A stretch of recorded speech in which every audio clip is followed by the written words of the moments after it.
Assalamualaikum warahmatullahi wabarakatuh. Alhamdulillahirabbil alamin. Wassalatu wassalamu ala asrafil anbiya'i wal mursalin wa ala alihi wa sahbihi ajma'in. Amma ba'du. Praise and gratitude be to Allah subhanahu wa ta'ala. Because of his grace and blessings, we can gather in this special occasion in great condition. Let's not forget our salawat and peace be upon our Prophet Muhammad sallallahu alaihi wasallam. Good morning, ladies and gentlemen. Welcome to Seminar on Religion and Mental Health, training on culturally adapted behavioral activation for Muslim population. My name is Hamna Sabita, and I feel so honored and delighted to be standing in front of everyone here as your master of ceremonies. Today's seminar explores the intersection of religion and mental health, with a focus on culturally adapted behavioral activation for the Muslim population. This approach emphasizes the importance of integrating psychological interventions with cultural and also religious beliefs, making mental health support more relevant, accessible, and also more meaningful. Today's seminar will feature two main panel sessions, each followed with a Q&A segment, so we encourage every participant here to be engaging and to be also sharing their thoughts. Before we begin our agenda, please join me in welcoming our distinguished guests that are here with us today. First of all, I'd like to thank the Dean of the Faculty of Psychology who has kindly hosted this event for us, Dr. Lisnawati Rohaina, M.Si, Psikolog. Welcome. Will be joining us soon here is the Rector of Universitas Muhammadiyah Surakarta, Professor Dr. Harun Joko Prayitno M.Hum. But is already here with us today is the first Vice Rector of Universitas Muhammadiyah Surakarta, Professor Ikhwan Susila, S.E. M.Si, Ph.D. Welcome. We also have with us today Professor Dr. Ghazala from the University of Leeds. Welcome. Joining us today, we have Professor Dr. Shukran bin Abdul Rahman from International Islamic University of Malaysia. Welcome. We also have with us today Dr. Bagus Riyono, M.A. from the International Association of Muslim Psychologists, Universitas Gajah, Mada. Welcome. Also joining us here today, we have Pak Andi Dwi Bayu Bawono, Ph.D. from the Higher Education, Research and Development Council of Muhammadiyah, also known as Dikti Litbang Muhammadiyah. Welcome. And here with us today, we also have Pak Agus Suroyo, MPDI, from the Council for Primary and Secondary Education of Muhammadiyah, also known as Dikdasmen Muhammadiyah. Welcome. It is such a pleasure to have so many familiar and also new faces joining with us this morning. We are all here gathered to discuss such a niche topic amongst us all. Ladies and gentlemen, before we move into our main agenda, there will be a quick safety brief by the security guards of Universitas Muhammadiyah Surakarta. There will be important information to ensure the safety and also success of this event, especially that is done in Gedung Induk Siti Walidah here. So to the security guards, the time is yours.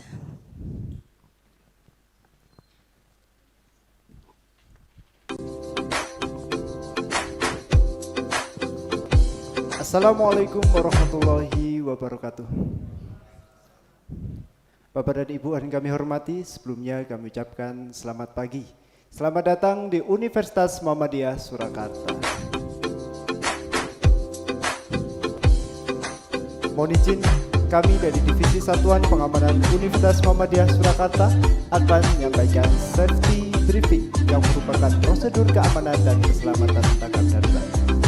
Bapak dan Ibu hadirin sekalian, saat ini kita bertempat di gedung Istiwalidah Universitas Muhammadiyah Surakarta.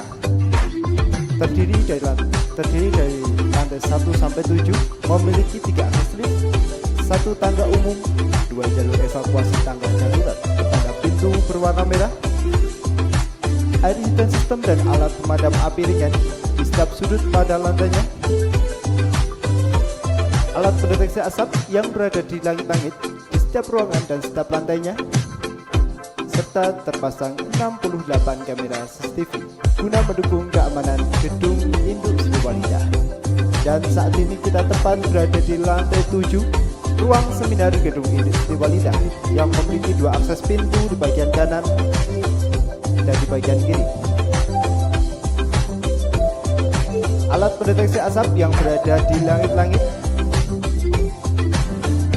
air heating system dan alat pemadam api ringan di sudut ruangan dan sudut lantainya, serta jalur evakuasi tangga darurat menuju titik kumpul aman keluar gedung. Bapak dan Ibu sekalian, mengantisipasi adanya bahaya gempa bumi dan kebakaran, Bapak dan Ibu dimohon tetap tenang, tidak panik. Apabila dalam keadaan darurat gempa bumi terjadi, Bapak dan Ibu dimohon segera mencari perlindungan, seperti merunduk lalu masuk ke kolong meja dengan melindungi kepala menggunakan kedua tangan.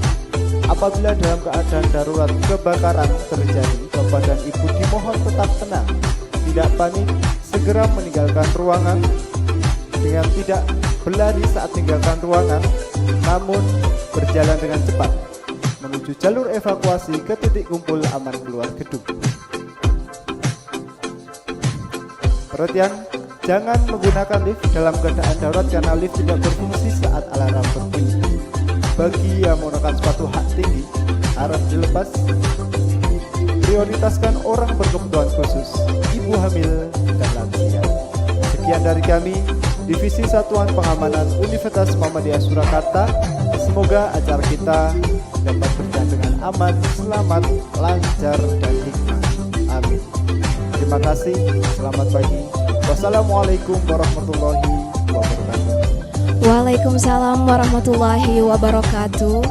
Thank you so much for the guards of Universitas Muhammadiyah Surakarta. I hope the information was clear and can be implemented throughout our event today. Now, ladies and gentlemen, without further ado, let's step into the first agenda for today. I welcome everyone to take a moment as we listen to the recitation of the Holy Quran, Surah Al-Baqarah, verse 155 to 157. To Fahla Husnul Labib, the stage is yours.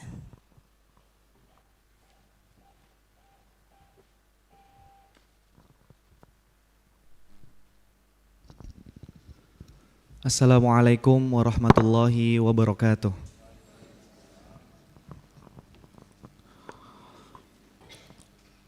أعوذ بالله من الشيطان الرجيم.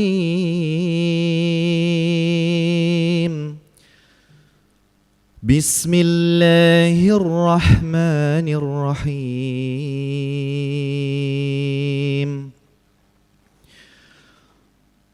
ولنبلونكم بشيء من الخوف والجوع ونقص من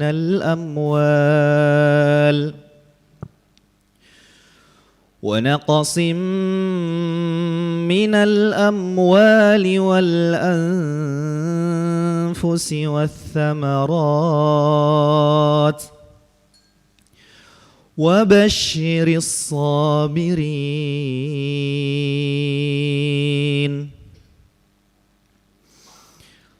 الذين إذا أصابتهم مصيبة قالوا إنا لله وإنا إليه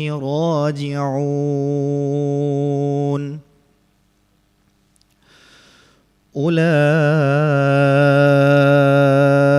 عليهم صلوات من ربهم ورحمة وأولئك هم المهتدون.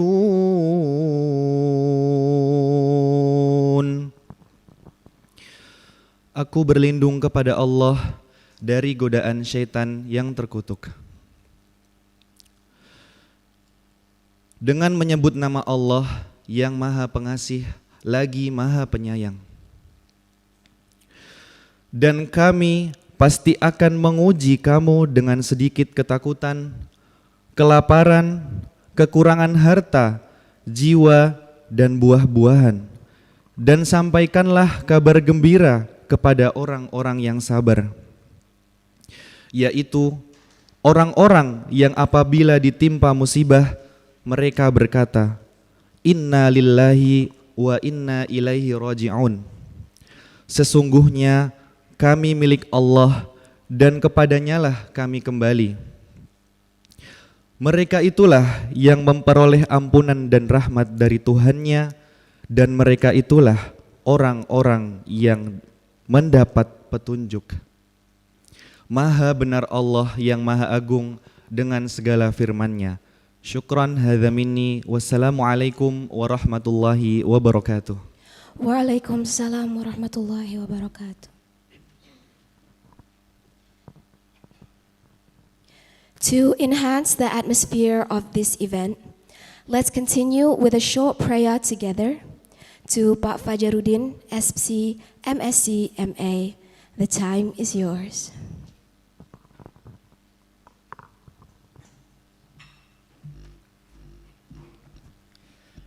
Bismillahirrahmanirrahim. Assalamualaikum warahmatullahi wabarakatuh. Respected speakers, distinguished guests, ladies and gentlemen, before we begin our main agenda, let us express our gratitude to Allah Subhanahu wa Ta'ala for His blessing and mercy, which allow us to gather here in good health and good condition. Bismillahirrahmanirrahim. Astaghfirullah, astaghfirullah, astaghfirullah. Alhamdulillahi Rabbil Alamin. Hamdan na'imin, hamdan syakirin.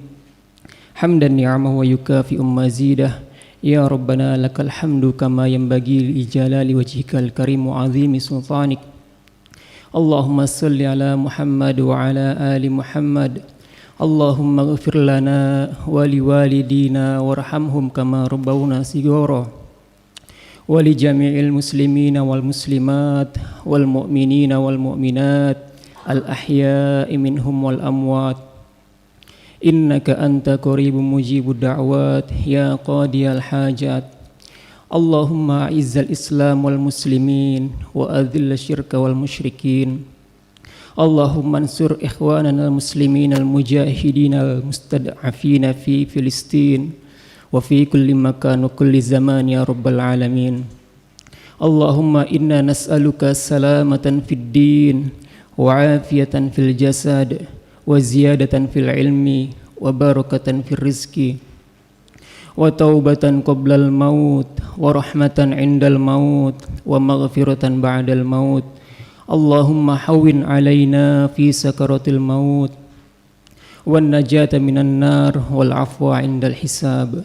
Allahumma inna nas'aluka husnul khatimah wa na'udzubika min su'il khatimah. Allahumma inna nas'aluka ridhaka wal jannah wa na'udzubika min sakhatika wan nar. Allahumma inna nas'aluka al-huda wat tuqa wal afafa wal ghina.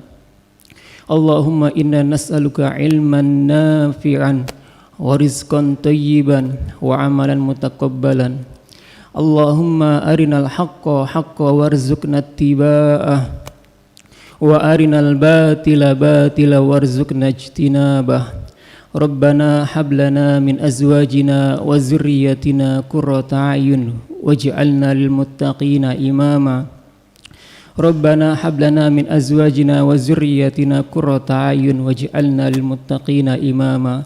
ربنا لا تزغ قلوبنا بعد إذ هديتنا وهب لنا من لدنك رحمة إنك أنت الوهاب ربنا آتنا في الدنيا حسنة وفي الآخرة حسنة وقنا عذاب النار وصلى الله على محمد وعلى آله وصحبه أجمعين سبحان ربك رب العزة عما يصفون وسلام على المرسلين والحمد لله رب العالمين السلام عليكم ورحمة الله وبركاته.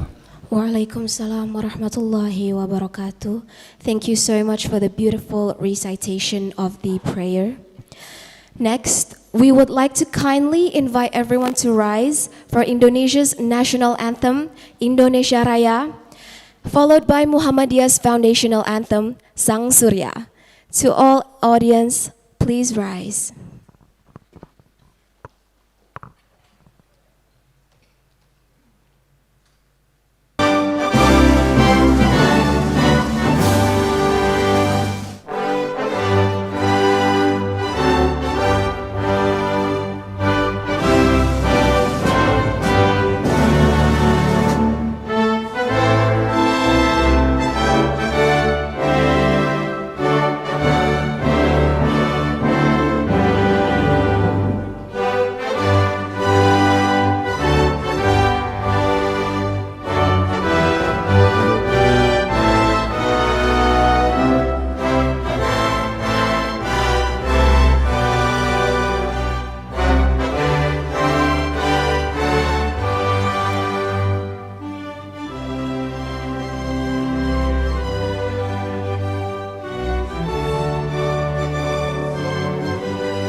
Ladies and gentlemen, please take a seat.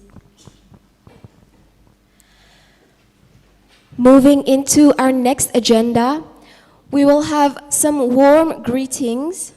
First of all, a warm welcoming remark by the Dean of the Faculty of Psychology. Please join me in welcoming Dr. Lisnawati Ruhaina, M.Si, Psikolog.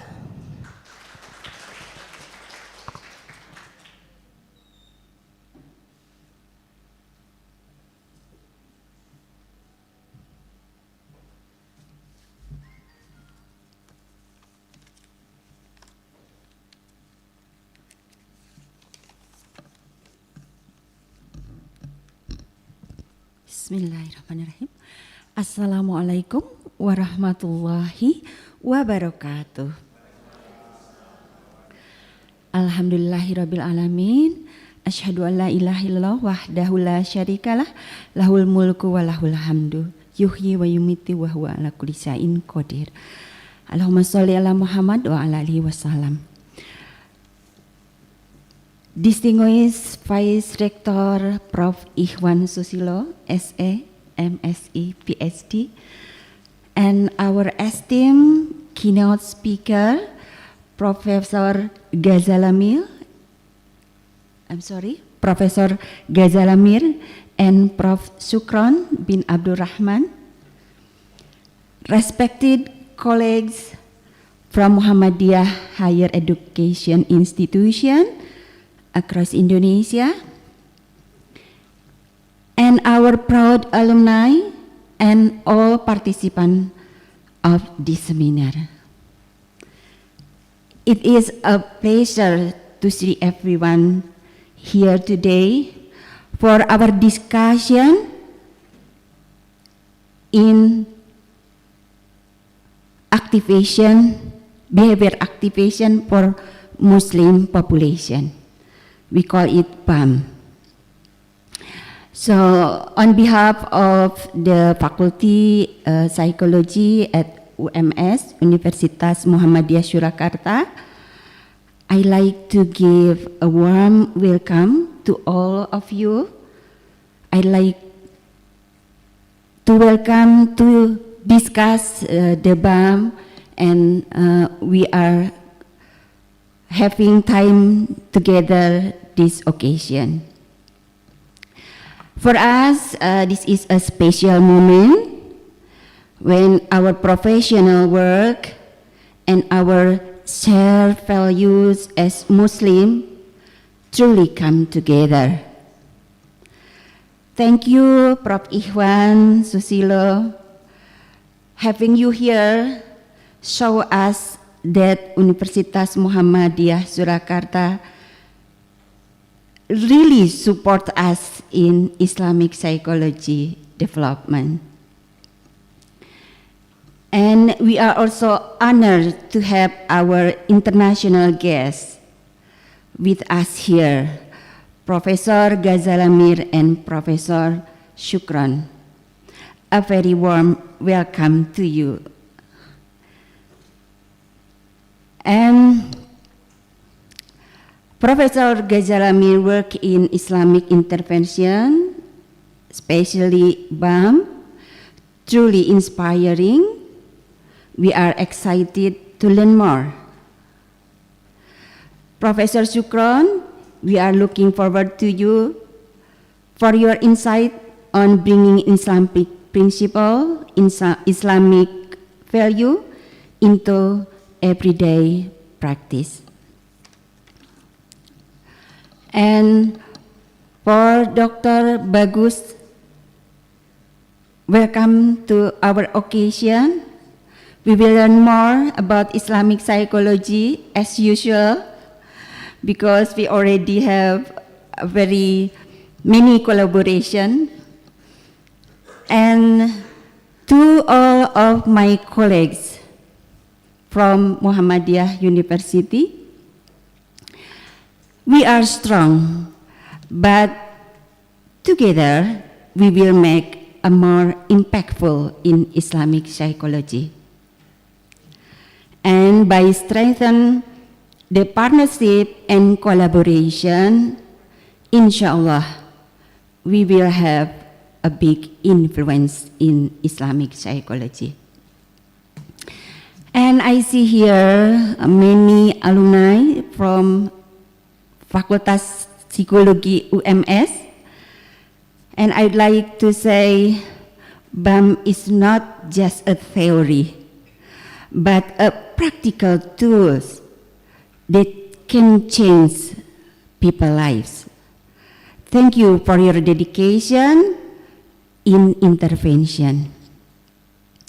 I hope this seminar really make a long-lasting partnership and collaboration between us, all of us.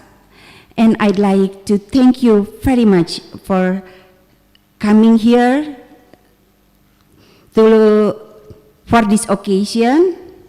And I would like to say, have a great time.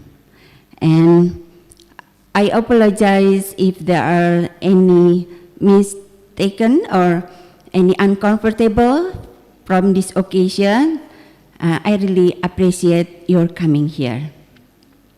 Thank you very much. Wassalamualaikum warahmatullahi wabarakatuh. Waalaikumsalam warahmatullahi wabarakatuh. Thank you, Dr. Lisnawati, for the amazing welcoming speech. As our Dean has told us, by gathering together, it will make us stronger in creating an impact. So I hope everyone here can take this time to come together, unite, and discuss our shared values as Muslims, especially in the field of psychology. Continuing the greetings, we will have another welcoming remark, this time from the first Vice Rector of Universitas Muhammadiyah Surakarta. Please welcome Professor Ikhwan Susilo, S.E. M.Si, Ph.D.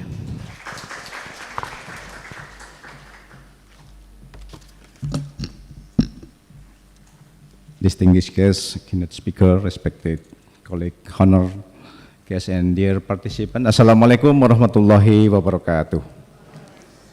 Alhamdulillah wassalatu wassalamu ala rasulillah wa ala alihi wa sahbihi wa mawalah. Asyhadu an la ilaha illallah wahdahu la syarikalah wa asyhadu anna Muhammadan abduhu wa rasuluh. Allahumma salli ala Muhammad wa ala alihi wa ashabihi ajmain. Peace be upon us all, and on behalf of Pak Rektor, because he is still in another agenda today, he would like to come personally actually, but it cannot be cloning. So he asked me to give a welcoming speech in this occasion.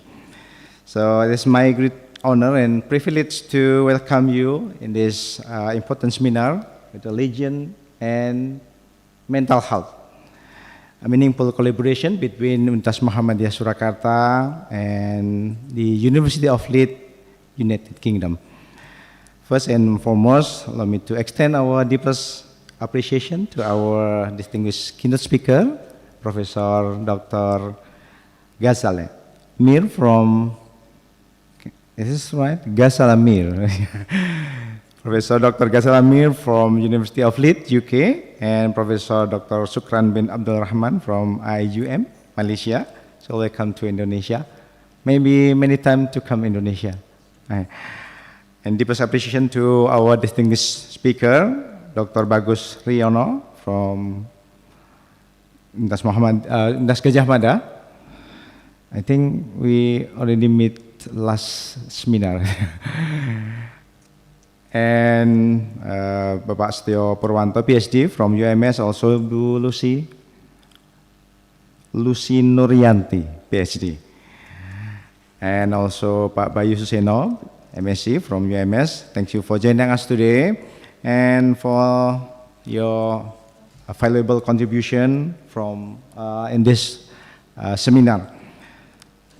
This event is part of the research project collaboration led by Faculty of Psychology, UMS, with Dr. Lusi Nuryanti and Pak Bayu M.Si as a researcher, and also Professor Ghazala Mir as a principal investigator funded by International Strategic Fund, or ESF, from University of Leeds.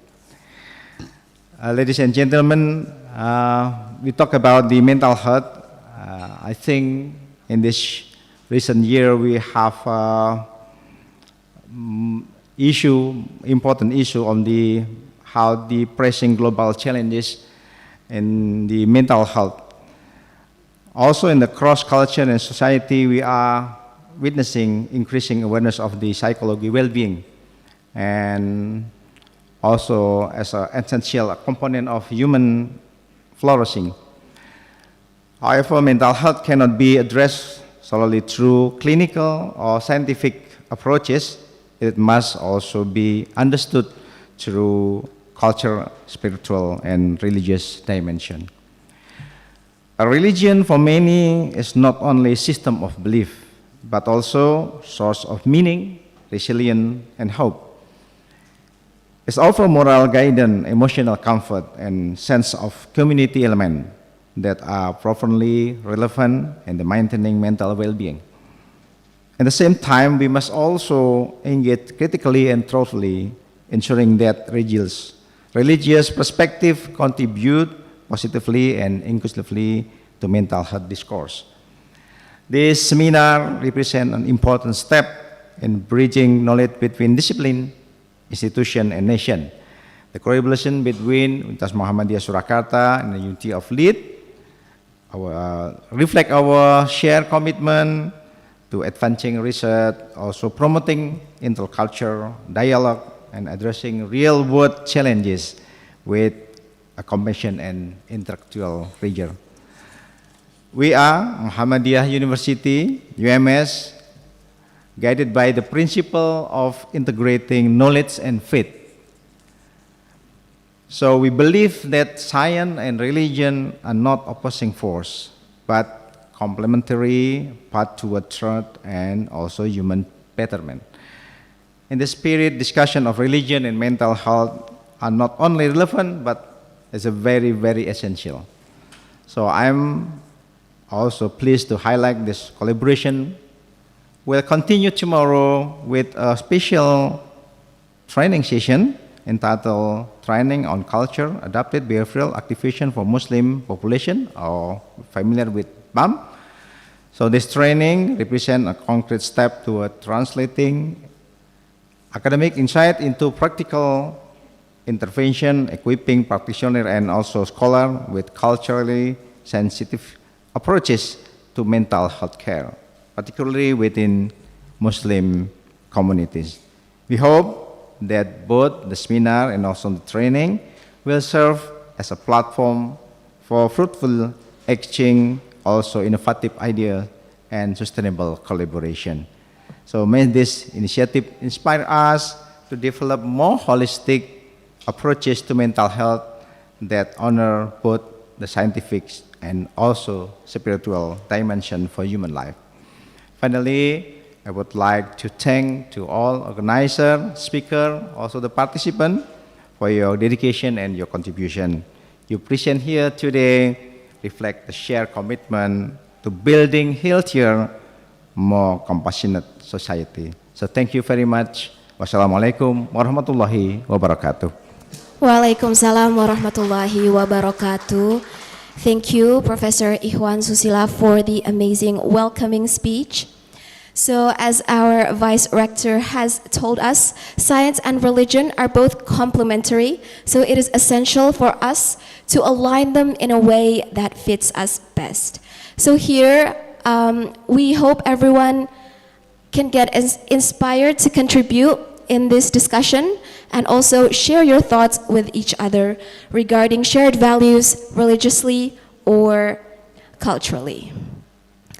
And for the next agenda, we will be having a quick 15-minute coffee break. So to the east side of this building, there will be a snack buffet. Please feel free to make yourself comfortable and enjoy the snacks and drinks that we have provided. And we will be back with you effectively at 9:15 a.m. So everyone, please feel free to enjoy the snacks we have provided. Thank you.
Welcome back, ladies and gentlemen. I hope everyone had a refreshing coffee break, got to know each other, and also got to share some information with everyone here.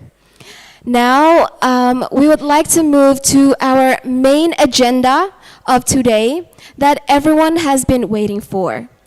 Today is the first panel session, but before we move into that session, allow me to introduce our wonderful moderator with us today. We have Bu Gita Aulia Nurani, Ph.D., who is currently an assistant professor at Universitas Muhammadiyah Surakarta. She has extensive experience in educational psychology and has been involved in various seminars regarding that topic as a presenter. She is also known as the secretary for graduate program of the Faculty of Psychology, Universitas Muhammadiyah Surakarta, and has various publications on educational psychology and other fields. So without further ado, please join me in welcoming Bu Gita Aulia Nurani. The floor is yours.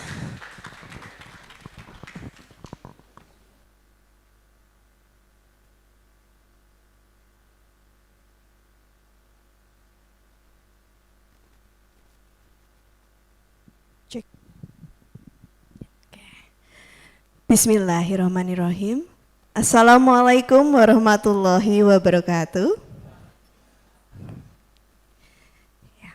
Good morning, everyone. How are you today? Alhamdulillahirabbil alamin. All praise to grant to Allah Subhanahu wa Ta'ala, who granting us with the blessing, and so we can come to this place and gather in this academic forum. Yes, my name is Gita Aulia Nurani, and you can call me Gita. Serve to be the moderator for today's academic forum. Distinguished speakers, respected participants, and honored guests. So before we start the seminar, I would like to ask, may I know where are you come from? Maybe the furthest location? Of course, except Professor Dr. Ghazala because she has come from UK. So there's some familiar face I know from Yogyakarta. Okay. Some of participants here is my colleagues and also from Jember. Maybe Jakarta? Pakistan, yeah, she's my student. Please give her applause. Pakistan, yeah. Yeah, we have some international students also join us today. Yes. Okay, so today's seminar is on religion and mental health, with specific on training on culturally adapted behavioral activation for Muslim population. Today's seminar brings us together at the intersection of two deeply main points of psychology and also religion. And as we navigate increasingly complex global challenges, the integration of spiritual perspective with psychological science and religion is not only relevant, but is the important thing that we can discuss today. Also, this session invites us to reflect on how faith-based frameworks and psychological approaches can complement one another in understanding and improving mental health. And also for this session, we have 3 distinguished speakers. Each speaker will have around 30 minutes for their presentation, and also the session will conclude with a question and answer session. And I will invite all of the participants here to engage with the speaker in the question and answer session. But kindly hold your question until the discussion session at the end. Okay, so now without further ado, I will invite our 3 distinguished speakers, and please welcome all 3 speakers to join me here at the stage. Please give them applause. Yes. Professor Dr. Ghazala, please welcome. And also Professor Shukran Rahman and Dr. Bagus Riyono.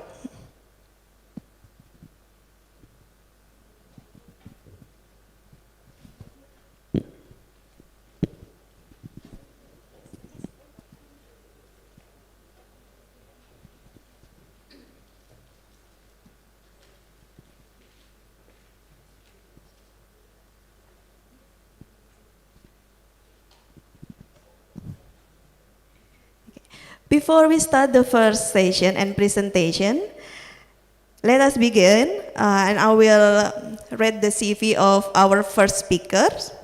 So it is my great pleasure to introduce Professor Dr. Ghazala, an associate professor at the Leeds Institute of Health Science, University of Leeds, United Kingdom. Her research focuses on health inequalities, minority communities, and mental health, particularly among underserved populations. Also, she has contributed extensively to policy and practice, working with national and international bodies to improve inclusivity in health systems. And today, Professor Dr. Ghazala will present on the topic Reducing Depression in Muslims, introducing behavioral activation for Muslim population, or BAM. Yes, please, Professor Ghazala, yeah, the time is yours. Do you need? Oh yeah, sure. Do you need this pointer? Yes.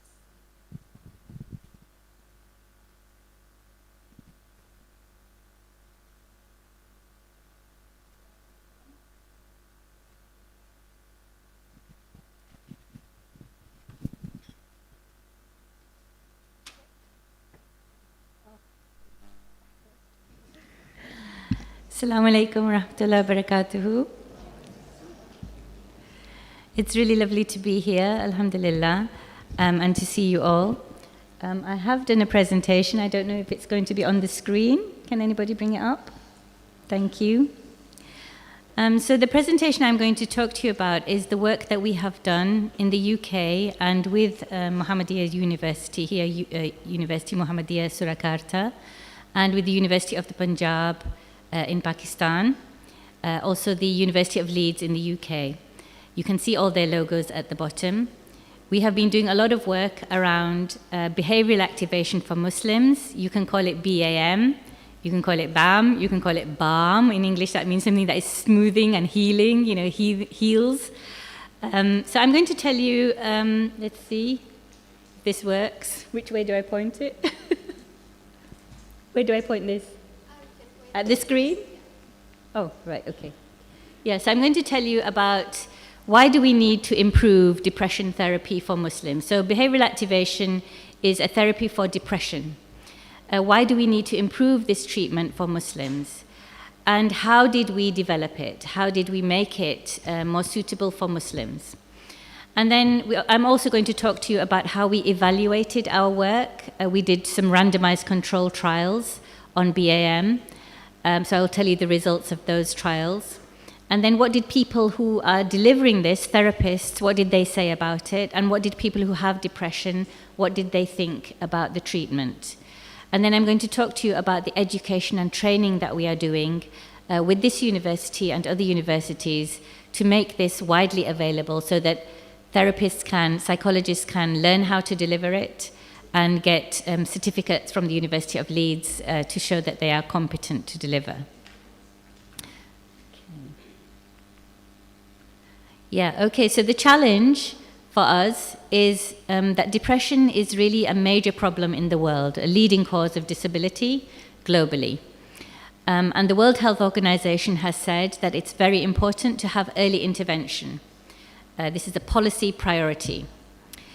We also know that Muslim populations have got high rates of depression and sometimes low access to support. So in Indonesia, for example, between 30 to 50% of young Muslims in the UK and Indonesia and in Pakistan have depression. That's a very high rate of depression in young people. And most of them don't get the support that they need they don't get the help that they need to get better from depression. So we know that it's important to improve how Muslims are treated for depression, and we need also education to teach psychologists how they can engage with Muslims better and treat them for depression better, because they're not getting the support they need at the moment. So if we look at the existing policy and the evidence, the World Health Organization and in the UK, the national policy bodies, they all say it's really important to have culturally appropriate treatment. This means that the treatment should match the culture of the person that you are working with. We also know from the literature that if you are sensitive in therapy towards faith and religion, it can reduce levels of depression. And for Muslims, it can actually work quicker than other types of treatment. You know, things like CBT and therapies for OCD, they were actually developed in the Muslim world. If you look at the history of these treatments, they started in the Muslim world. The first mental health hospital was in the Muslim world. But these treatments have become divorced from religion. Religion has been taken out of these treatments, and now we have secular, non-religious treatments, even though originally they were developed with religion as part of the treatment. So because religion is so separate from these treatments, Muslims often don't trust the treatment, they don't have confidence that it can help them, and they don't feel that mental health services are for them. So often people will say, we don't need mental health services, we should just practice our religion more, we should be better Muslims, then maybe we won't have depression. And part of the stigma in Muslim communities is that, you know, people feel this, that mental health services can't help them. But for people in Muslim communities, religion is a really important part of their identity. So it's important to make sure that that part of their identity is recognized in treatment. And often when they are ill, when Muslims are ill, they will turn to religion, whether it's physical illness or mental illness. People start praying more, they start turning to Allah more, they think about their religion more. So it's an important part of their identity, and again, we need to think about that. We chose behavioral activation to focus on for adaptation because we know that it is effective. It's an effective treatment. It's had clinical trials that show that it can treat depression, it can improve depression. And also, we know that people who are not psychologists can deliver behavioral activation. So they can be trained for a short period of time, and they can then deliver it, and they get effective results.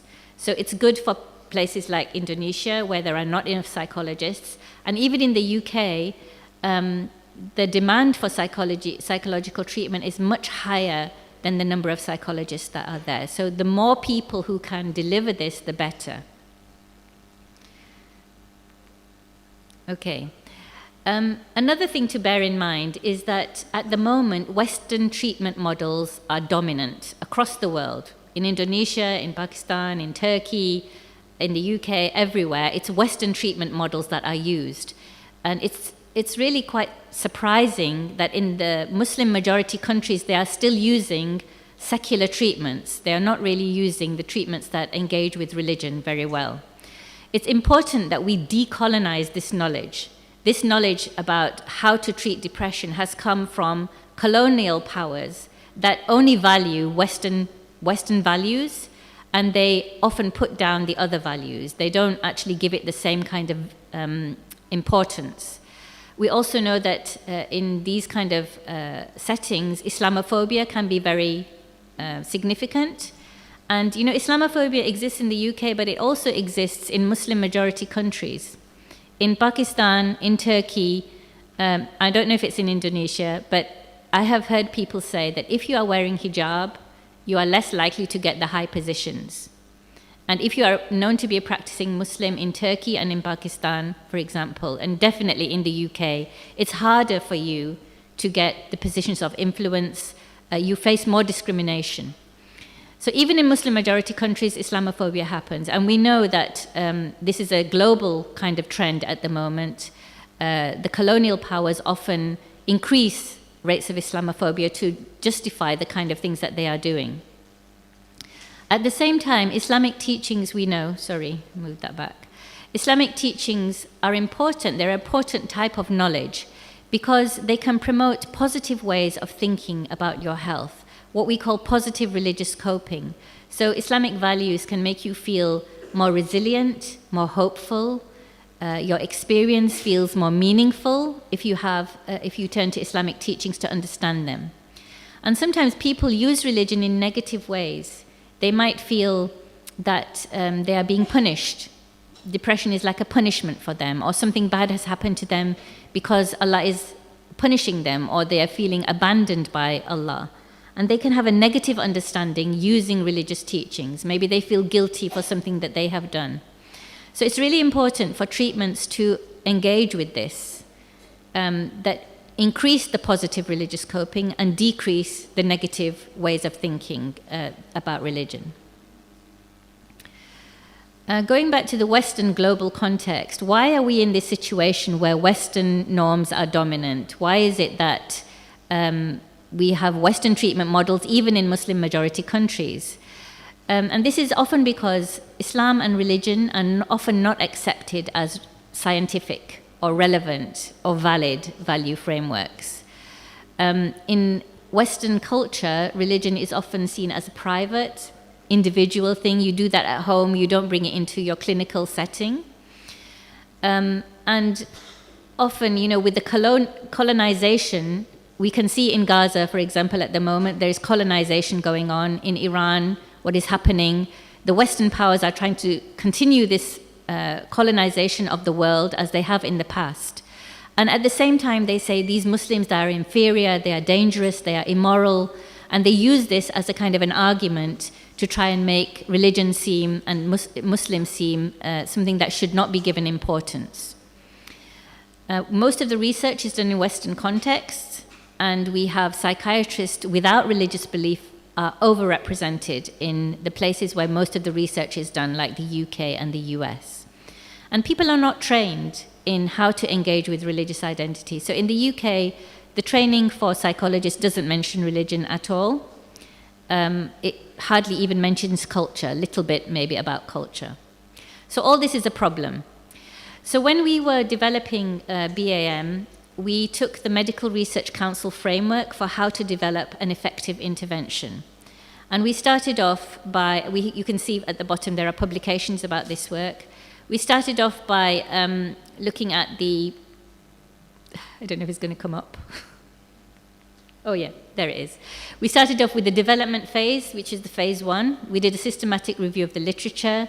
We interviewed people from stakeholder groups like therapists, people who had depression, academics.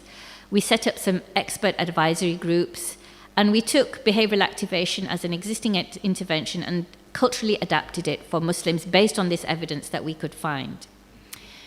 The second thing was that we piloted that. We looked at how feasible and how acceptable this was to people in the UK to begin with. Then the third thing we did was randomized control trials. We did 2 randomized control trials, one in Pakistan and one in the UK. And we also did a feasibility study in Turkey to see how effective this adapted model was. And then fourthly, we are now implementing this in the UK. We are trying to look at the conditions that are needed to implement it effectively, and we are producing guidance that will be used by anybody who wants to implement this approach. So some important elements of BAM are, first of all, this values assessment, that we can only use this with people who see religion as an important value. So people who have depression are asked to look at this chart and put a circle. Is somebody doing this for me? Can you go back? I'll ask you when to change the slide, because is this not working? Yeah, I'll ask you when to change the slide. If you have depression, then this is one of the tools that is given to you. You are asked to circle the values that are important to you. And you can see one of them is religion and spirituality, but there are also other things that might be important. So not every Muslim thinks that religion is important. For some Muslims, it's not, it's like a marginal thing. For others, it's very core. For others, maybe they have mixed feelings, they're not sure. So if a person circles religion and spirituality, then BAM is offered to them. If they don't circle that, then they would just be offered the normal treatment, just behavioral activation or CBT or whatever. But the people who are experts in this in Indonesia now, Dr. Bayu and Dr. Lusi, have said that even if they don't circle that, sometimes it's still in the background. It can still come out later on. So it's important to always bear this in mind. If they do circle it, then you ask them, how important is this to you? They might put a 10 next to religion, but how much are you actually doing this value in your daily life? They might put a 4. So they want to be a 10, but they're only living the 4. So your job as a therapist is to help them set goals that will help them to get back to the 10 that they want to be.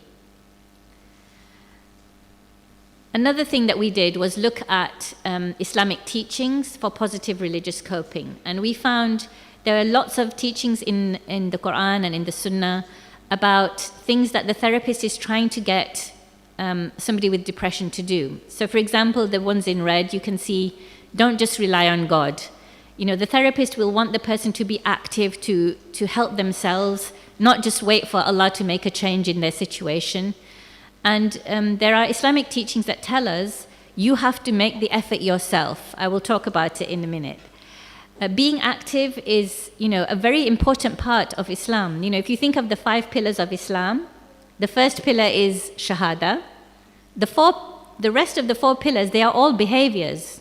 Yeah, doing the Salah, fasting in Ramadan, giving Zakah, doing the Hajj at least once in your lifetime if you can afford it. These are all behaviors, and they all come from this one belief. So belief and actions are very closely tied together in Islamic principles. And then back please. The idea that your beliefs should be reflected in your actions, again, is very strong. And the idea that small changes can have a big influence. You know, you might remember the hadith that Allah loves the actions that are done regularly, even if they are small. So these are things that the therapist will be trying to get the person to understand. And when you have a religious teaching with that, it's more motivating for the client. It's more, it means more to them. It might motivate them more than if you just say that without the religious teaching. And all these other teachings are also important for doing the same thing. So we have a booklet in which we talk about these teachings, and we offer it to people who say religion is important to them. Okay, so here is an example of the parallel between Islamic teachings and behavioral activation. So in behavioral activation, the therapist will say, you have to be active, you have to do your part. In the booklet that we put together, we have a hadith, and we call it Tie Your Camel. It's a hadith from Tirmidhi about the Prophet Muhammad ﷺ noticing a Bedouin. He left his camel. It's a bit like today, if you had a car, a very posh car, and you left the key in the ignition, and you just left it, and you say Allah will look after it. But the Prophet ﷺ said, don't just put your trust in Allah. Tie your camel first. Take your key out of the ignition, look after your key, and then put your trust in Allah. So tie your camel and then put your trust in Allah. You have to do something. Another example of this is when the Prophet Musa alayhi salam, the seas parted for him, but he was told to strike the sea with your stick. It didn't just part for him. He had to do something first. So this again is a kind of a parallel with what the BA therapist is trying to do. Get the person to be active. And this hadith can help people realize they can't just wait for Allah to help them. They have to do something themselves as well. Okay, so if you wanted to know more about the different types of things that are part of BAM, you can go onto our website. That scan will take you there. There is a culturally adapted therapy manual. It has been translated into Bahasa Indonesian now as well. It includes a therapy model. It includes the session plans. We also have the values assessment tool I mentioned. And this helps you identify if religion is important to a client. We have a self-help booklet with the Islamic teachings, and we have normal tools that are used in behavioral activation as well. So I'm going to tell you a bit more about the randomized control trials in UK and Pakistan. In the UK, this was conducted in Bradford. We had 142 people who took part, and we trained people in the National Health Service in primary care, And we also trained people who were not psychologists. They were in the voluntary sector, in the NGOs. And we compared what they were achieving on the depression scale, PHQ-9, with people who were not using this approach. And what we found is that there were better outcomes for BAM. It was statistically significant, clinically important improvements. And the reason that this was happening is that people were coming to the therapy for longer. They were not dropping out. They carried on coming for the therapy. And we know in Pakistan it was the same kind of results, that they kept coming for therapy more, and because of that, they were getting better results. And there is another systematic review that we have done that shows that for culturally adapted therapies, this is in line with the existing evidence, that it's likely you're more likely to get better results if you culturally adapt the therapy. So this is the graphs that we produced for the UK trial. You can see that the red lines are for the primary care, the blue lines are for the NGOs, and the first graph there is for BAM. You can see many more people were coming, especially in the NGOs. Many more people were coming, and much fewer people dropped out. So the second graph shows how many people dropped out of CBT therapy and NGO social interventions. And with BAM, you can see there's many, many more people who carried on coming. And that made a huge difference. So they were getting fewer symptoms, and this was highly significant. Okay. So what did the Muslim clients say? They said that religion was really important to them. Religion is absolutely core, they were saying. Or they said the whole therapy was to do with what was important to me. It's part of who I am, it's part of my identity. They would recommend it to other people. There were 2 people who dropped out of the therapy, and they said it was because nobody had done a values assessment with them. Religion was important, but they felt that the therapist was just telling them what to do. They weren't setting goals with them. They hadn't identified that, religion was one of their goals, and they felt they were being lectured to. So the therapist was lecturing them. So this is not what BAM is about. There should be no lecturing. They shouldn't be telling anybody what to do. You're still doing therapy. So you're not advising people. It's not like you're talking to your friend or your family. You're still doing therapy. You have to set the goals with the client, and it has to be something that they agree. If you start to lecture, they will drop out. So it's important to remember that. This is still therapy. It's not nasiha. It's different from nasiha. Okay, and what did the therapist say? The therapists felt that it changed their perspective. They realized that faith-based activities could be very important to the clients. It's an absolute priority for some clients. It can make all the difference.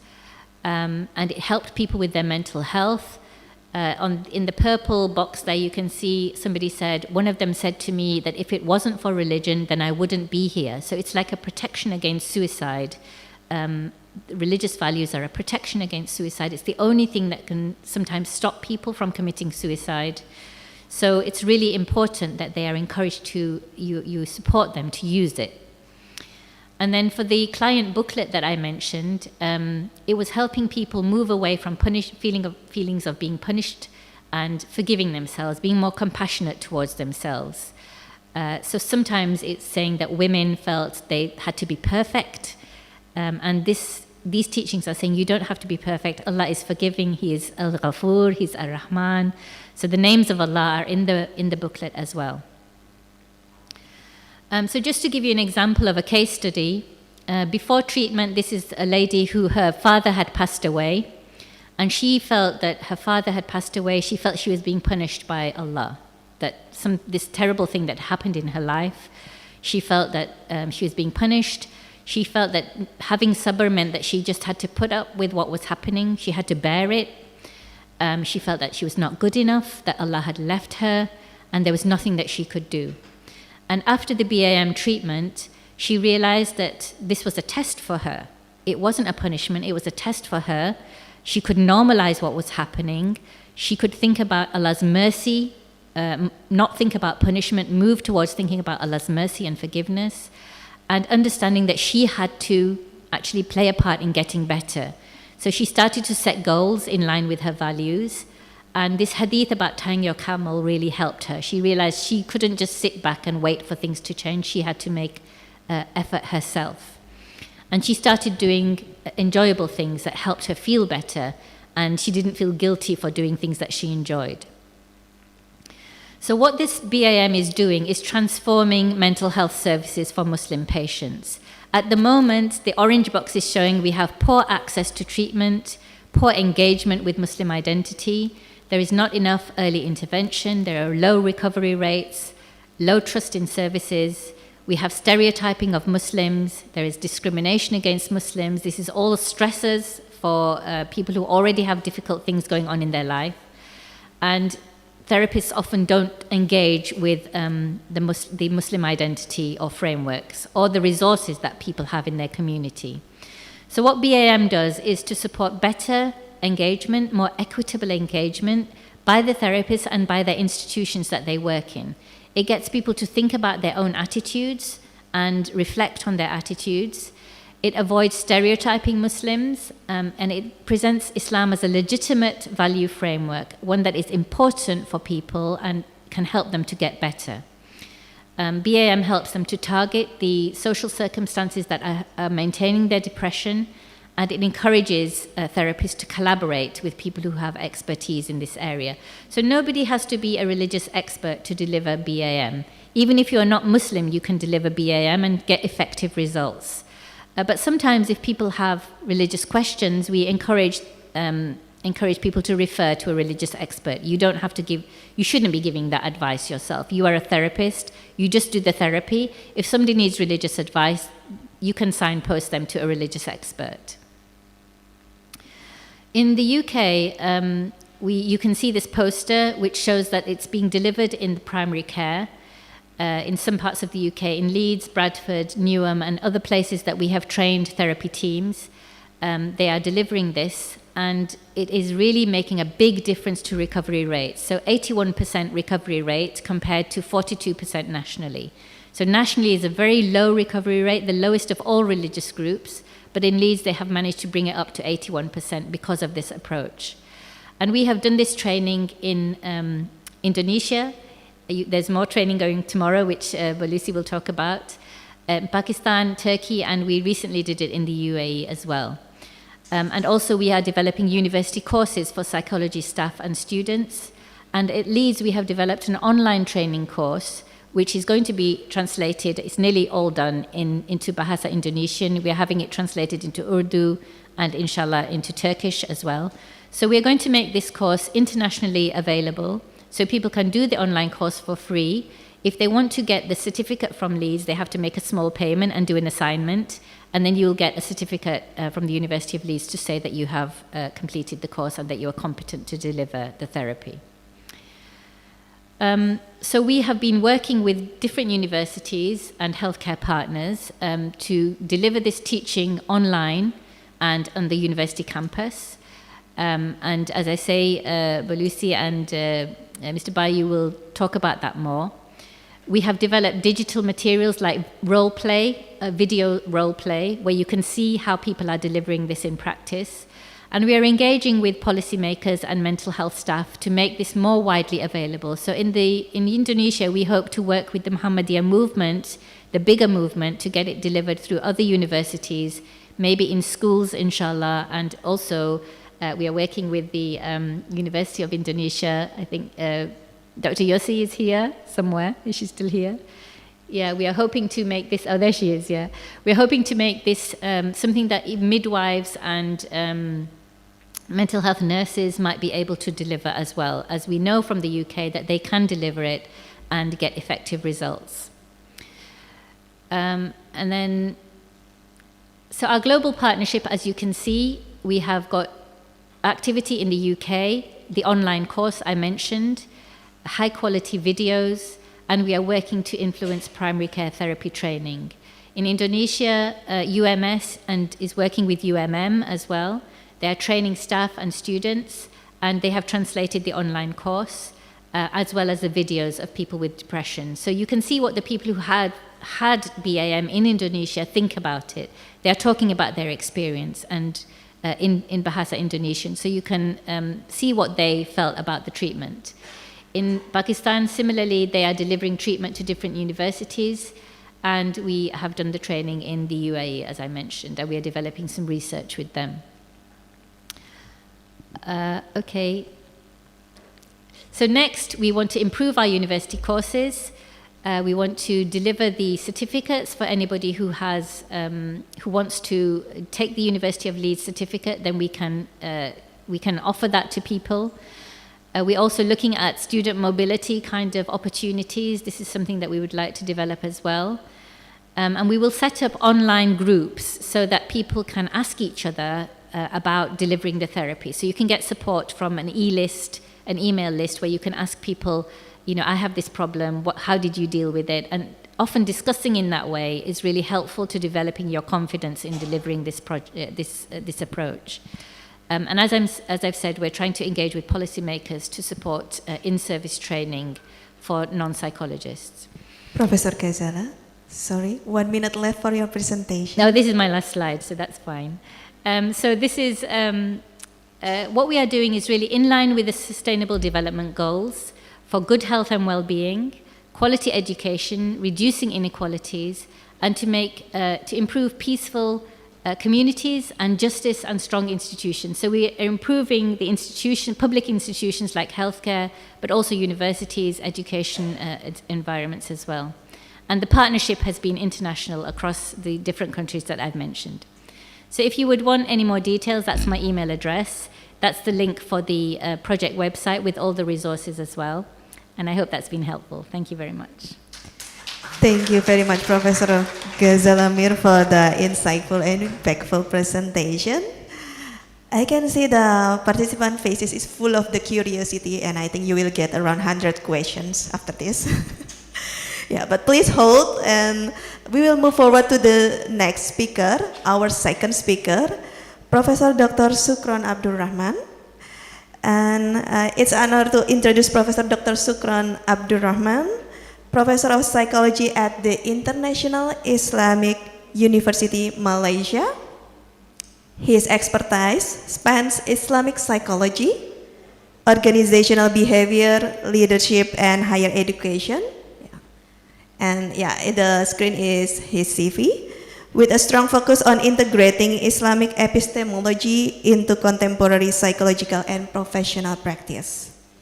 Today, he will present on foundations of Islamic-based psychology, from epistemological discourse to transformative practice. Yes. Yeah. Please, Professor Dr. Shukran, the time is yours.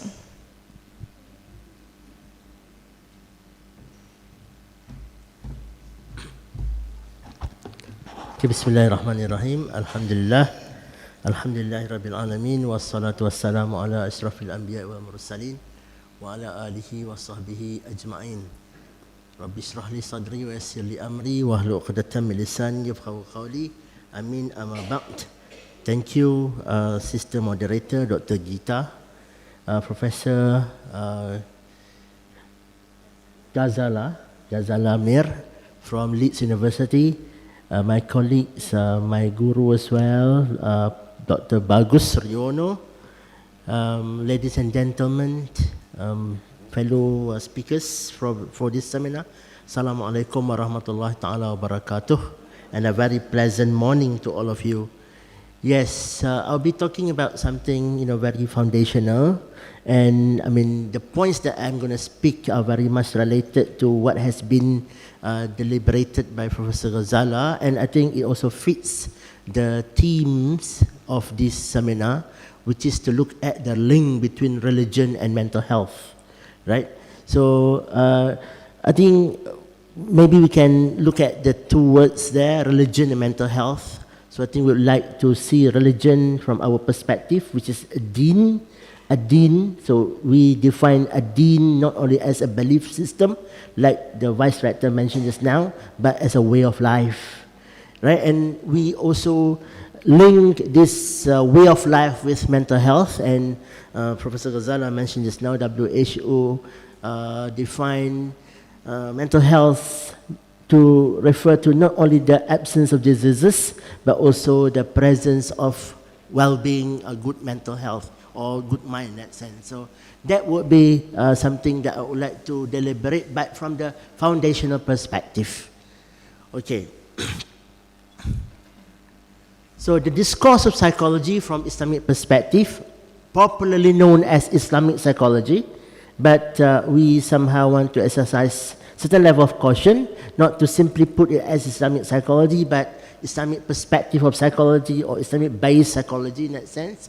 It has gained momentum lately. I think since 30 years, 40 years ago, we have started to talk about Islamic psychology or Islamic perspective of psychology or religious-based psychology. Okay, while much attention has been given to Quran, Hadith sources, and also classical scholarship, the movement of Islamic psychology or Islamic-based psychology risks remaining conceptual. We have been talking about concepts, theories, verses, hadiths, things like those. Okay, so this is a risk because we only deliberate it at the theoretical or conceptual level. Now, what we need to go beyond, what we need to go further is to deliberate or discuss this also from the pedagogical practices as well as institutional commitment in that sense. So Islamic psychology or Islamic-based psychology must repurpose psychology education. So why do we teach psychology? Why do we have so many psychology undergraduates nowadays? Like in Malaysia, many students want to major in psychology. So we have an influx of psychology undergraduates, right? So at the basic degree, when they only learn, fundamentals, concept, theories, without really looking into the use of it, right? So we have to go beyond these fundamentals, right? So psychology education must empower learners to access to the sources of knowledge, integrate the available knowledge, and attain the state of God consciousness and holistic well-being. Right. So we are going to look at how psychology can enable individuals to attain well-being, and also to enable them to empower others to attain well-being. Right? So this is the purpose, not only to know what psychology is, to know the definition of concepts and principles, but to utilize them for them to attain, good level of well-being, including God consciousness in that sense. Okay, integrated epistemological clarity with pedagogical implementation then is essential. Why? To make psychology a transformative discipline, ethically grounded discipline, which are able to serve individuals and the society. So this is our introduction. All right, so the objective of this presentation is to outline philosophical foundation of Islamic-based psychology. So we are not looking at the practice or intervention yet. We want to look at the property of psychology knowledge. So when we talk about psychology, what are the properties of it? Okay, so by addressing the philosophical dimensions of the subject and synthesizing synthesizing them, right? So we are going to look at the epistemological notion, the ontological notion, the exological notion, and the teleological notion. I think if you have taken history and philosophy of psychology, so this is a subject that addresses the properties or the philosophical foundation or philosophical dimensions of the subject. Right, so in the history and philosophy of psychology, look at these dimensions across various zeitgeists or various era, where psychologists or psychology scholars develop their theories and principles in that sense. Second is to analyze the gap between theory and practices in current Islamic psychology course, and to present an integrated model for translating theory into transformative educational practice, mapping them to the four philosophical dimensions that I mentioned just now. And we would like to also adopt the intervention suggested by one IO psychology scholar, Kami and Wally. How do we leverage on the human resource or human process intervention human resource management intervention, how do we use techno-structural intervention, how do we also apply strategic intervention in order to empower individuals to really understand what psychology is and use them, okay, for them to attain well-being and also to enable others to attain well-being. Okay, this befits, what our religion has taught us, especially when the Prophet has taught us the best dua, Rabbana atina fid dunya hasanah wa fil akhirati hasanah wa qina adzaban nar. So yes, we make dua to Allah Subhanahu wa Ta'ala, as Professor Ghazala mentioned just now. Yeah, dua is one thing, but effort is another. How do we empower others to attain hasanah?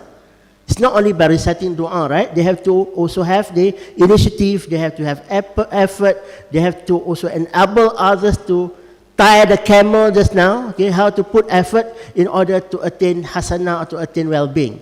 So it is not a mere recitation or supplication of dua, but also putting effort, okay, in enabling others to attain hasanah, right, by using all the psychological knowledge and principles in that sense. Okay, so there are three keywords that I would like to focus. Number one is foundation of Islamic-based psychology. So in our university, we have this framework of EOT. And some use OEAT. It depends on how do you look at the subject matter or the sources first. So epistemology, ontology, zoology, and teleology. So when we teach subject matter, we have to address from these four dimensions. We do not only focus on the ontology, or we do not only focus on the epistemology. I mean, these are the two dimensions that we have overemphasized sometimes when we teach, right? So we have to go beyond E and O to also address the values aspect that you mentioned just now. Okay, how do we educate values, and how do we empower them to instill others with values, and more importantly to internalize values so that they will attain, okay, the purpose. They will help others to attain the purpose as well. And what are the purposes? The main purposes is to get the hasanah, or well-being here and also in the hereafter. Epistemological discourse, we want to point the gaps within the contemporary psychological theories and framework as currently deliberated or currently taught, okay, in our classes or universities. And transformative practices, okay, we want to highlight that psychology is a set of knowledge, okay, that enable others, that enable us to change, to improve, and to develop so that we can attain hasanah, we can enable others to attain hasanah as well, or well-being for that matter. Okay. First, philosophical foundation of Islamic-based psychology. It sounds like very hard, but once we discuss, when we explain to students, they can see the importance of having these four ideas. Right, so the world we're living in, okay, there are many centers, many institutions, okay, in our community. You like it or not, we are in a center that deals with knowledge. We are a knowledge center. University is a knowledge center. What is knowledge? That has four properties. Okay, knowledge deals with sources of knowledge. What are our sources of knowledge? When we have those sources, what do we get from the sources? The rich input that we can gain, that we can source from the sources. Right? So what do we do with the subject that we deliberate? Right? So we put it into practice. Well, we understand it, we value it. Right? We turn it into valuable practices so that we can attain, okay, what we want to gain, what we want to attain. Right? So this is the idea of university as a knowledge center, or college as a knowledge center as well. Okay, now, I'm from International Islamic University. I think all of you know that. Okay, this university is mandated to do Islamization of knowledge, and we have one paradigm called Tawhidic paradigm. Okay, Tawhidic paradigm. So maybe you have heard of Tawhidic epistemology. Right, so what are we talking about? We are not talking about Tawhid. We are not talking about Tawhid. We are talking about epistemology. We are talking about paradigm. Yeah, we're talking about paradigm, we're talking about epistemology, we're talking about ontology. I think I lost the slides. No signals. Okay, Tawhidic epistemology. Okay, that word Tawhidic is only an adjective to our subject, which is epistemology or our paradigm. Right, so knowledge is a paradigm, and what paradigm do we adopt? We adopt Tawhidic paradigm. What is Tawhidic? What is Tawhid? Right, so looking at the word Tawhid without treating it as adjective as part of speech, okay, it refers to the process to unite, the process to make everything one. Right, so here we're talking about available sources. There are many sources of knowledge. We have Quran and Hadith as a source, revelation as a source. We have empirical method as a source. Okay, empirical method, experimentation, correlational studies, observation, all those is a method. So we have another source of input of psychology. Third is local culture, like you say here, adapting, BAM in local culture. The local culture is also a source of knowledge. Scholars' views. So you sometimes refer to scholars. So the input that you access, okay, the available input that you access are united. Yeah, you are integrated. Or we use the Arabic term here, we tawhidize. We make them one. We do not only relate, we do not only refer to empirical information, empirical knowledge. We do not only refer to Quran and Hadith without linking it to what we observe. We do not abandon the idea of local culture or local people. Right? So those of these are integrated or interrelated. So this is Tawhidic epistemology. I mean, the sources are being unified in that sense. Right? So Tawhidic paradigm is the foundation of knowledge in our university, whereby we source knowledge from various available sources of knowledge in that sense. Okay, now as a knowledge center, what do we do? The university as agent for transformative practice. So the word transformative practice here refer to the process to make knowledge beneficial. Okay, the use or the application of knowledge to change, to improve, to develop individuals and society. So what do we do in university? We produce knowledge, we reproduce knowledge, we preserve knowledge, we systematize knowledge, we organize knowledge, we transmit knowledge so that knowledge is relevant. So that knowledge is of use by the society. Right? So you like it or not, we are not here in university as wager.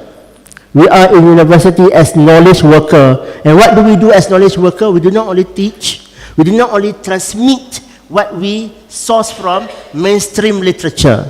Right? So we have to generate knowledge as well. We have to relate knowledge with our context. Right? So we have to relate knowledge with the context of time, context of space as well. Not only context of space, but context of time. Things change. I think you have heard of 30 years ago, people were talking about VUCA, volatile society, uncertain society, complex society, ambiguous society. But after COVID hit us, so another scenario came. Okay, we're talking about BANI now, the brittle society, the anxious society, the nonlinear society, the incomprehensible society. And now people are talking about post-normal time as well. So what will be there in the future? How do psychology function in the future? How do we function now in our society? In that sense. Right, so a bit of terminology that we use just now, epistemology, ontology, zoology, teleology. So those are the area, those are the points that we need to address when we talk to our students. When we have a subject matter that we discuss with our students, approach them from this perspective, especially when you're doing Islamization of knowledge. So you have to talk about sources of knowledge from Islamic perspective. Do not only rely or depend on the mainstream literature. We have other invaluable sources of knowledge that we must refer to, that we must depend on. Right, so that is sources, epistemology. And you unite all the knowledge sources. The subject matter, ontology. The axiology is the values. Do not only let them know a subject, but let them relate the subject with the context so that they can value the subject matter. They can derive also invaluable practices from this one theory. What are the practices that they can derive or generate? Right? And how do they use these practices to enable them in attaining their goals, or to enable them to empower their client to attain goals, in that sense. Right? So this is what you call the IIUM framework. So whenever we do Islamization, we address the IIUM perspective. We do not only talk about the sources, we do not only talk about the subject matter, but we also focus on the values, we focus on the goals or the purposes as well, the maqasid. Right? The maqasid is also addressed in that sense. Okay.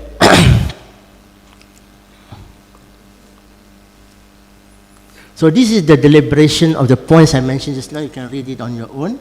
Right? So this is what you can refer to in further understanding the 4 properties of knowledge or 4 philosophical dimensions of knowledge. So that you cover all properties of knowledge when you do your lecture, when you prepare your lecture for your students in that sense. Okay.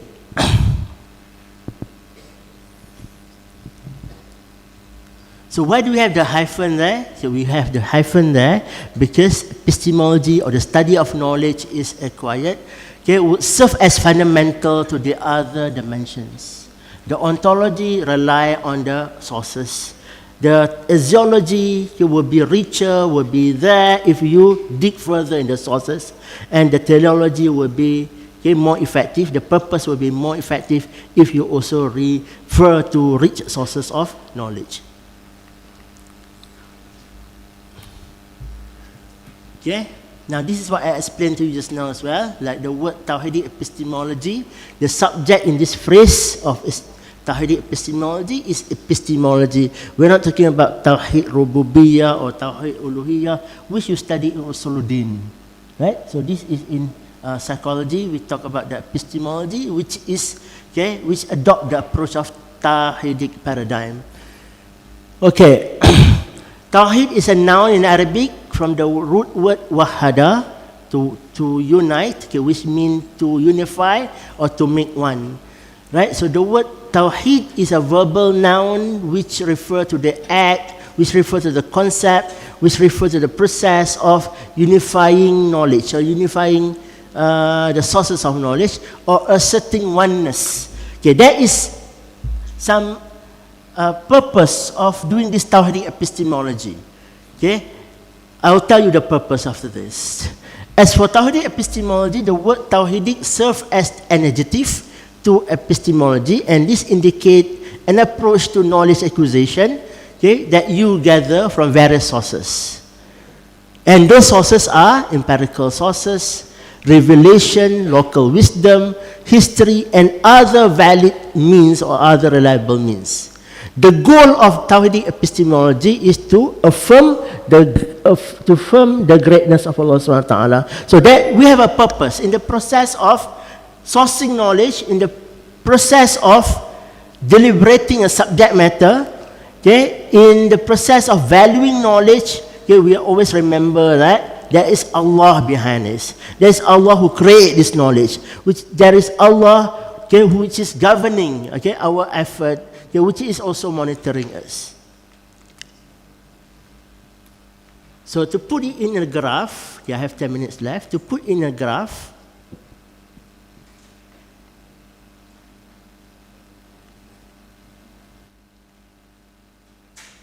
where's that?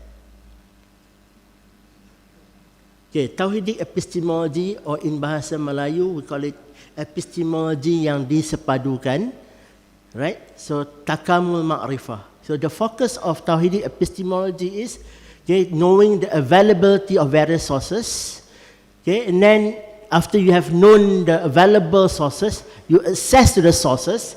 Maybe you cannot do it alone. You have to have others who work with you.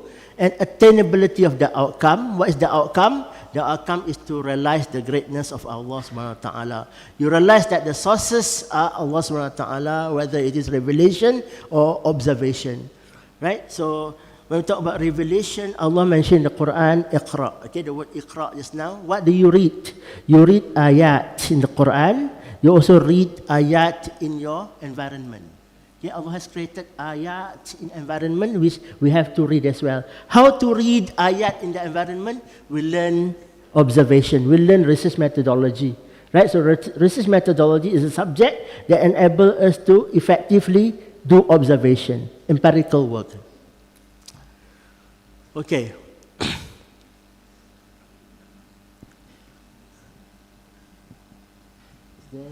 Is it coming?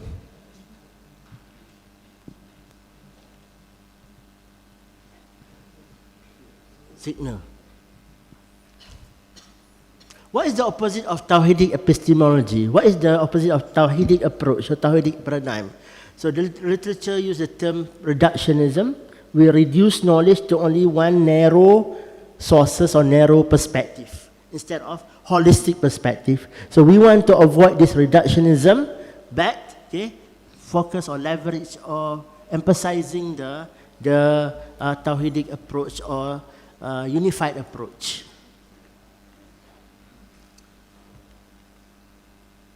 Okay.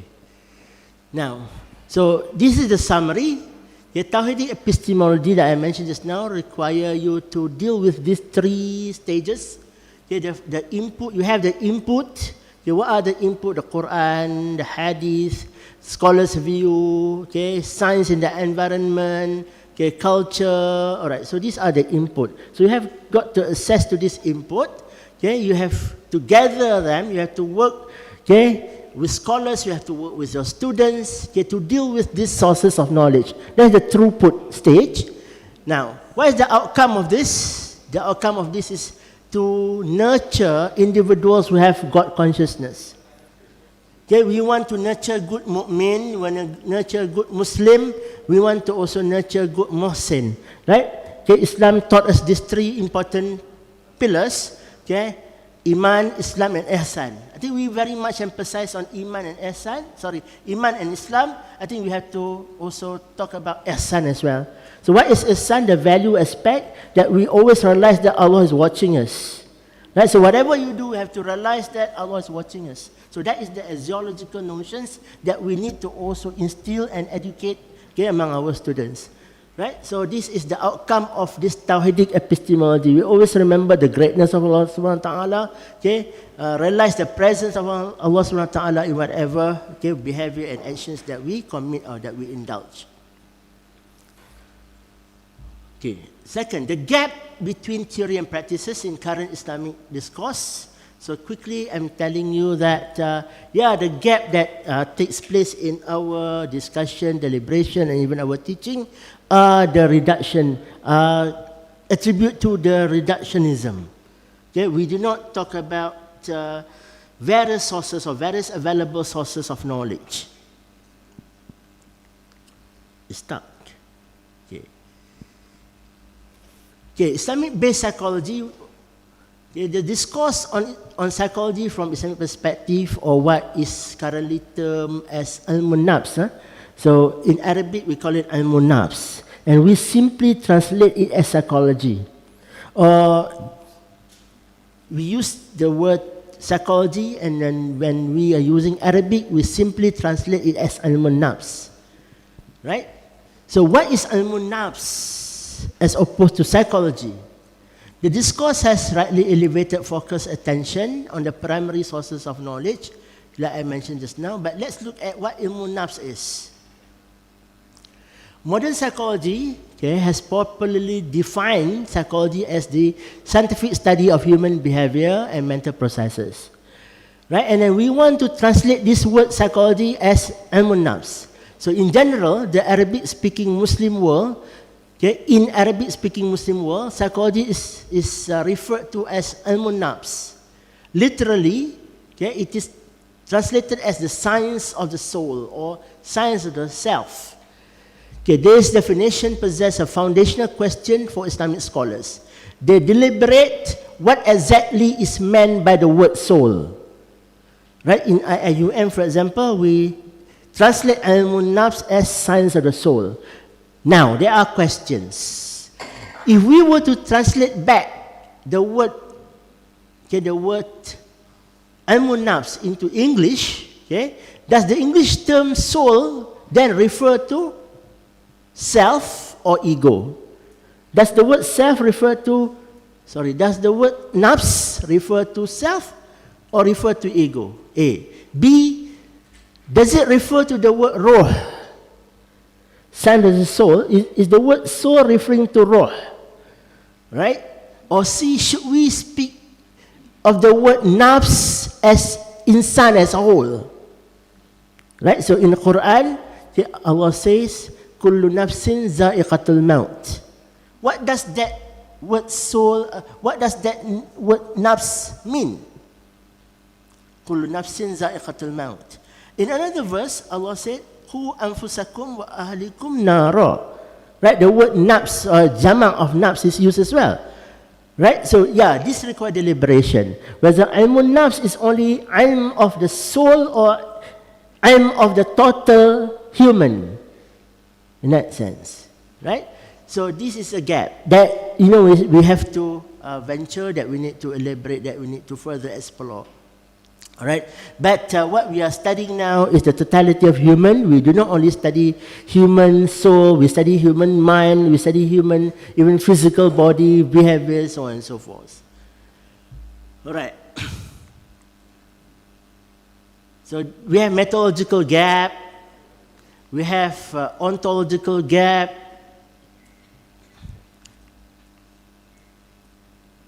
and glaringly, not much have been addressed on the axiological and teleological.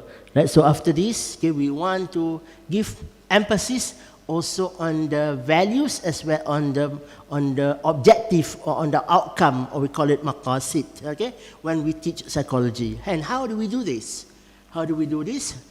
Right? And then this is a broad picture of psychology, a broad area of psychology. After we have liberated psychology, not only by referring it to a scientific study, but study, because we do not want to confine our epistemology to only scientific way, but also the naql way, what we call the revelation.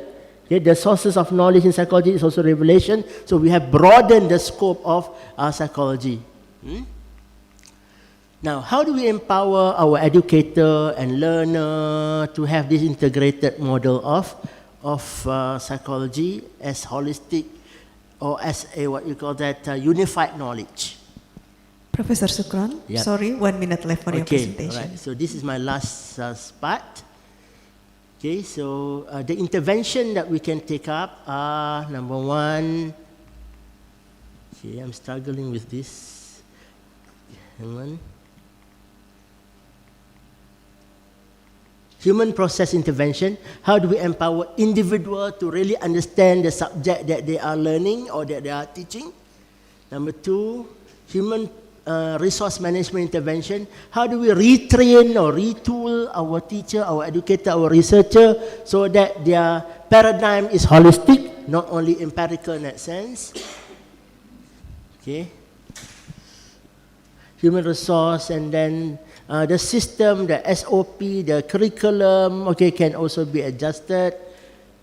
And the last one is, the engagement. Who do we engage? Who else can we engage in order to strengthen our education or psychology education? Thank you very much. Assalamualaikum warahmatullahi wabarakatuh. Waalaikumsalam warahmatullahi wabarakatuh. Thank you so much, Professor Shukran, for the meaningful and insightful presentation. I think we will get a comprehensive perspective after this seminar, because from our first speaker, from Professor Ghazala, we have learned about the implementation of Islamic psychology, the application of BAM, and then from Professor Shukran, we have learned about the foundation of Islamic psychology. And I can see that most of the participants is curious and interested about the topic. And now we will come to our third, last but not least, the speaker, Dr. Bagus Riyono, who will present levels of consciousness as the determinants of mental health. Yeah.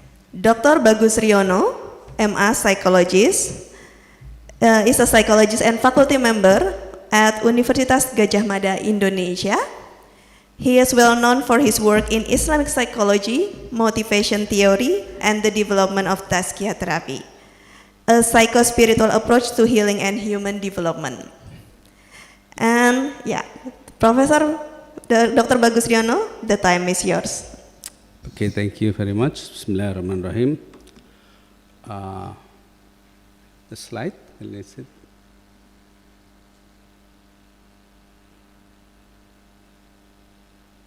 Okay. Assalamualaikum. Allahumma sholli ala Sayyidina Muhammad wa ala alihi wa sahbihi asma'in. Asyhadu an la ilaha illallah, asyhadu anna Muhammadan abduhu wa rasuluh. Amma ba'du. I am going to present the topic that is related to how the psychology is reconstructed or integrated with the religion, especially the Islamic teaching. So I choose the topic concerning the consciousness because this is the term that actually is quite common in the discipline of psychology, but sometimes they don't really define it clearly. So I am trying to explain about the meaning of consciousness and how we can apply it to our daily life. And the background of my presentation, yeah, the next slide, please. Oh, I'm using this, yeah. Which one?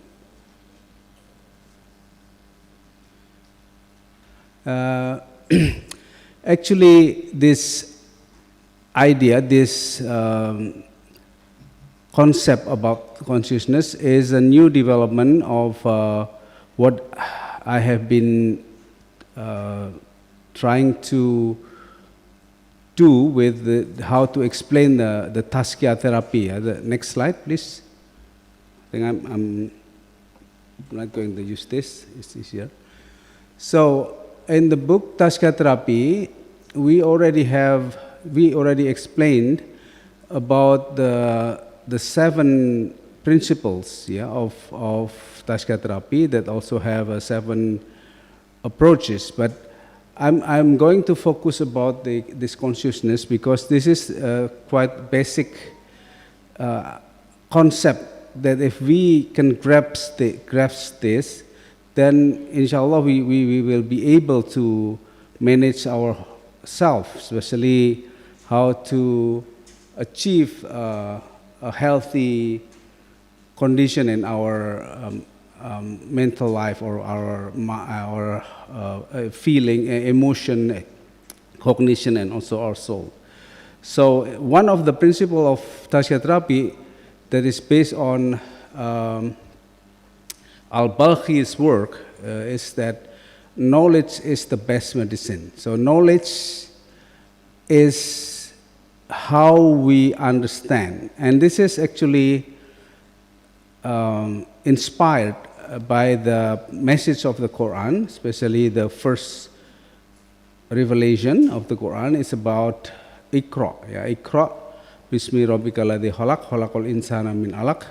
Iqra wa rabbukal akram, alladzi alama bil qalam, alamal insana ma lam ya'lam. So this first 5 ayat in the Quran that is revealed to the Prophet Rasulullah sallallahu alaihi wasallam is about learning. It's about knowledge, and knowledge actually is the fundamental teaching of Islam, and it is also mentioned by Imam Al-Ghazali that the fundamental competence of a Muslim is to become knowledgeable. It's ilm. Ilm is very important. And if we look at the Quranic verses, there are more than 800 ayat that's talking about ilm. Nafs itself is only 270 or 298 times, yeah, but knowledge appears around 845 times in the Quran. So this is a very important concept. So this is what differentiate Islam as a religion with other religion, because people sometimes think that religion is about belief, it's about dogma, but Islam actually is not like that. Islam is about knowledge. So you as a Muslim, we as a Muslim, we have to seek knowledge. Seeking knowledge is not optional. It's something that we have to do. Because by being knowledgeable, we will be safe not only in this world, but also in the hereafter. So this refers to Rabbana atina fid dunya hasanah wa fil akhirati hasanah wa qina adzabannar. So the key to achieve that is knowledge. So that's why Al-Balkhi mentioned that knowledge is the best medicine. So in trying to explain the meaning of how can knowledge become a medicine, especially for our mental health, but also actually for our body also. So I'm trying to break down, the connection, between consciousness, cognition, emotion, and behavior. So what is consciousness? In many number of literature, actually people, scholars, not only Muslim, but scholars in general, they explain consciousness in different way. I just try to summarize this, that consciousness can mean the self, you, the self, the I, and then the soul, and also the mind and the heart. So I will present who said that. First, this is a Nobel laureate, John Eccles. He's a psychologist, a neuropsychologist. He won a Nobel Prize for his studies, about synapse on the brain. And he proved that actually there is a soul that control our brain. But in his introduction, in the introduction of the book, he said, but if I mention the soul, it's going to be difficult to be accepted in the scientific community. So they changed the soul with the self. So actually when they say the self, what he means is the soul. So the soul is the non-material entity, substance, that control our brain. Our brain is not the center of our existence. It's not the center of our consciousness. Actually, our consciousness comes from our soul, And he proved this theory, this hypothesis, through the logic of quantum physics. So it's kind of,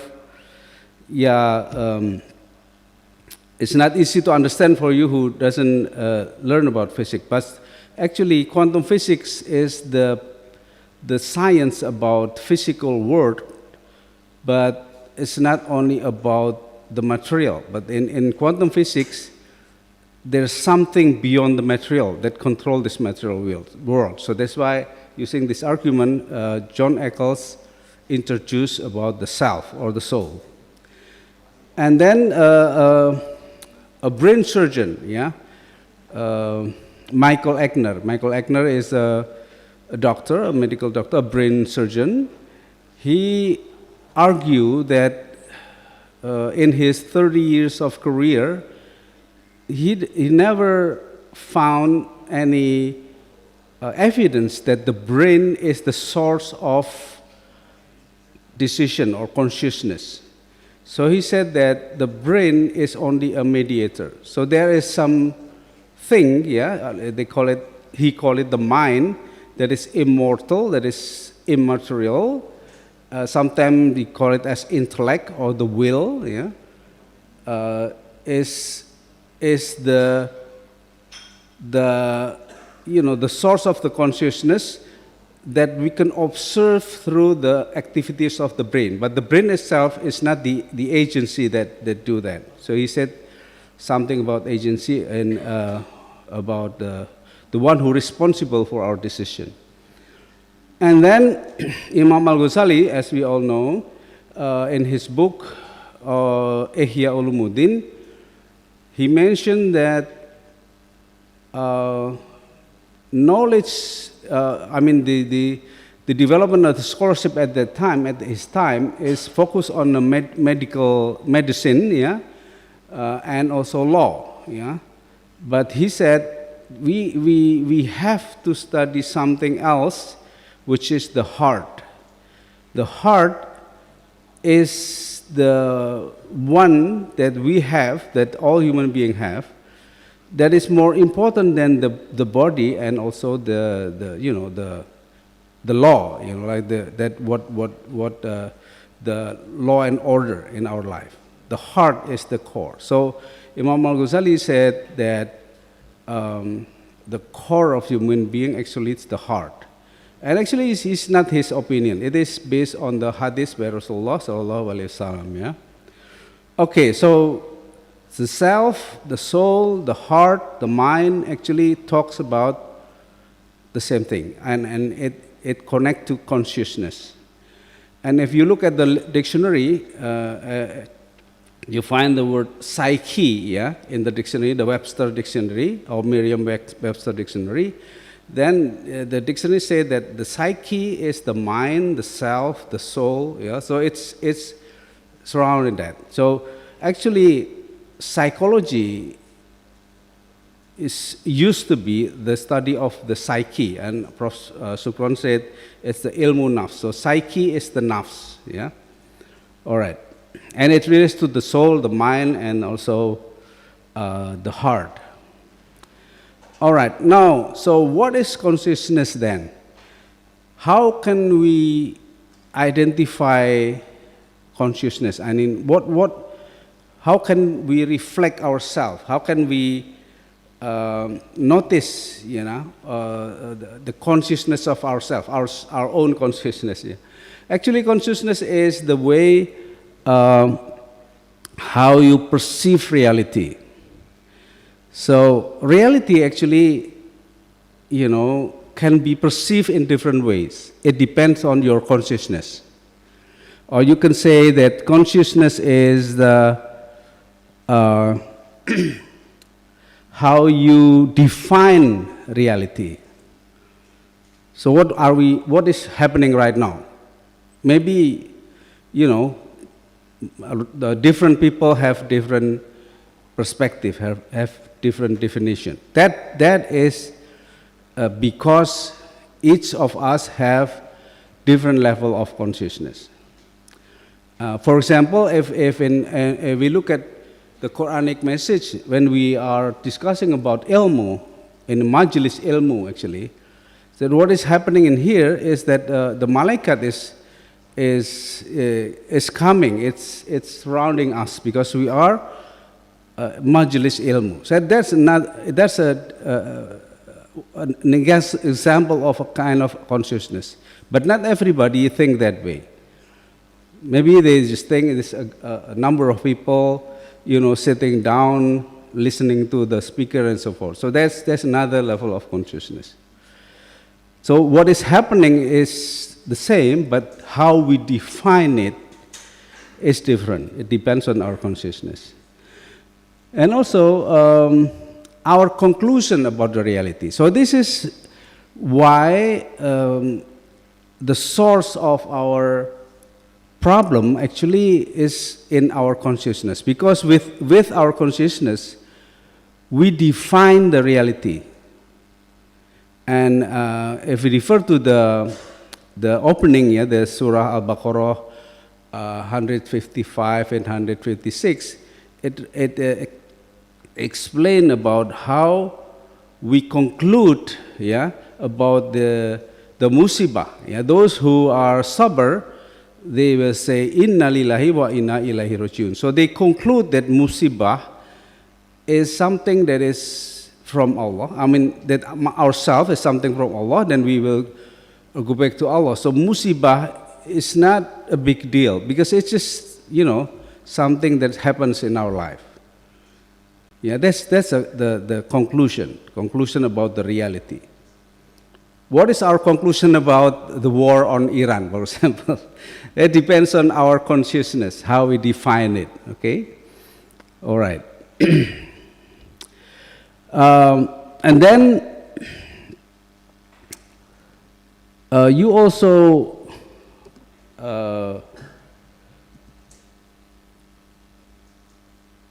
your level of understanding also defined by your level of understanding means how deep you understand the situation. So if you listen to scholarly analysis, yeah, and you listen to maybe journalists, they have different level of understanding of the same event. And maybe yourself, when you have problem with your siblings, you have problem with your spouse, so what level of understanding do you have will determine how you respond to that event or realities or what's happening, yeah? So level of understanding is also important. And this is also refers to the consciousness. Now, the next topic is how does this consciousness flow to behavior? So this is the logical flow of the connection between consciousness, cognition, emotion, and behavior. First of all, consciousness will form our worldview, our perspective, our worldview, our paradigm. Our consciousness will form that. The discussion about religion and science, there's a documentary about a debate about religion and science. One person say that science first, then religion. Science first, then religion. And then the other say that it's religion first, and then science. So this is the worldview, okay? Those who believe that science first, then religion, they will treat religion as an object of study through the scientific lens. And they will find that religion sometimes is irrational, sometimes is, it doesn't make sense and so forth. But those who have the worldview that religion first and then science, they will see science as a way of understanding the truth. But religion actually is the source of the truth.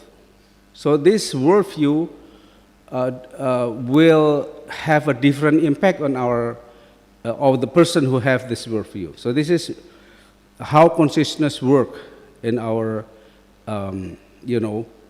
mind, yeah?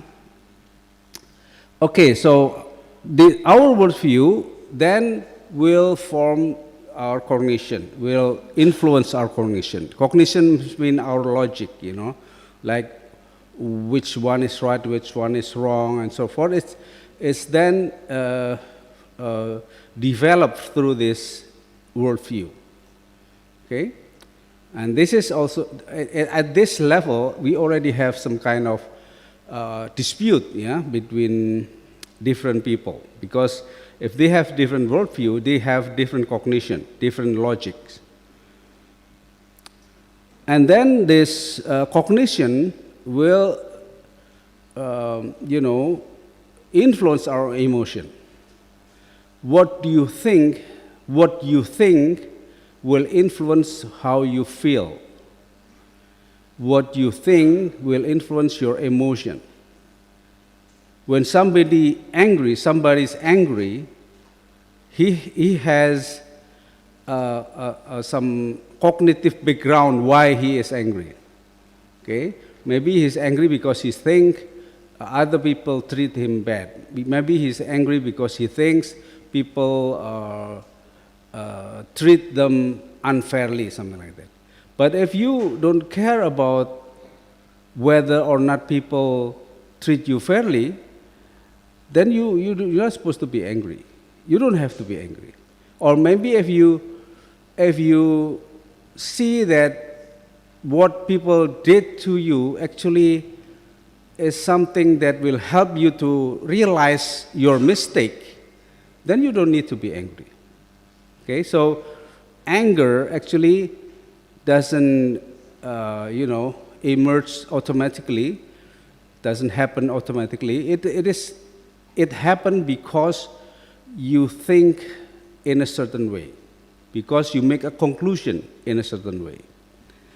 And this emotion then will drive your behavior. Okay, when you're angry, your behavior will be driven in a certain direction. And when you're not angry, then your behavior will be more calm and so forth. So this is the flow. Okay?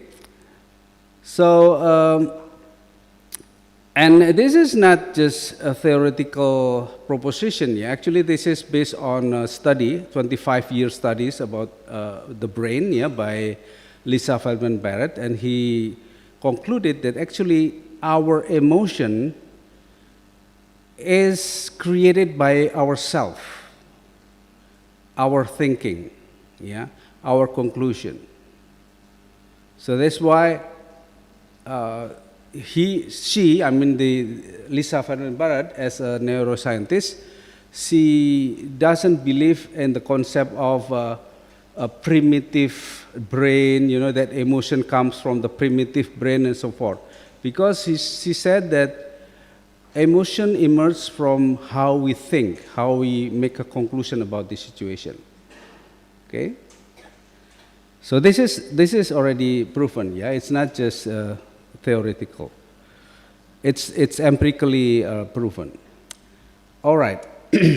And now, when we talk about mental health, when we talk about mental problem, actually the first symptom that we see is the behavioral problem. So the behavior, if somebody have a mental problem, we can see it from the behavior, the unadjusted behavior, irrational behavior, and so forth. So behavioral problem actually caused by emotional disturbance. That's why in his work, Abu Zaid al-Balkhi defined that there are 4 main causes of mental problem, and all of them are emotional disturbance. This is anger, sadness, anxiety, and OCD. So these 4 sources of mental problem are all emotional disturbance, and then it will create a behavioral problem. And emotional disturbance actually comes from cognitive distortion.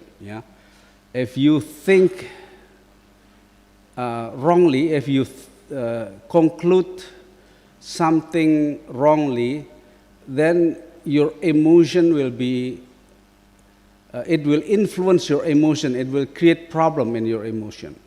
And if you have emotional problem, you will behave in a bad way, in a, undesired way. Okay? And cognitive distortion actually caused by misperceptions, the wrong perceptions, or the wrong understanding about this situation. Okay? So this is the connection from the behavior, emotion, cognition, and also our consciousness. Okay, now once we understand this, by understanding these dynamics, now we will go further. So what are the levels of this consciousness? So if we don't understand the situation, if we make a wrong conclusion about the situation, why does it happen? So the answer is because whether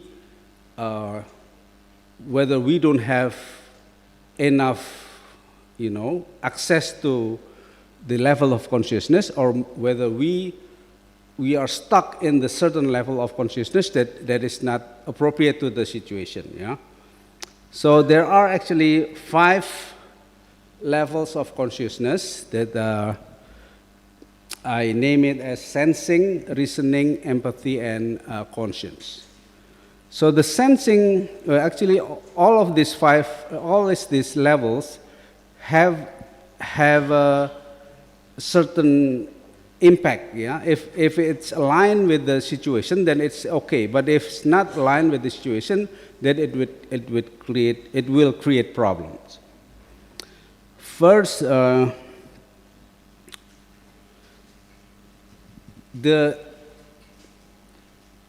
consciousness will create our point of view, okay, our conclusion about the situation. And our conclusion about the situation will influence our behavior through our cognitive processes and also our emotional dynamics, right? So the first level of consciousness, we call it as sensing. Sensing is the consciousness that is based on sensory only, based on our senses. Like you observe something, so then you conclude based on your observation. You'll hear something, you conclude based on what you hear. Or you see something, you observe something, yeah, or you experience something, yeah. So sensing level of consciousness is the superficial consciousness, because it's only related to the surrounding. There is no deep understanding. It's just the superficial understanding. Well, it is a good thing if you facing a problem that can be properly properly solved by this level of consciousness. For example, if you doing something that needs some concentration, yeah, you are working with a electrical circuit, yeah, your sensing is very important. Okay. Some people maybe doesn't have a sharp observation or sharp hearing, listening, yeah. So it doesn't mean that sensing is bad, but it is only for a superficial situation or very material, very concrete things. Yeah. But when you are stuck with this level of consciousness, I mean, when you're stuck with this sensing level of consciousness, then you will miss the opportunity to understand deeper. Okay, so because you only define reality based on what your observer, what you see in your surrounding, what you hear in the surrounding, the image, yeah, and so on. So that's why sensing is necessary, but it's not sufficient. Okay, and there is some trap if you are stuck in the sensing level of consciousness.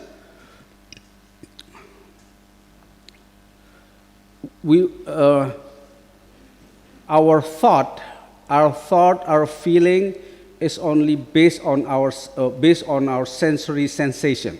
Yeah, so we are easily to be, taken. Our emotion is easily disturbed by what we see, what we hear, because we think that is the reality. Yeah. Dr. Bagus, okay. Sorry, 1 minute left for your presentation. All right.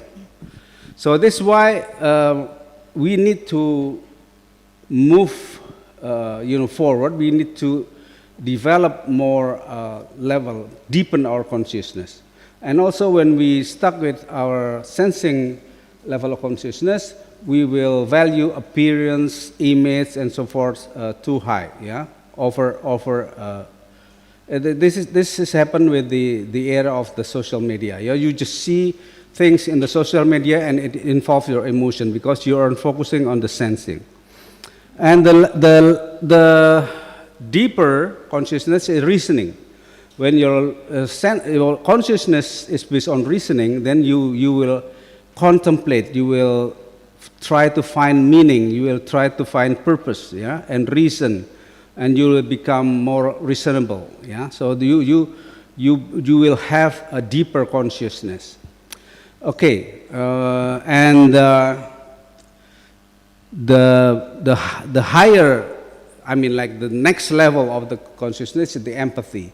The empathy is the consciousness of recognizing the presence of others. So you don't just follow your logic, but you have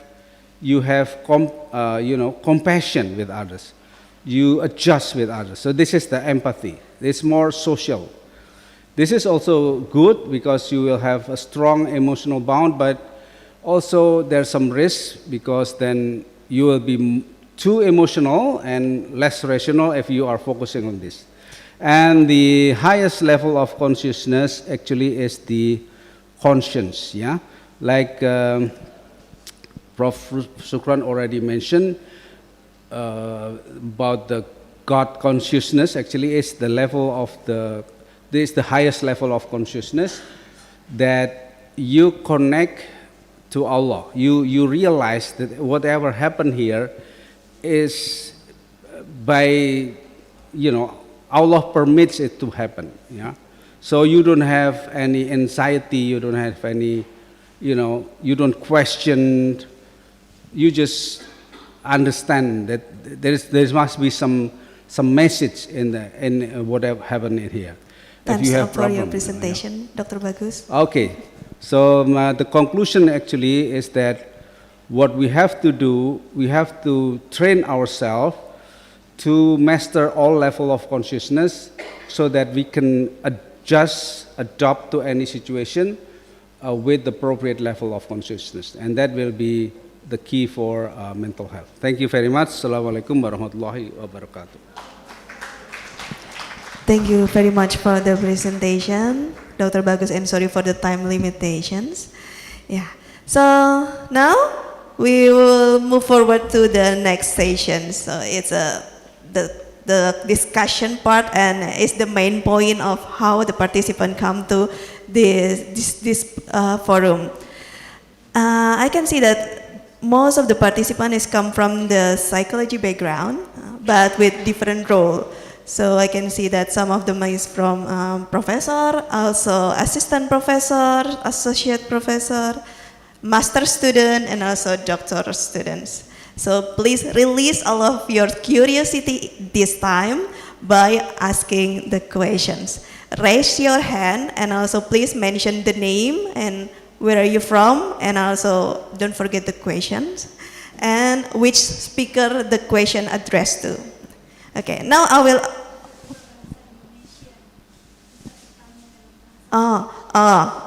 Yeah, it's okay if you will ask using Indonesian, and I will try to translate it in English to our speakers. Yeah, so please raise your hand. Yes, okay. The microphone. Ya, baik. Terima kasih atas waktunya. Pemaparan yang cukup menarik ya, dan saya ada satu pertanyaan. Ini mungkin kalau ke pemateri yang mana mungkin bisa tiga-tiganya ya, karena pertanyaan saya akan lintas dari itu gitu. Dipicu dari apa yang tadi disampaikan oleh Prof, oleh dokter yang terakhir, mohon maaf, Dokter Bagus tentang kesadaran gitu ya, tentang kesadaran bahwa level kesadaran orang itu beda-beda. Pertanyaan saya berangkat dari sebuah kisah yang cukup populer di dalam Islam, yaitu kisahnya Nabi Yakub. Kita tahu Nabi Yakub adalah seorang nabi yang di dalam Al-Quran dikisahkan beliau sampai menderita kebutaan. Penyebab dari kebutaannya adalah karena kehilangan Nabi Yusuf putranya, kemudian diikuti oleh Bunyamin karena perlakuan yang buruk dari saudaranya. Kemarahan atas hal itu, kesedihan atas hal itu membuat Nabi Yakub kemudian terus-menerus menangis. Quran. Sampai kemudian kedua mata beliau memutih dan beliau kehilangan penglihatannya. Mungkin dalam kacamata psikologi modern kita akan mengatakan Nabi Yakub depresi. Tapi apakah iya seorang nabi depresi kan gitu. Nah, saya menemukan jawaban tentang kesadaran tadi, bahwa di dalam Al-Quran tersebut juga disampaikan meskipun Nabi Yakub ini selalu dalam keadaan menangis karena beliau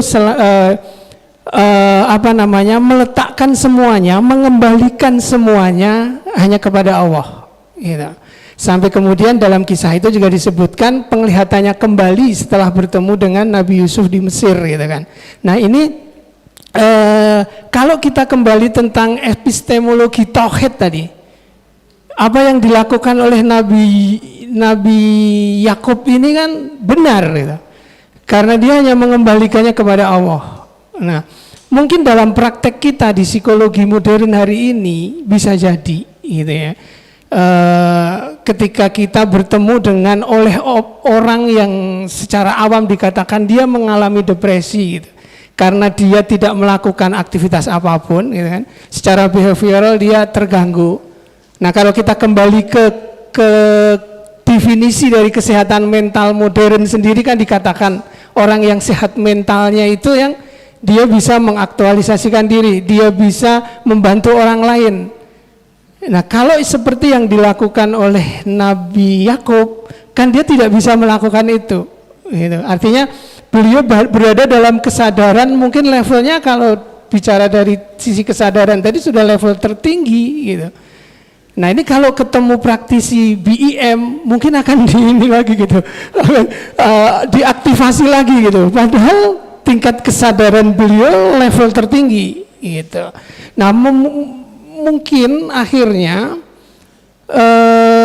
ketika kita melakukan praktek-praktek psikologi gitu ya, bertemu dengan orang-orang yang mengalami kondisi-kondisi yang dalam kacamata psikologi modern kita ini orang depresi, menarik diri dari lingkungan, dari aktivitas, tapi sebenarnya dia sedang melakukan kesadaran tertinggi tadi Pak, bahwa dia sedang menyatukan kesadarannya, mengikatkan kesadarannya gitu.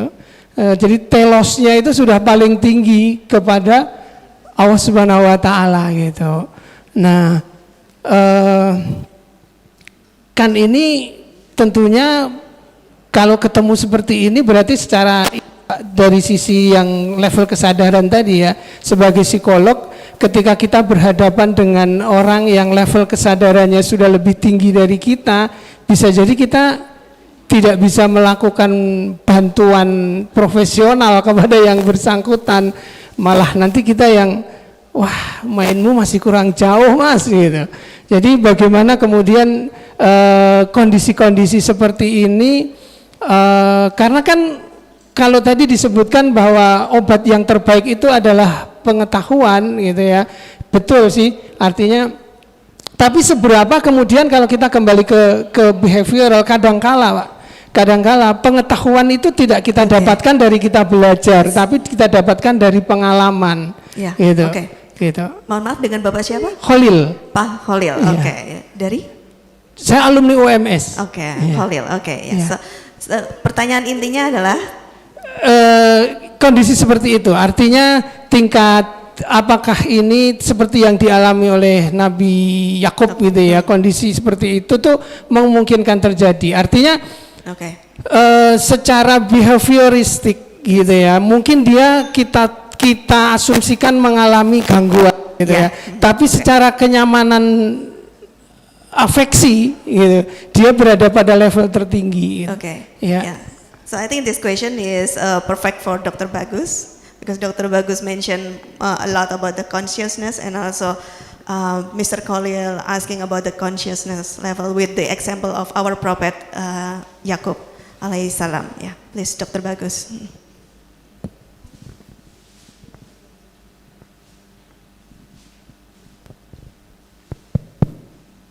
Baik,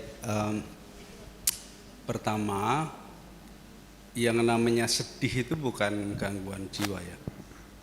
Jadi semua orang itu akan mengalami sedih, takut, itu wajar. Yang menjadi gangguan ketika itu berlebihan.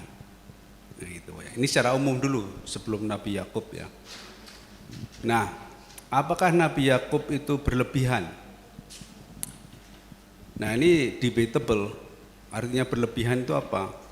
Ketika dibilang depresi itu artinya doesn't have any idea what to do gitu. Nabi Yaqub tidak seperti itu.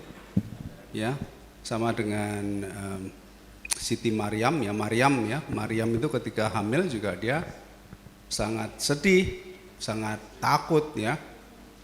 Sempat berucap, wah lebih baik aku mati saja gitu. Itu apakah suicidal thought? Ya bukan. Itu ekspresi normal dari seorang manusia yang merasakan bahwa dirinya tidak sepenuhnya berkuasa terhadap apa yang terjadi. Tapi itu adalah ekspresi yang di luar, ya. Kalau yang di dalam hatinya Nabi Yaqub itu ya masih sehat. Nabi Muhammad itu malah nangis ketika ingat sama umatnya, apakah terus dia depresi? Enggak. Nabi Muhammad sangat sedih ketika putranya Ibrahim meninggal, dia menangis. Tapi ketika para sahabat bilang, gerhana bulan, terjadi gerhana bulan, terus para sahabat, wah bulan pun ikut menangis, Nabi Muhammad langsung jangan ngawur aja, itu nggak ada hubungannya. Jadi masih intact, masih in control ya. Nabi Yaqub juga masih in control, dia tahu ada sesuatu yang mengkhianatinya, dia sangat sedih dan dia secara fisik ya matanya menjadi tidak bisa melihat karena kesedihannya, tapi itu bukan masalah depresi ya. Itu reaksi normal, seperti kalau Anda kejeduk itu kan bocor kepalanya ya sakit toh. Iya kan, itu fisik aja.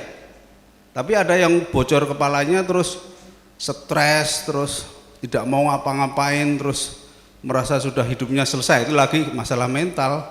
Nabi Yaqub masih berfungsi, dia masih punya harapan, dia tahu ya bahwa Yusuf itu masih hidup gitu. Jadi kita harus melihatnya itu secara komprehensif, jangan hanya dilihat dari indikator-indikator permukaan lalu kita menyimpulkan dan sebagainya ya. Jadi intinya di sini bahwa yang namanya masalah mental itu adalah masalah yang ada di dalam hati, bukan ada di dalam fisiknya ya. Jadi hatinya itu kualitasnya gimana. Nabi Ayub coba, Nabi Ayub itu sakit berapa? Ada yang bilang 17 tahun, ada yang bilang 7 tahun sakit terus. Terus apakah dia depresi? Enggak, dia tidak putus asa, dia bersyukur justru. Kan unik itu. Jadi kalau Anda melihat dari fisiknya ya nggak bisa menyimpulkan. Anda harus lihat dari hatinya.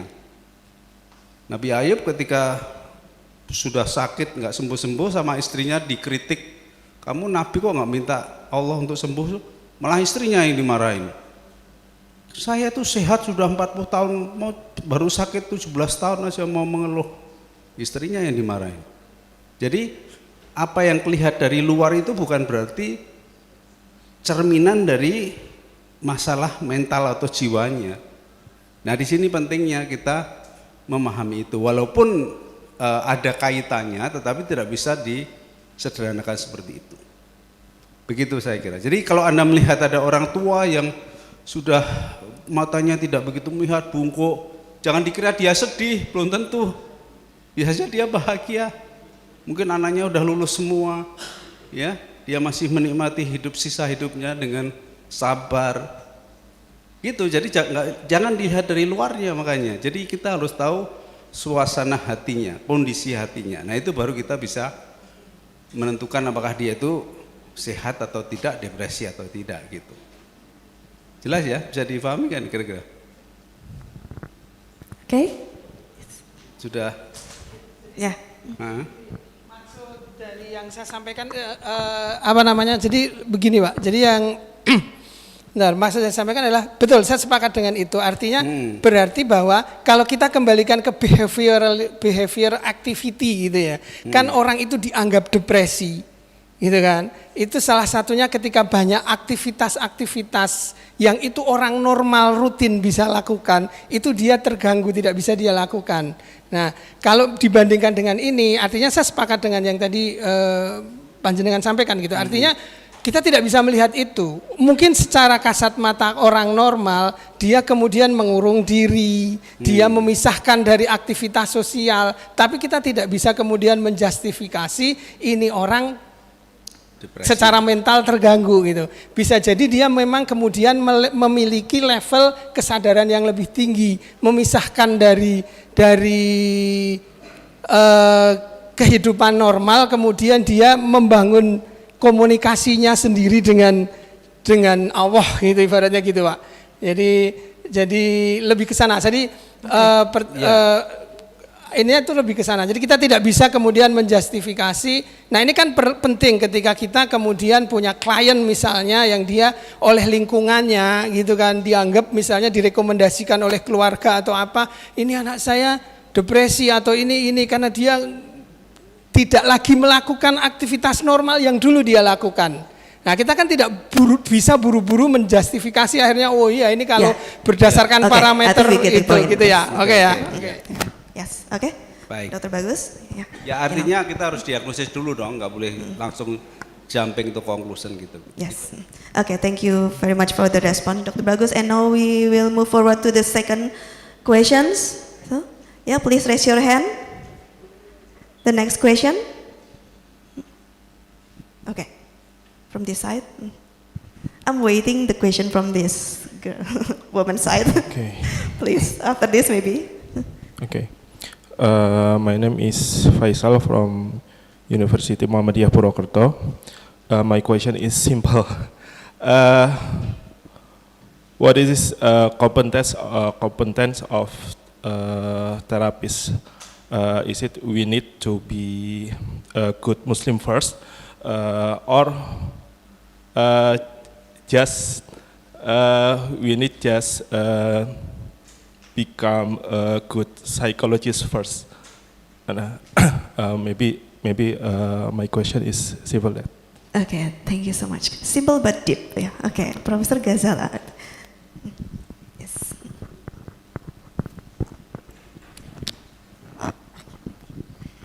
Yeah, thank you for the question. So in our research, we did ask people who had depression, Muslim people who had depression, do you think your therapist has to be Muslim?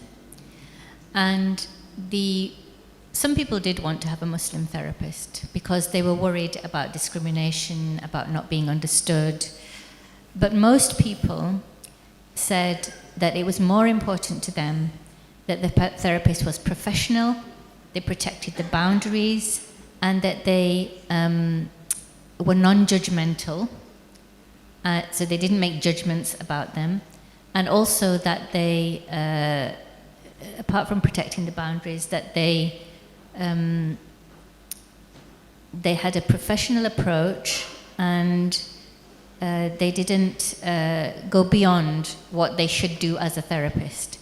And this didn't matter to them as much, because sometimes you can have a Muslim therapist who doesn't help you because they go beyond the boundaries of what they should be doing. So as I said before, people are not coming to therapy for nasiha, they are coming for support to recover from depression. And for example, there was one person who had depression, he went to his GP, his doctor, and the doctor said, you should just get married. Just get married, and then you'll get better. Now, this is not part of his professional training. It's not even Islamic advice, really. You know, it's maybe his opinion, that if you get married, maybe you'll feel better. And so this person with depression was not being helped by that advice. What he wanted was somebody who will use their training to help him, to support him, and recognize that his faith identity might be helpful. But if he hasn't mentioned that he wants religious advice, he's come to the doctor for medical advice, for support. And it's more important to people that they get that training, the benefit of your training, than that you are a good Muslim. You might be a good Muslim, but for them, they need your support in a professional capacity.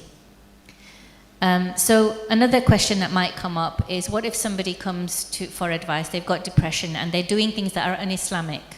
They're drinking alcohol, they have relationships outside marriage.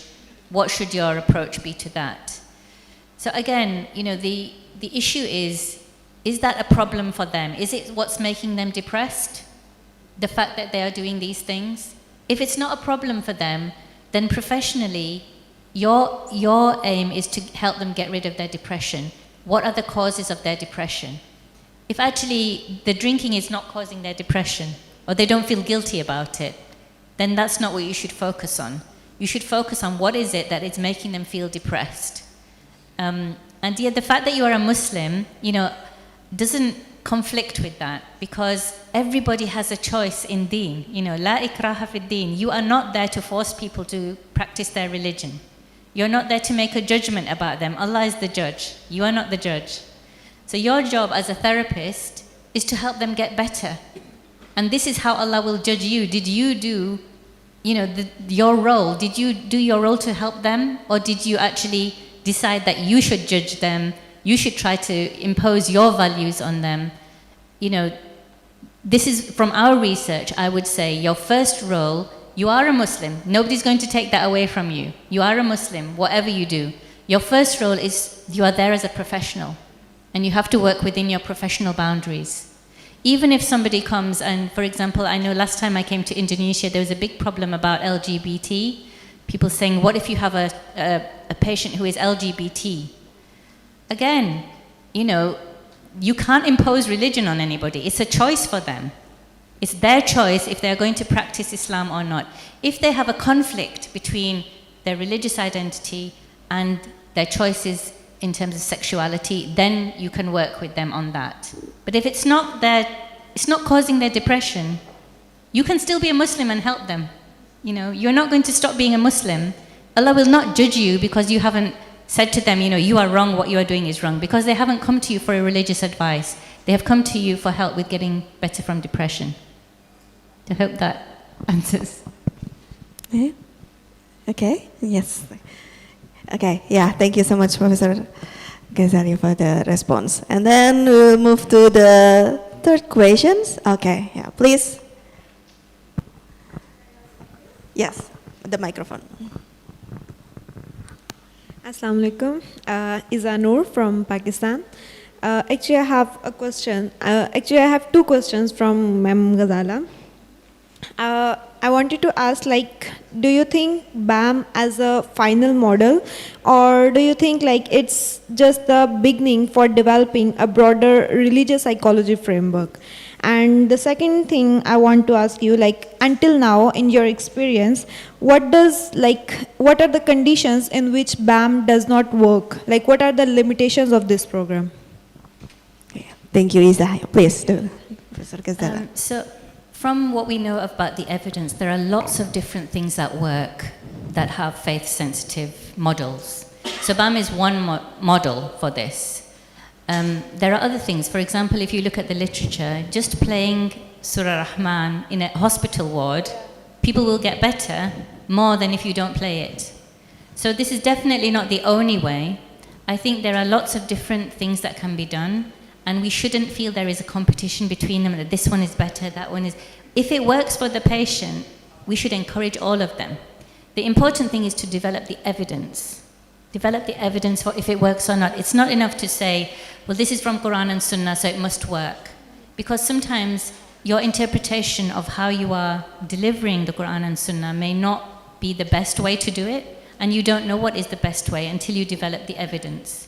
So I would say for all psychology approaches that use Islamic frameworks, use Islamic teachings, we still need to develop the evidence. And we shouldn't be against the evidence. I agree with Professor Shukran that it's really important that we don't just stick to the sources and disassociate from the actual transformational power of Islamic teachings. We have to develop that evidence base because this is it's important in terms of knowing what works, what actually works. There are so many different approaches. We can't say that they are all the same as each other. There was some research done recently on Islamic psychology where they used different types of Islamic psychology. One of them was CBT, faith-sensitive CBT. Other ones were based on this Tawhidi kind of, ilm al-nafs kind of approach. And they tried all of them, and together they found that they were better.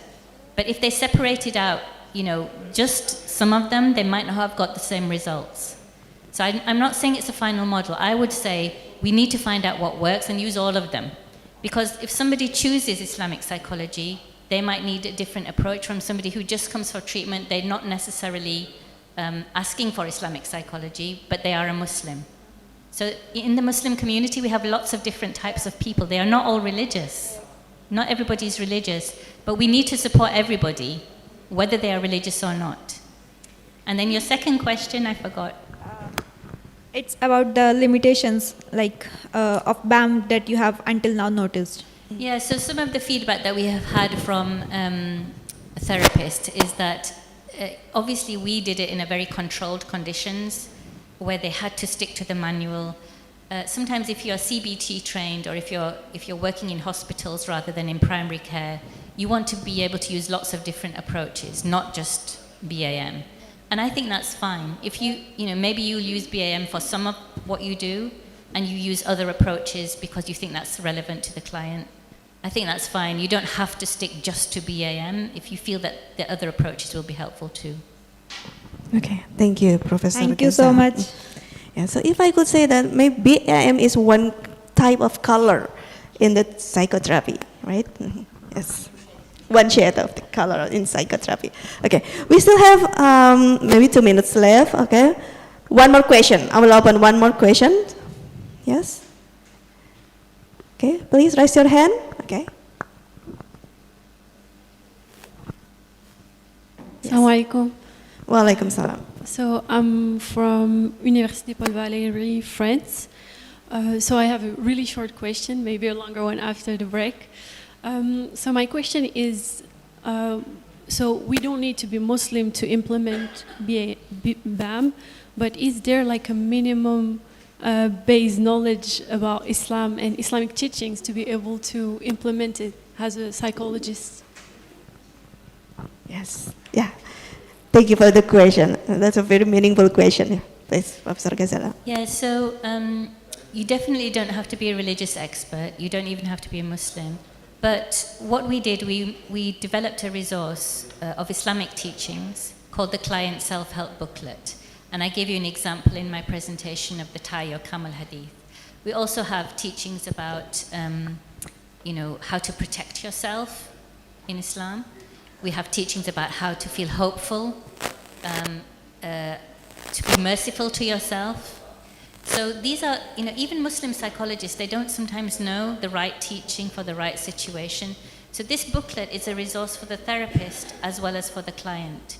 So whether you're Muslim or not Muslim, having these teachings all in one place where you can say to the client, would you like to have a look at this? You don't say, you must do this or you must do that. You just say, would you like to have a look at this? And we can talk about it.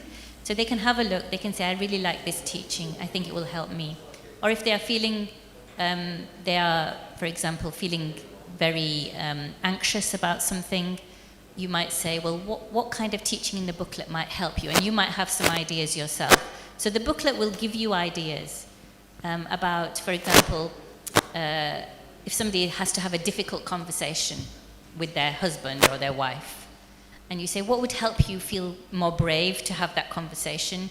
Maybe the names of Allah at the back of the booklet. And they might say, if I feel these names of Allah might help me feel like I'm ready to have that conversation, might remind me that even if it doesn't go well, I have tried, and I'm doing my best. So their teachings in the booklet are enough, I think.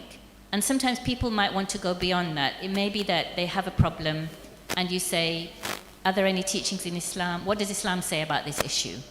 Maybe they don't know. So is there somebody you can ask about it? So they can go and get advice from an imam or somebody else. Or you might, what we encourage therapists to do who are delivering this is have their own expert religious person as well. So in the UK, we have what are called chaplains in hospitals. They are religious experts and they are used sometimes by the hospital staff.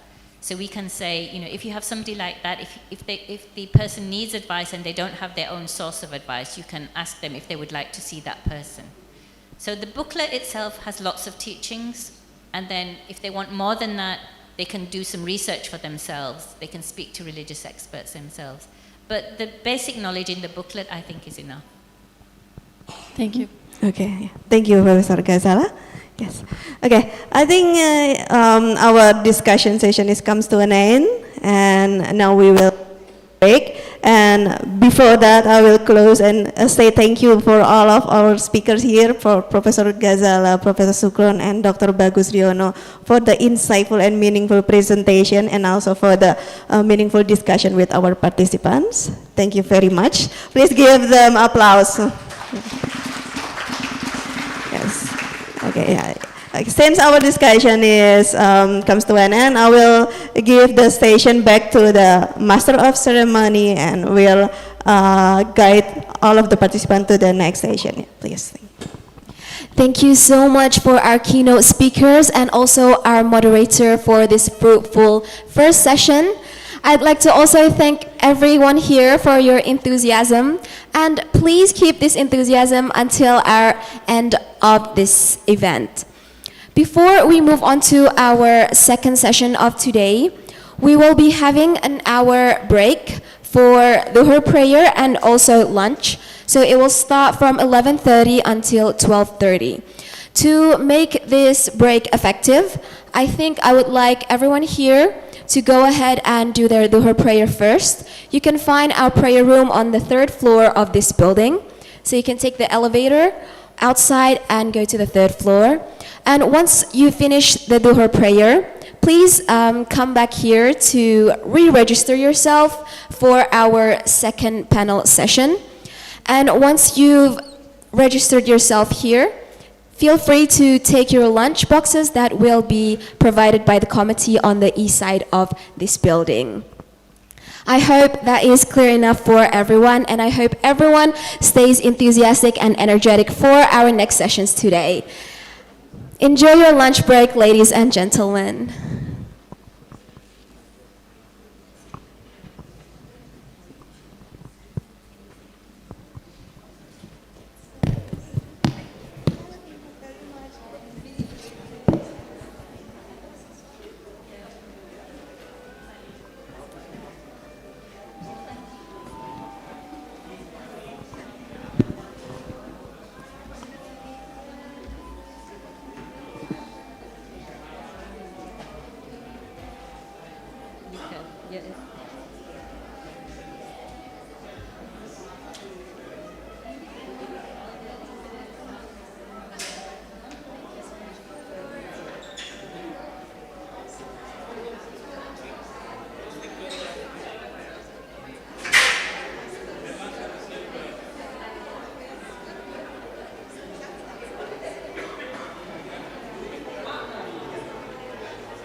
I'm sorry, ladies and gentlemen. Since we are still waiting on the time for Dhuhr prayer, and our lunch is already waiting for us here, please feel free to grab your lunch boxes and enjoy your meal while we wait for the Dhuhr prayer. Thank you.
kopi atau Mbak?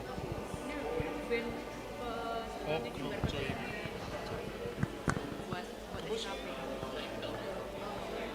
WA wae.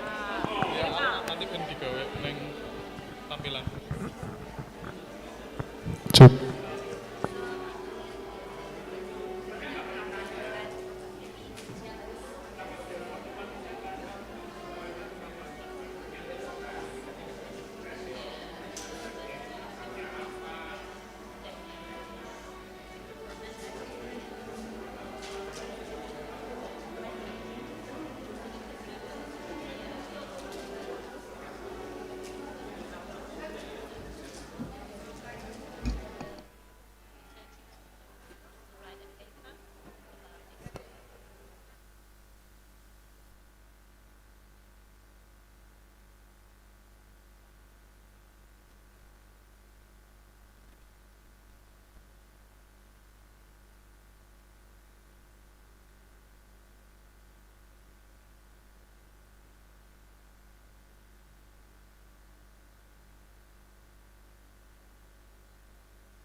Just a quick reminder for all the participants here to please re-register yourself or daftar ulang on the secretary table to your right, since our second panel session will start shortly. Thank you.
Welcome back, ladies and gentlemen.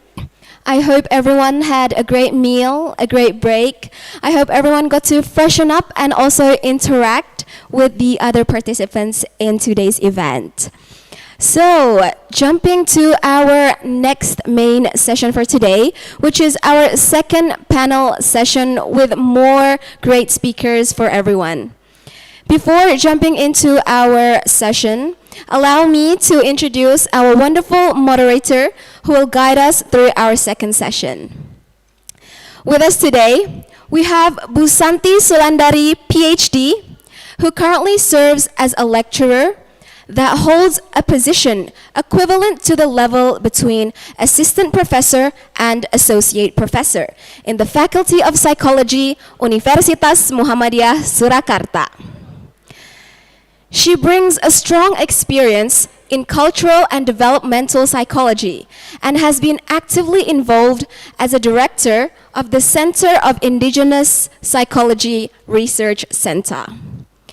With her various publications on cultural and developmental psychology, we're excited to have her lead this discussion today. So without further ado, please join me in welcoming Bu Santi Sulandari. Over to you.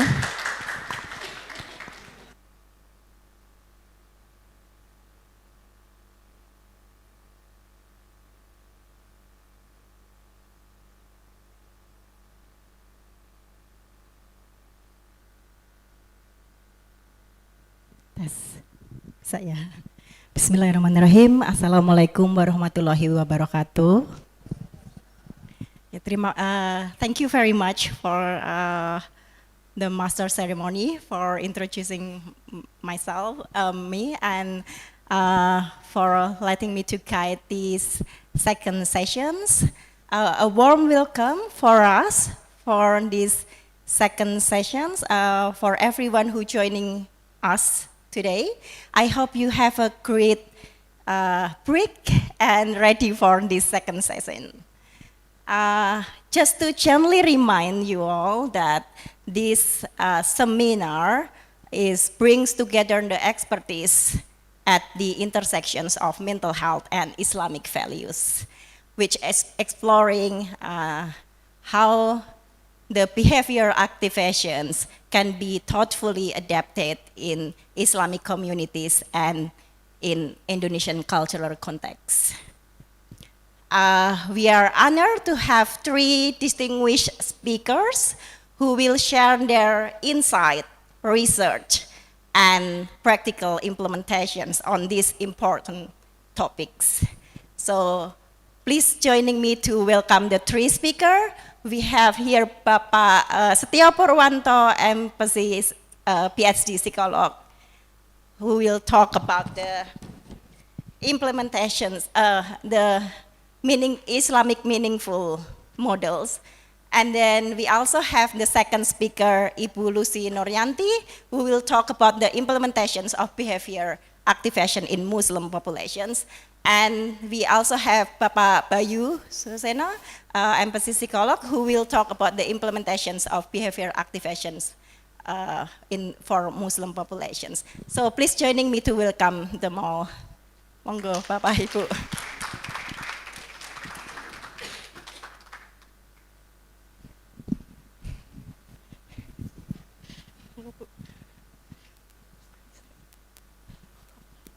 Monggo silahkan. So before we start our first speaker, due to all the speakers are Indonesians, and we also have Indonesians audience, we might use mixed language in delivering the talk. So if you have any concern, please do let us know. And without further ado, I will introduce our first speaker, Bapak Setiyo Purwanto, M.Si psycholog.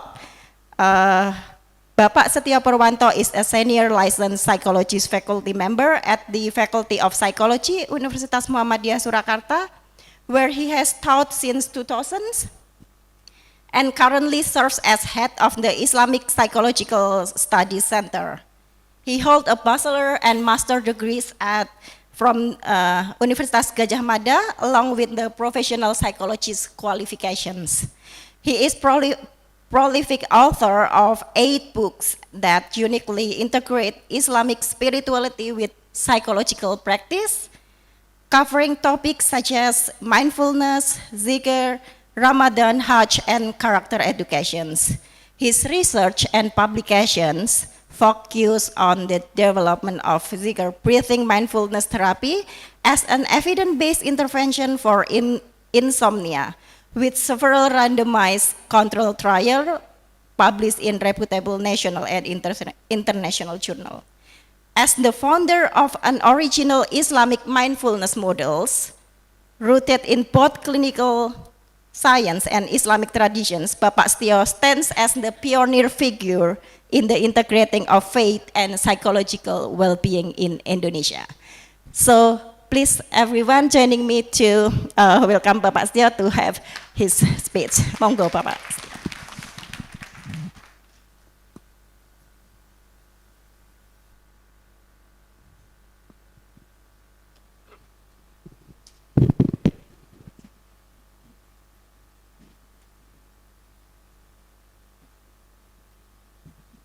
Bismillahirrahmanirrahim.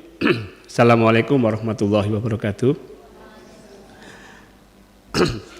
Terima kasih. Before continue, I apologize that I will deliver my presentation with bahasa Indonesia. Semoga ini tidak memberi tetap memudahkan kita, memudahkan saya untuk menyampaikan presentasi ini. Baik, terima kasih kepada panitia dan yang saya hormati Prof. Ghazala, Prof. Shukran, Dr. Bagus Riyono. Saya akan menyampaikan tentang toward an Islamic mindfulness model, IIUM, bridging faith and clinical practice. Continue. Oh, ini bisa ya. Oke.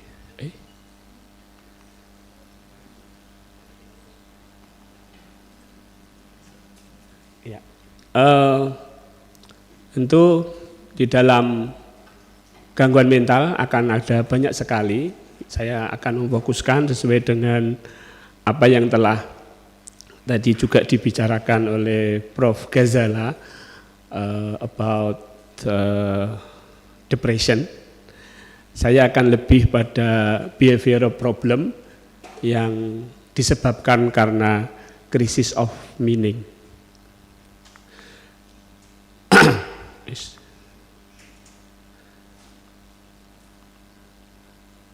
Okay. Ya, depression and the need of responsive care for responsive care. Ya, depression merupakan satu permasalahan global mental health yang mungkin kita sudah bisa melihat bahwa depresi ini sudah melanda di remaja, dewasa, dan ini menjadi problem utama. Kemudian problem utama dari depresi ini adalah high level of rumination and disconnection. Jadi ruminasi itu adalah satu permasalahan problem kognisi yang ini seringkali mengganggu aktivitas, baik aktivitas misalnya insomnia. Kesulitan ketika mengawali tidur ini bisa disebabkan oleh rumination. Dan disconnection. Nah, diskoneksi ini menyebabkan seseorang yang mengalami depresi ini seringkali kita lihat withdrawal atau menarik diri dari lingkungan. Dia merasa tidak terhubung, disconnect with the environment, tidak terhubung dengan lingkungan, tidak terhubung dengan dirinya sendiri bahkan. Meskipun dia sedih, tapi dia tidak sadar bahwa dirinya itu sedih. Ini menjadi problem. Karena tadi juga disampaikan oleh Pak Dr. Bagus dan mungkin Prof. Ghazala juga menyampaikan bahwa problem conscious ini sangat menentukan. Level conscious itu akan menentukan bagaimana dia memandang dunia ini. Maka disconnection ini menjadi satu problem utama di mana ini harus menjadi satu perhatian yang harus kita lakukan ketika menangani depresi.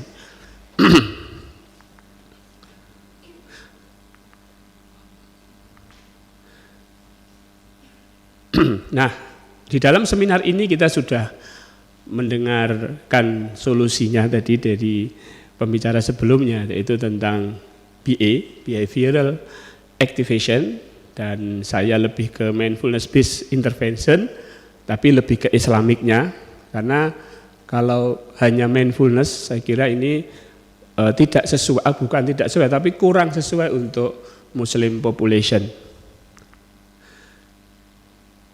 Ya, jadi di sini lack of spiritual integration. Kita lihat bahwa mindfulness ini kurang mengandung atau bahkan tidak mengandung spiritual. Bahkan BA sendiri yang dikembangkan oleh Prof. Ghazala dan Ibu Lusi dan Pak Bayu ini mengintegrasikan dengan Muslim. Ya, meaning is often self-constructed. Nah, inilah kadang-kadang bisa menjadi bias bahwa ketika orang depresi itu dia melihat dari kacamatanya sendiri. Makna-makna yang dia gunakan itu adalah makna-makna berdasarkan persepsinya sendiri. Ini menjadikan sesuatu tidak objektif. Kemudian, most approaches are developed within secular framework. Ya. Kemudian limited relevance for faith-oriented individuals. Jadi keterbatasan daripada keyakinan-keyakinan yang dari individu. Padahal kita tahu bahwa yang namanya satu faith itu kita harus mengacu pada tadi yang disampaikan Prof. Ghazala tentang the highest conscious, ya. High conscious itu adalah kesadaran tertinggi atau conscious of Allah, sadar Allah itu. In Muslim population, faith plays a central role in meaning making and coping. Jadi faith ini keyakinan memberikan satu peran yang penting untuk memberikan makna dari suatu kejadian gitu dan coping. Ya, coping ini sangat tergantung dari meaning yang dipakai oleh seseorang. Ketika innalillahi wa inna ilaihi rajiun itu adalah satu meaningnya bahwa semua dari Allah dan kembali ke Allah, maka copingnya pun akan lebih sehat. Ya, ini saya kira sudah dipahami ya bahwa existing model, jadi model-model yang sudah ada ini adalah belum spiritual atau belum masuk ke ranah keislaman. Ya, saya tadi menyampaikan ke Bu Lusi, tolong kalau saya salah di dalam memahami tentang behavior activation, nanti saya ditegur, ditegur siapa? Ya, saya punya satu pendapat tentang perbedaan behavioral activation dengan Islamic mindfulness ya. Bukan perbedaan sih sebenarnya, tapi ini lebih melengkapi ya. Kalau behavioral activation itu help people to move, help people move. Tapi Islamic mindfulness itu help them understand why they move. Jadi memberikan satu makna, kenapa saya harus berubah, kenapa saya harus bergerak, kenapa saya harus keluar dari suasana depresi seperti ini. Jadi memberikan makna, understand why they move. Nah, nanti tentu di dalam Islam kita ada pemaknaan tentang tauhid. Ini yang perlu saya tekankan.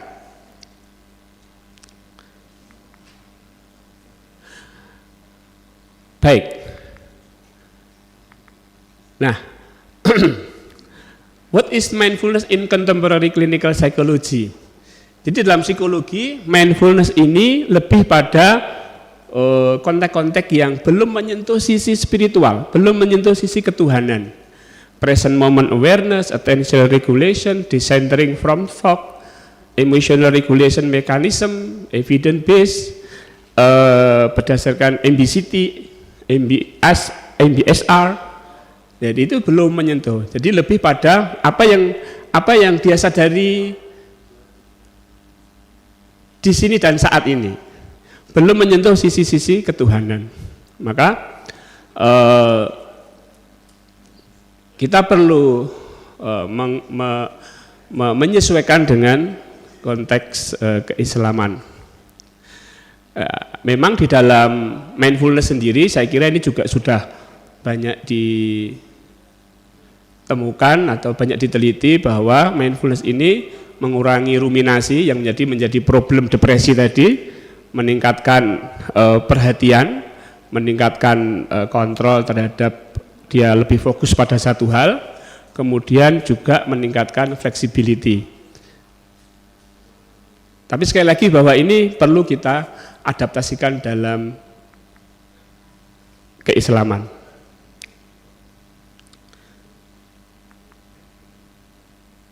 Okay.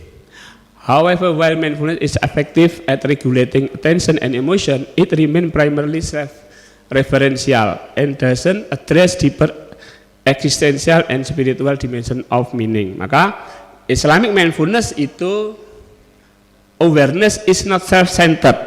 Jadi tidak hanya menyadari tentang saya sedih, tidak hanya menyadari bahwa saya itu overthinking, ya, tapi lebih menyadari bahwa yang menyebabkan saya sedih ini adalah Allah. Jadi bukan self-centered gitu loh, tapi sudah Allah-centered. Jadi sudah berfokus kepada the cause of overthinking is Allah. Jadi yang menyebabkan overthinking saya ini adalah Allah. Yang menyebabkan saya depresi ini adalah Allah. Jadi awareness is God-centered, bukan self-centered. Nah, kita masuk ke konteks apa yang sudah sering dilakukan di dalam Islam, ya, Islamic Contemplative Tradition. Yang pertama muraqabah, continuous awareness of God. Jadi beda ya, muraqabah dengan muqarabah itu berbeda. Kalau muraqabah ini memang terjemahan mindfulness secara saya lihat secara umum di internasional itu menerjemahkan mindfulness ini dengan muraqabah, yaitu satu kesadaran yang terus menerus, continuous awareness of God. Jadi kemana engkau menghadap, di situ wajah Allah. Kemudian banyak konteks dalam Islam ya. Kemudian zikir, attentional anchoring. Jadi banyak-banyaklah menyebut nama Allah. Subhanallah, alhamdulillah. Bahkan tradisi-tradisi sufi itu menggunakan nafas untuk berzikir. Tradisi sufi misalnya nafas masuk nafas keluar Allah. Ya, sufi tradition itu zikir, karena mereka menganggap bahwa nafas ini tidak pernah berhenti. Kalau saya berzikir menggunakan breathing, maka saya akan lebih mudah untuk aware of Allah lebih lama lagi. Tafakur, meaning oriented thinking, tawakal, emotional surrender regulation, dan amanah. Nah ini nanti behavioralnya ini ada di amanah ini sebenarnya di dalam Islam. Nah kalau saya simpulkan, semua harus berawal dari awareness-nya dulu. Maka Indonesia itu bangunlah jiwanya, bangunlah badannya, bukan bangunlah badannya kemudian bangunlah jiwanya gitu. Tapi bangunlah jiwanya, artinya apa? Awareness-nya dulu. Maka the high conscious adalah aware of Allah, awareness of Allah, sadar Allah. The first. Setelah itu baru attention, mengaktifkan dengan zikir. Subhanallah, alhamdulillah. Tapi zikir subhanallah itu harus ada awareness-nya. Ini yang menjadi problem in our religion, that Muslim zikir without awareness of Allah. Ini problem, sehingga mereka berzikir banyak tapi tidak ada perubahan di dalam perilaku. Maka kalau ada ala bidzikrillah tatma'innul qulub, kenapa terjadi perubahan emosional qulub? Itu karena ada zikir. Zikir itu dia aware of Allah. Nah, attention setelah menyebut nama Allah maka terjadilah perubahan kognitif. Terjadilah perubahan emosi dan perubahan perilaku. Nah, mungkin nanti di dalam behavioral activation ini lebih pada amanah. Amanah is amal soleh, dan kita tidak bisa mengaktifkan behavior activation ini, behavior itu tanpa ada awareness, tanpa attention, cognition, dan emotion.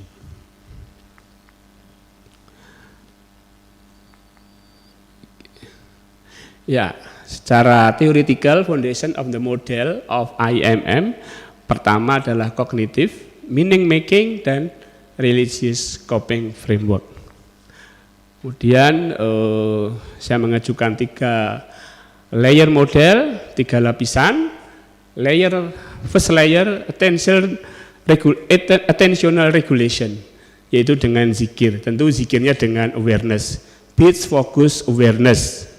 Kemudian layer second layer meaning reconstruction, yaitu dengan tauhid, based cognitive reframing, karena tauhid ini akan mereframe, akan membingkai. Jadi bukan self oriented gitu ya, tapi lebih ke God oriented. Kemudian lapis ketiga atau third layer value driven activation, ini baru terjadi perubahan perilaku dengan konsep amanah based behavioral. Oke. Structured attentional anchoring, mindfulness secular, breath as natural anchor. Jadi ini salah satu model saja yang saya gunakan di dalam penelitian saya tentang gangguan tidur. Jadi sebelum tidur menggunakan nafas untuk berzikir sampai dia tertidur, dan alhamdulillah hasilnya bisa merubah dari tidak bisa tidur menjadi lebih mudah tertidur. Nah, ini menggunakan breath as natural anchor, tapi di dalam Islamic mindfulness ini harus dikaitkan dengan zikir dengan awareness. Tanpa awareness akan kesulitan untuk meredakan ruminasi pikiran. Lanjut. Continue. Dari situ saja. Ya. Yang kedua adalah tauhid orientation of awareness. Nah, ini menjadi mereframe bahwa saya nggak bisa tidur itu karena Allah.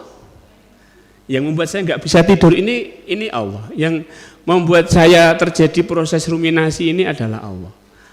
Kalau mindfulness dia hanya menyadari saya mengalami overthinking. Tapi kalau Islamic mindfulness itu yang menyebabkan saya overthinking ini adalah Allah. Nah, ini ternyata lebih meredakan proses meredakan overthinking daripada hanya menyadari bahwa ya saya sedang overthinking. Kalau yang menyebabkan overthinking ini adalah Allah, itu lebih mudah reda. Itu yang menjadi satu hipotesis saya. Kemudian kemudian amanah based behavioral alignment. Behavioral activation increase meaningful activity. Di dalam Islamic mindfulness, meaning is not generated. Meaning is not self-generated, but value aligned with transcendent accountability. Jadi pemaknaan itu bukan hanya sebatas pemahaman saya gitu. Tapi lebih kepada satu transcendent accountability, lebih pada satu ketauhidan. Ini saya sadar bahwa saya sedang diberikan Allah ketidakmampuan untuk tidur misalnya. The behavior is activated not merely by reinforcement, but by value transcendent intentionality. Tentu ini bagi kita yang Muslim ya, yang punya keyakinan gitu. Kalau nggak punya keyakinan, saya yakin ini nggak akan berjalan. Ya gunakanlah mindfulness yang biasa saja. Tapi karena kita punya keyakinan tentang Allah, maka untuk Islamic mindfulness ini akan saya kira lebih powerful, lebih lebih berguna. Lanjut.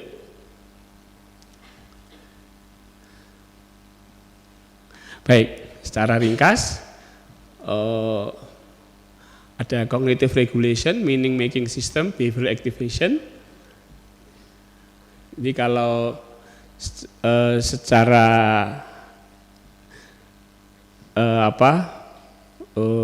konsep ya, frameworknya adalah seperti ini. Bapak Ibu boleh baca, please read my presentation. Ya.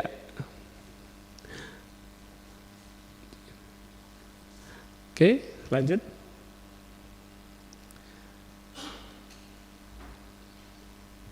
Ya, mekanisme psychology mechanism of IMM, Islamic Mindfulness. Baik, depresi mekanisme, ruminasi itu dengan IMM mekanisme, structure attention anchoring. Depresi juga kadang hopelessness, tauhid based meaning reframing, jadi dimaknai secara tauhid. Kemudian withdrawal, itu nanti diterapi melalui mekanisme amanah driven activation. Dan low motivation itu dimotivasi dengan transcendent intentionality ya, misalnya dengan niat, dengan ikhlas karena Allah dan lain sebagainya. Kemudian lanjut. Nah, ini yang pemahaman saya. Nanti kalau tentang pemahaman tentang behavioral activation salah, saya mohon untuk pendapat saya diperbaiki. Kalau behavioral activation itu menggunakan activity scheduling, maka kalau Islamic mindfulness contribution itu intentional and amanah framing. Kemudian kalau di dalam behavioral activation reducing avoidance, maka Islamic mindfulness contribution-nya adalah spiritual meaning reinforcement. Kalau behavioral activation itu increasing engagement, maka Islamic mindfulness kontribusinya ya, ini bukan perbedaannya tapi kontribusinya itu lebih pada value transcendent motivation dan behavioral activation breaking rumination. Maka di dalam Islamic mindfulness bisa menggunakan dengan atau menambahkan dengan zikir based attentional anchoring. Nah, lanjut. Ya, clinical implication for depression, for community. For depression, IMM, Islamic mindfulness, reduces rumination, enhance hope through meaning, strengthens persistence via spiritual motivation. For community, preventive psychoeducation, faith-sensitive counseling, dan integration in Muslim mental health services. Oke, lanjut. Ya, limitation bahwa konsep yang saya uraikan itu masih dalam konsep ya, konsep model, belum saya teliti. Yang baru saya teliti mindfulness dzikir nafas untuk gangguan insomnia. Dan ini saya kira nanti bisa ke depresi, ke hal yang lain.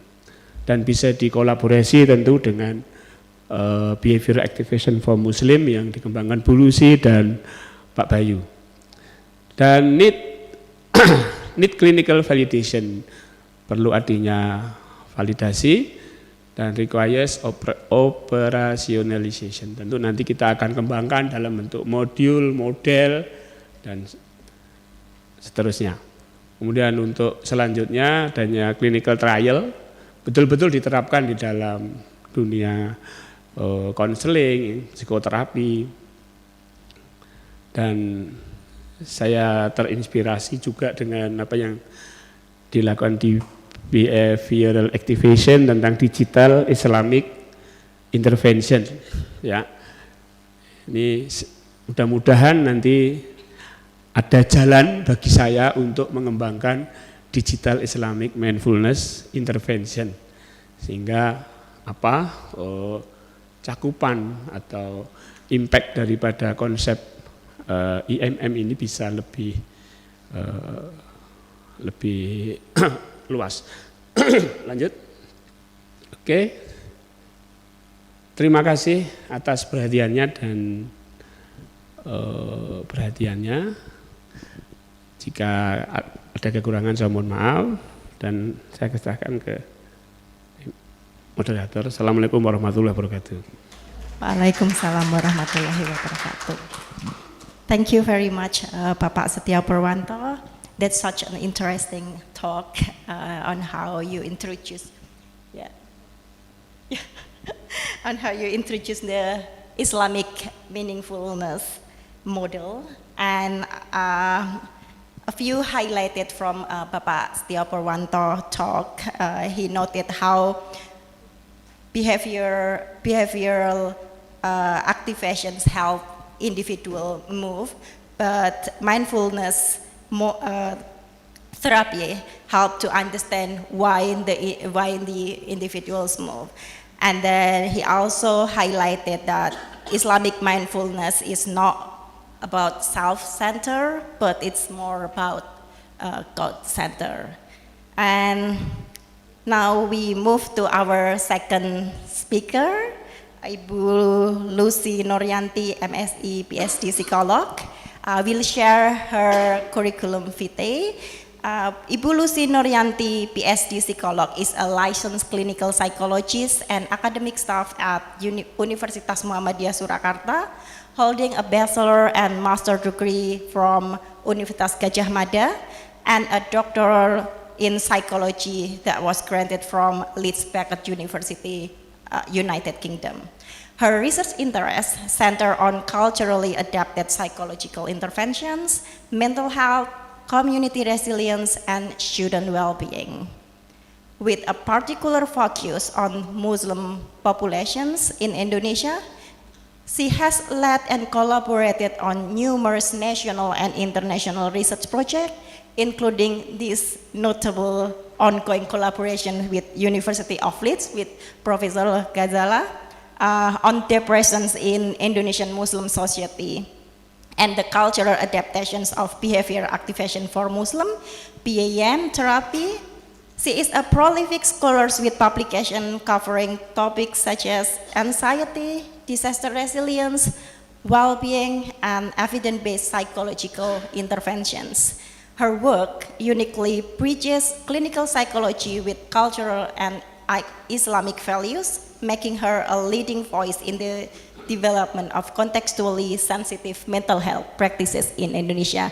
Please join me to welcome Ibu Lusi Nuryanti, Ph.D. Monggo, Bu Lusi.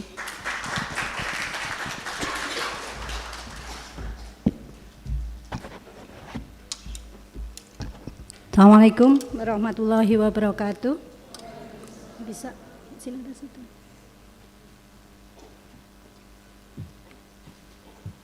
Okay, alhamdulillahirabbil alamin. I'll present as the nearly last presenters today. But Professor Ghazala suggests me to use Bahasa Indonesia for this presentation actually, but because there are some students and attendants here who only maybe understand Bahasa Indonesia, ya. Iza and Nisrin and the others. I'll use mix of English and Bahasa Indonesia. So please, if you like, you can ask if any part of my presentation you don't understand, maybe I can explain both in Bahasa Indonesia and English. And yes, my presentation is about our works, collaboration project between University of Leeds and UMS. Tomorrow is the last day of our project actually, about this PAM. So Prof. Ghazala is the developer of this, and in Indonesia, Bayu and me doing the adaptation and the implementation of PAM because we think and we know that Indonesian population with huge Muslim population need this intervention. We'll see. So yes, this is this collaboration began in 2022 and continue until now. And for our last project, we do the adaptation and implementation will be presented by Pak Bayu, the implementation. And for your information, some of the participants here are BM therapists, Alhamdulillah. They are the alumni of professional program of Fakultas Psikologi UMS. They attended our training in October 2025. Dan sekarang, at this moment, we have 4 actively therapists who are doing therapy for clients. So we are 6 now, Alhamdulillah, with us, saya dan Pak Bayu. So we are 6, and now we are handling 8 clients at this moment. Nggak bisa? Bisa. Next. Okay. So, kenapa ini penting gitu ya? Why BM important for Indonesia, and why some of our colleagues ask me why you continue working on this, like quite consistent on working on this. One main reason is actually that we believe that this therapy is really needed in Indonesia, and we believe that this is, hopefully this is our small contribution for the Ummah. And we know that Indonesia has biggest population of Muslim, now around 85%, sekitar 242 juta orang di Indonesia adalah Muslim, with level Muslim yang berbeda-beda, yang practicing atau yang hanya KTP gitu ya, katanya Islam KTP begitu. Tetapi the fact is bahwa kita punya 242 lebih juta Muslim di Indonesia. Dan ternyata data menunjukkan bahwa kita lihat lebih dari 12 juta populasi 15 tahun ke atas di Indonesia itu experience depression. Dan ini jumlah yang bukan jumlah yang kecil.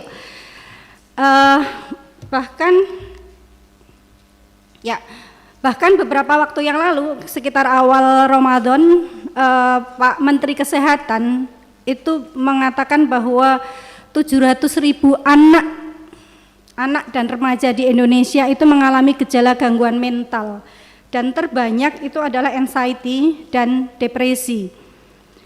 Dan di waktu yang sebenarnya hampir sama, karena itu bajunya beda, jadi waktunya beda gitu ya, tapi tidak jauh berbeda waktunya, itu beliau mengatakan bahwa percobaan bunuh diri remaja itu naik 2,7 kali lipat dari beberapa tahun yang lalu.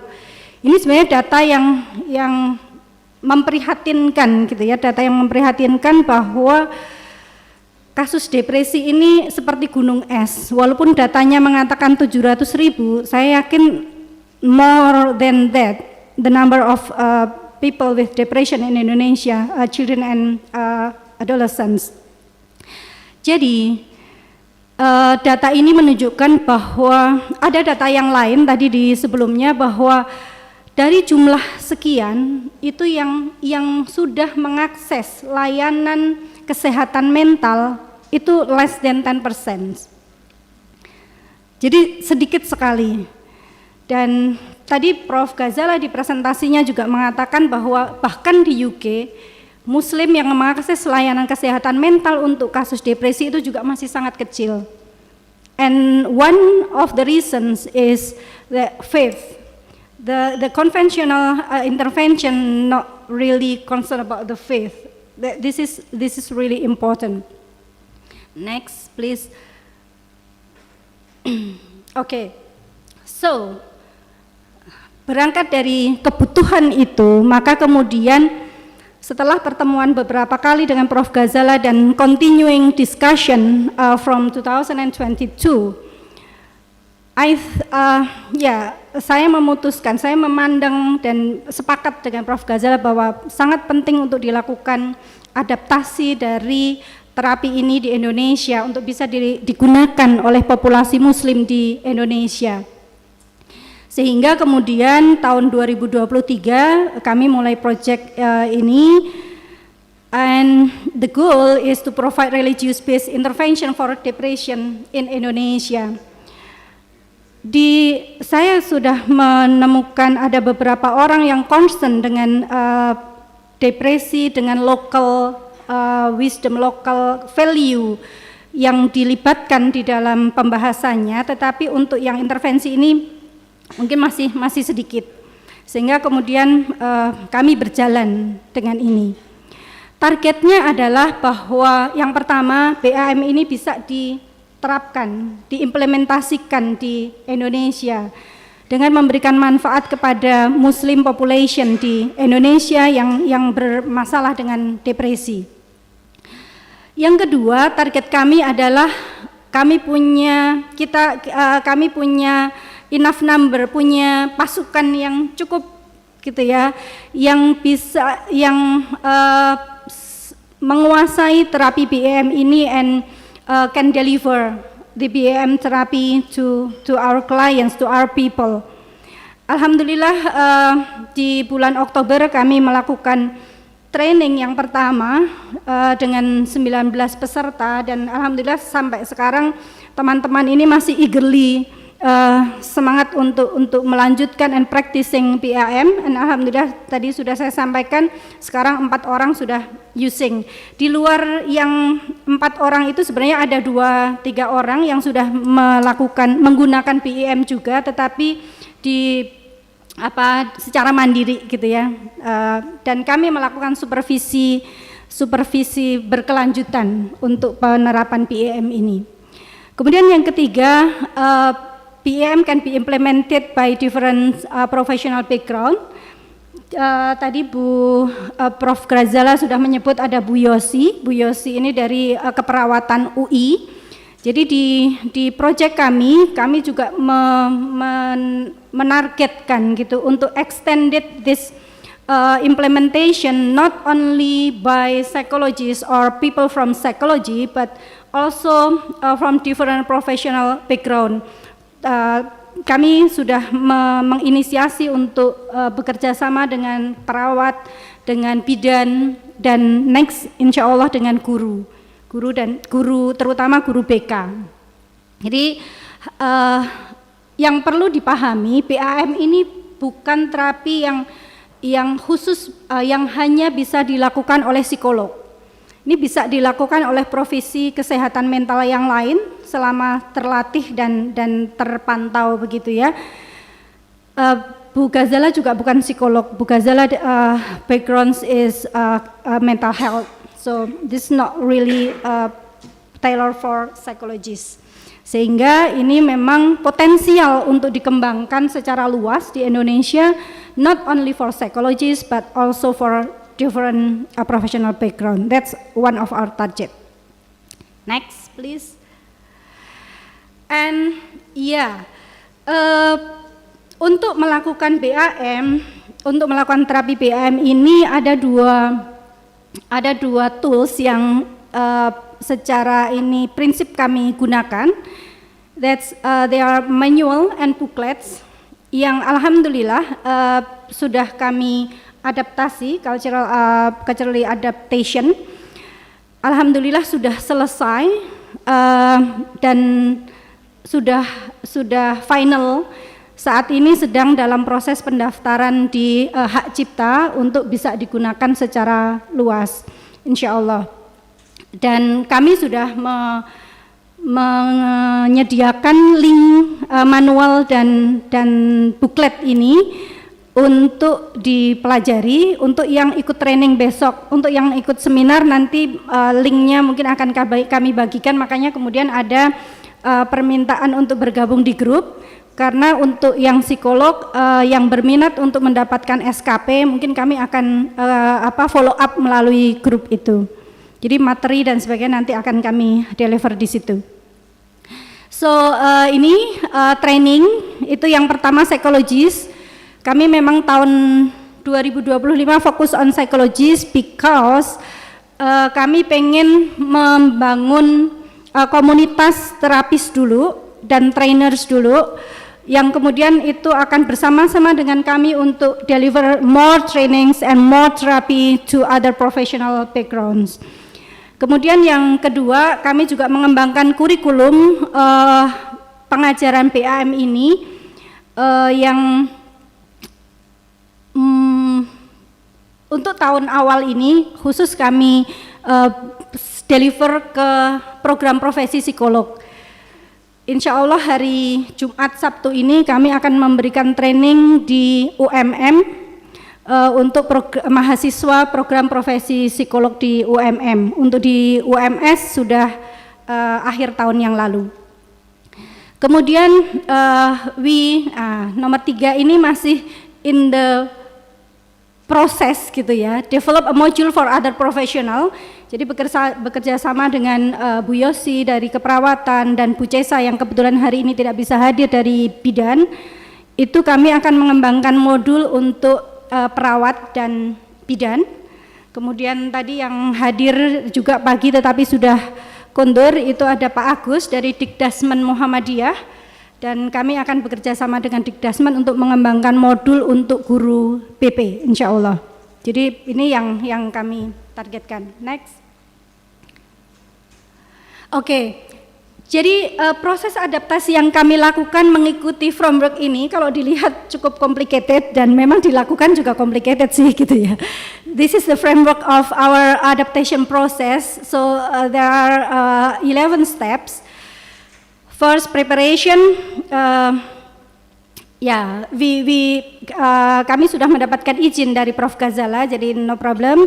Kemudian forward translate. Jadi di tahap kedua kami melakukan penerjemahan dari bahasa Inggris ke bahasa Indonesia untuk manual dan booklet. Manual dan booklet kami terjemahkan ke dalam bahasa Indonesia. Kemudian diterjemahkan ke bahasa Inggris kembali, back translation. Dan ada beberapa kriteria untuk penerjemah yang melakukan translasi ini. Jadi kami minta tolong beberapa tim gitu ya penerjemah. Jadi misalnya untuk back translation itu kami memerlukan translator yang selain paham bahasa Indonesia dan bahasa Inggris, tetapi juga punya background pernah tinggal di luar negeri sehingga penerjemahan itu tidak sekedar diterjemahkan tetapi also involve cultural understanding gitu. Kemudian review of back translation ini dilakukan oleh psikolog. Kami menggunakan 3 orang psikolog baik dari UMS maupun dari luar UMS untuk melakukan review terhadap translation yang kami lakukan. Jadi lebih kepada apakah misalnya konsep-konsep psikologi yang ada di situ itu sudah dijelaskan dengan benar atau belum. Setelah dilakukan review, kemudian kami lakukan harmonizing, jadi kita synchronize gitu ya. Karena kita menggunakan 3 reviewer, maka kita melakukan harmonizing amongst the reviewers. Any comments from them, and yeah, we harmonize the result. And then we do a review again. Untuk review yang berikutnya ini kami lakukan bukan lagi dari clinical psychologist, tetapi dari berbagai profesi. Jadi di sini dari keperawatan, dari kebidanan, dari psikologi, kami undang expert untuk melakukan review di level ini. Juga guru di step yang ke-8. Jadi kami harmonizing lagi, kemudian kami minta para guru sekolah untuk melakukan review lagi, jadi reviewnya bertahap-tahap, harmonizing lagi, kemudian proofreading. Alhamdulillah proofreading sudah selesai bulan lalu dan sekarang sudah final language adaptation sudah selesai, baru proses pengajuan haki. Jadi kira-kira itu proses adaptasi yang kami lakukan untuk manual dan booklet yang akan digunakan untuk mengimplementasikan PAM di Indonesia. Selain proses utama ini, karena kami juga menggunakan beberapa skala selama penggunaan PAM, kami juga merekrut beberapa mahasiswa untuk melakukan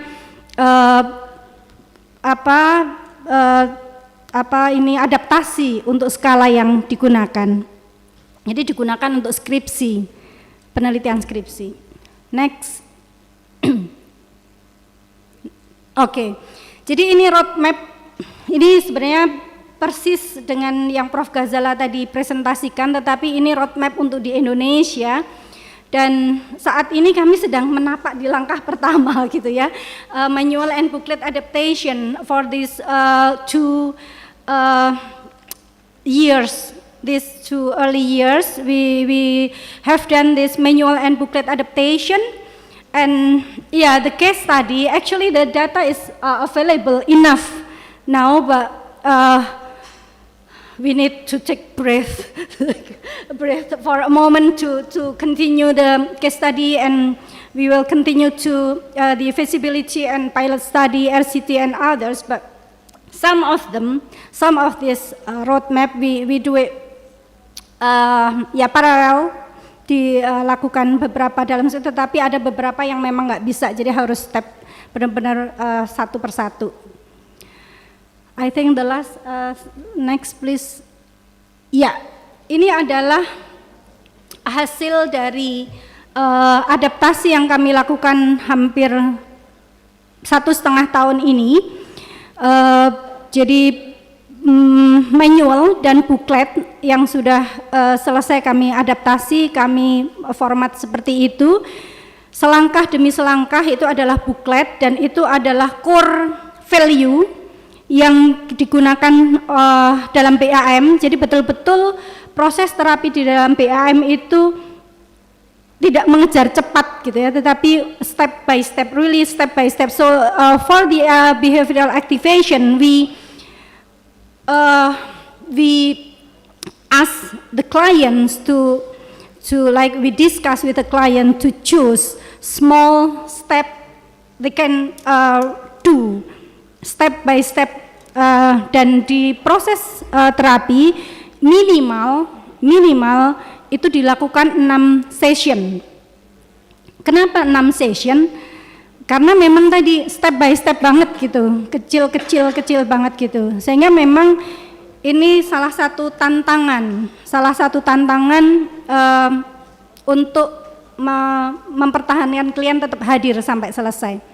Oke, saya kira ini akan dilanjutkan untuk implementation of PAM. Pak Bayu, please.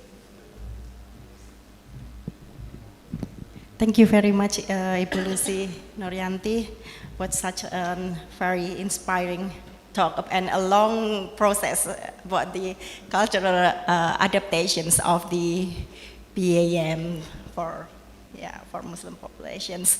And I have highlighted some of policy points. So it's really impressive, like the process you have mentioned. It's such a very long process. And good news, good to know that the PM is very potential to be implemented in Indonesia. As you mentioned, there is already 6 therapists from UMS and also have 16 clients, if I'm not mistaken. Also, yeah, at this stage, and it's in the beginning stage, so maybe there will be more in the future. As well as it's a really wide range collaborations with the policymaker, with the health professional, which is really impressive. And she also noted about the low intentions of people in help seeking for mental health services, which is why PAM is really potential in Indonesia, and we are as the biggest Muslim populations in the world as well. So Bapak Bayu will continue the presentation about the implementation of PAMs. So I will share his CV. Bapak Bayu Suseno, M.Psi psycholog, is a licensed psychologist and faculty member at the Faculty of Psychology, Universitas Muhammadiyah Surakarta, where he also serves as secretary of the School of Psychology and as a psychologist at the UMS Counseling and Career Development Center. He completed both his undergrad and master degrees in psychology at Universitas Gajah, Mada, specializing in professional psychology. His research interests span the intersections of Islamic practices and psychological well-being, including notable works on the psychophysiological effect of Muslim prayer, stress reduction through virtual environment, and mental health screening among university students. He has published in reputable national and international journals, and as an emerging scholar with a strong grounding in both clinical practice and research, Bapak Bayu brings a unique perspective to the implementation of culturally adapted psychological interventions in Indonesia Muslim context. So please joining me to welcome Bapak Bayu. Monggo Bapak Bayu.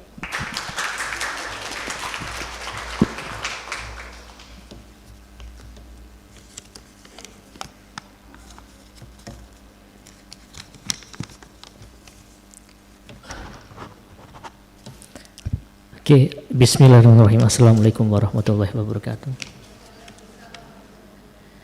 Okay, first of all, I want to say thank you for having us. And to be honest, I'm a bit nervous standing here because, as you know, there are my guru as well in front of me, Prof. Ghazala, Pak Bagus, Prof. Shukran, yeah, and they're my senior as well, Bu Santi, Pak Setiyo, Bu Lusi, Bu Lisna, Ibu Prilia, Bu Herdin, Pak Aat, and the others. Yeah.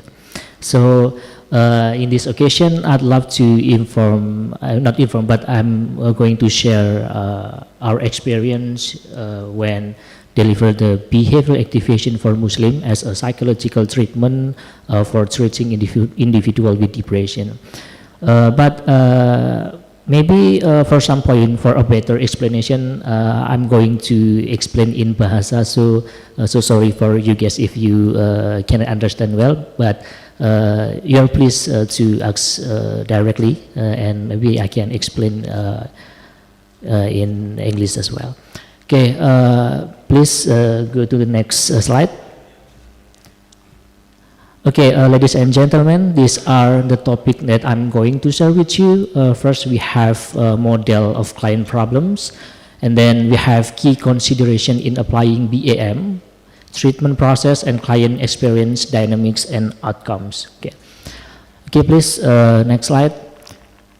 Okay, we know that as like many psychological intervention, we have in CBT, we know that there are reciprocal interaction between cognitive behavioral and affective response. Humanistic, especially Roger, also have their perspective related to the client problem, like incongruency between real self and ideal self. And in this context, I want to say that especially in a behavioral activation and the latter, the behavioral activation for Muslim itself, we have a model that we can use to explain the client problems, the client experience regarding their clinical condition, psychological and psychological dynamics. So in behavioral activation, we have one model that we call as circle model. So there are two circular model in this context. Basically, as Bu Lusi, Prof. Ghazala mentioned, that behavioral activation for Muslim in the recent development is it is still focusing on depression condition. So the model that I'll explain to you also tell us about the how this perspective explain the depression that experienced by the clients. As you know, that difficult life events is a really normal condition that most people in the world always face in their daily activities, and when they have a difficult life event, sometimes they feel sad, angry, on other emotional responses. And in this context, I want to say that these are the normal and understandable responses again. So what makes it difference? I mean, why the individual can be depressed? The reason is the response. I mean, the behavioral response when they are have that we call it as a common response. Yeah.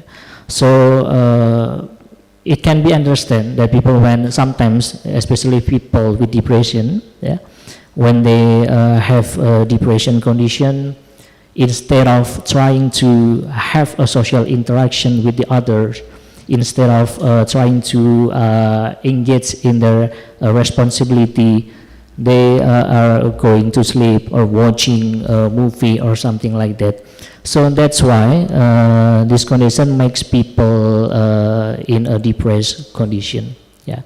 And in this context, I mean, in the behavioral activation, these are the pattern that we have to break. Yeah.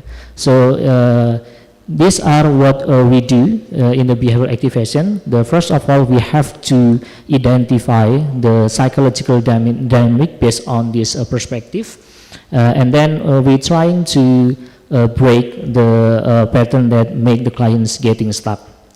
So basically, these are the first step that we have to do when delivering the behavioral activation, the behavioral activation itself. Okay, because I have to say to you that when we are trying to involve the behavioral activation for Muslim, there are key considerations that we have to think, especially in the client background, the value, as Ghazala said in the previous presentation. Okay, please move forward.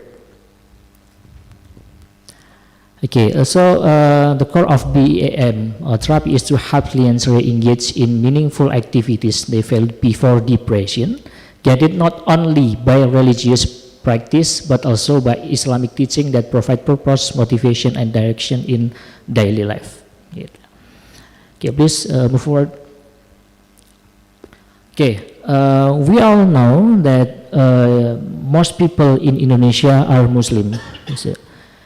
And the question is whether behavioral activation for Muslim can be applied automatically. Okay, these are the questions, because I think in a common sense perspective, it can be understood that Muslim people can be treated using behavioral activation for Muslim, yeah, automatically. Yeah. But there are key considerations that we have to consider. There are a key aspect that we have to consider about this before we directly apply a behavioral activation for Muslim. So in this context, I'll tell you about how the relevance of client's values, client background in the behavioral activation for Muslim, especially application. Okay, please, next slide. Okay, these are this is the chart that you can see. So in the other side, the BAM can be used. The BAM is extremely can be used for people, and in the other side maybe it can be used, but in the middle side it's somewhat relevant for some people. Yeah, this is the condition that we are also find during our experience while delivering the behavioral activation for Muslim. Okay, and you can see that if the Islamic value, if the religion or the Islamic perspective is not important for people, we cannot directly use the behavioral activation for Muslim, but we can still use the behavioral activation itself. Okay, and this is these are the conditions that we are also find during our experience while delivering the behavioral activation for Muslim. My clients, Bu Lusi clients, and maybe Pak Holil, Bu Yuli, Mbak Azizah, and Bu Khotim clients also have the experience like that when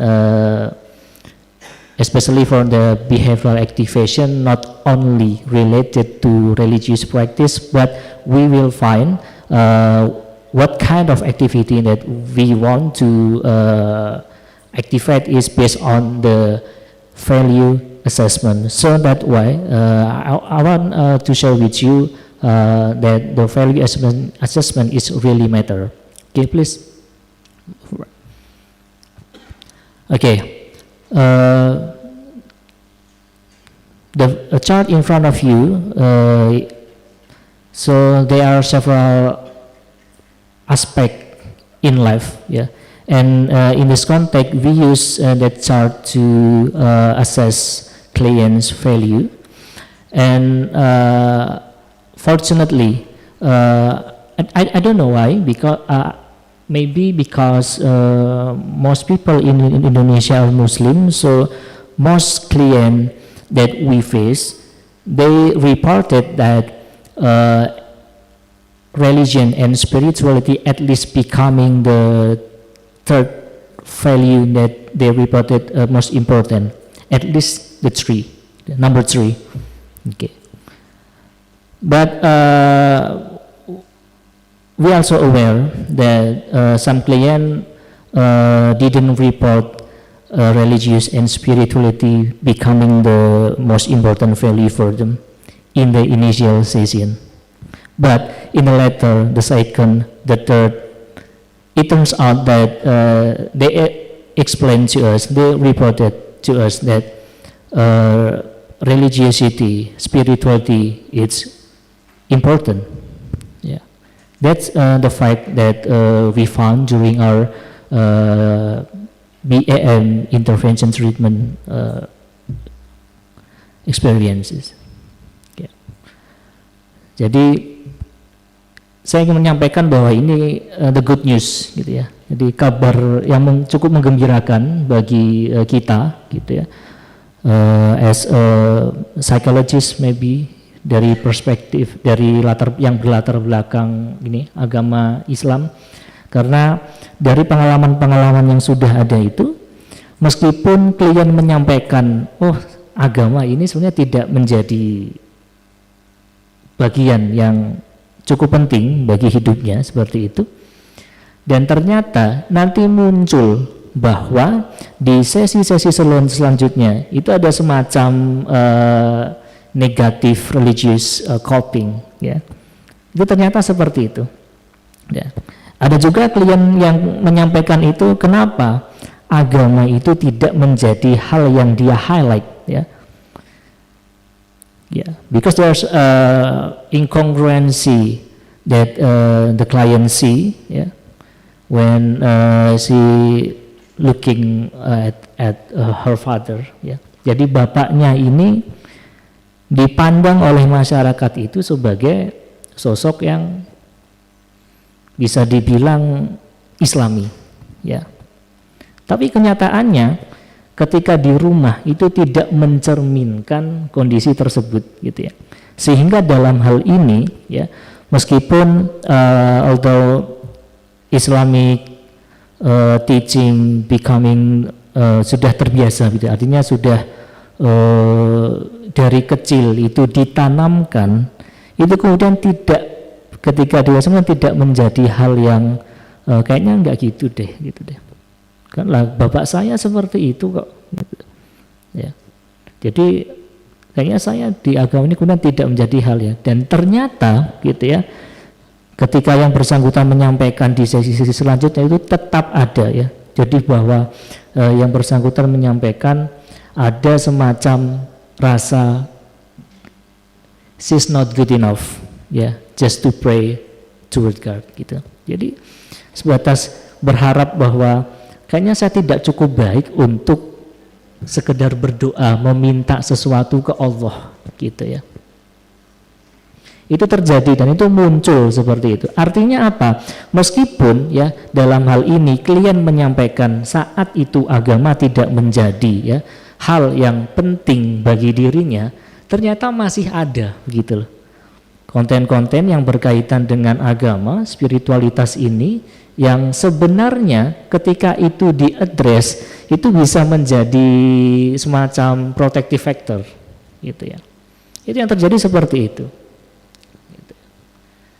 Dan dalam hal ini tidak sedikit juga, gitu ya, bahwa pengalaman-pengalaman tersebut terjadi karena pengalaman yang tidak menyenangkan itu dialami. So there adverse experience that felt by the client, so that's why they consider that spirituality or religion is not quite important to them. Okay. Jadi seperti itu kondisinya, gitu. Padahal dalam ketika dieksplor lebih dalam lagi, sebenarnya konten-konten yang berkaitan dengan religiusitas, spiritualitas itu menjadi hal yang signifikan bagi yang bersangkutan. Gitu. Nah, itu yang ingin saya sampaikan ke Bapak Ibu semuanya, teman-teman semuanya seperti itu, gitu ya. And this is the assessment of value that we carry out during our intervention, and usually the problem that we are going to face is related to the result of the value assessment. Jadi ketika client reported that maybe like relationship becoming the most important aspect, the problem is usually also related to the relationship. Yeah. And when the client reported the career becoming the most important part of his life, at least during the intervention process, the problem that we are going to address is also related to career or study. Yeah.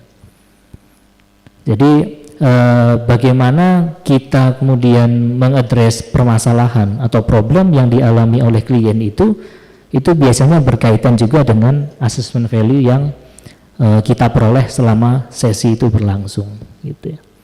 Sehingga once again I want to say that we cannot directly automatically apply behavioral activation for Muslim as long as we haven't know the result of the value assessment, but the value assessment, but what thing that the client consider it's really important. Yeah. So this is really matter. Jadi saya tekankan sekali lagi, ini pendekatan yang kami gunakan bahwa ketika kami ingin mencoba mengintegrasikan behavioral activation for Muslim dengan mencoba untuk menghabiskan Islamic teaching as well, we need to know how important spirituality religion for our clients. Gitu. Karena itu juga berkaitan juga dengan proses ketika kita di proses-proses selanjutnya. Jadi kita tidak bisa memaksakan ke klien kalau misalkan mereka memang tidak menganggap itu penting. Itu juga berkaitan dengan something like therapeutic relationship between among us, client and us. Yeah. So I want to say again, we need to consider whether it's really important or not for our clients. Okay. Dan sekali lagi, ini yang kami lakukan ketika melakukan behavioral activation for Muslim. Okay. Next slide, please.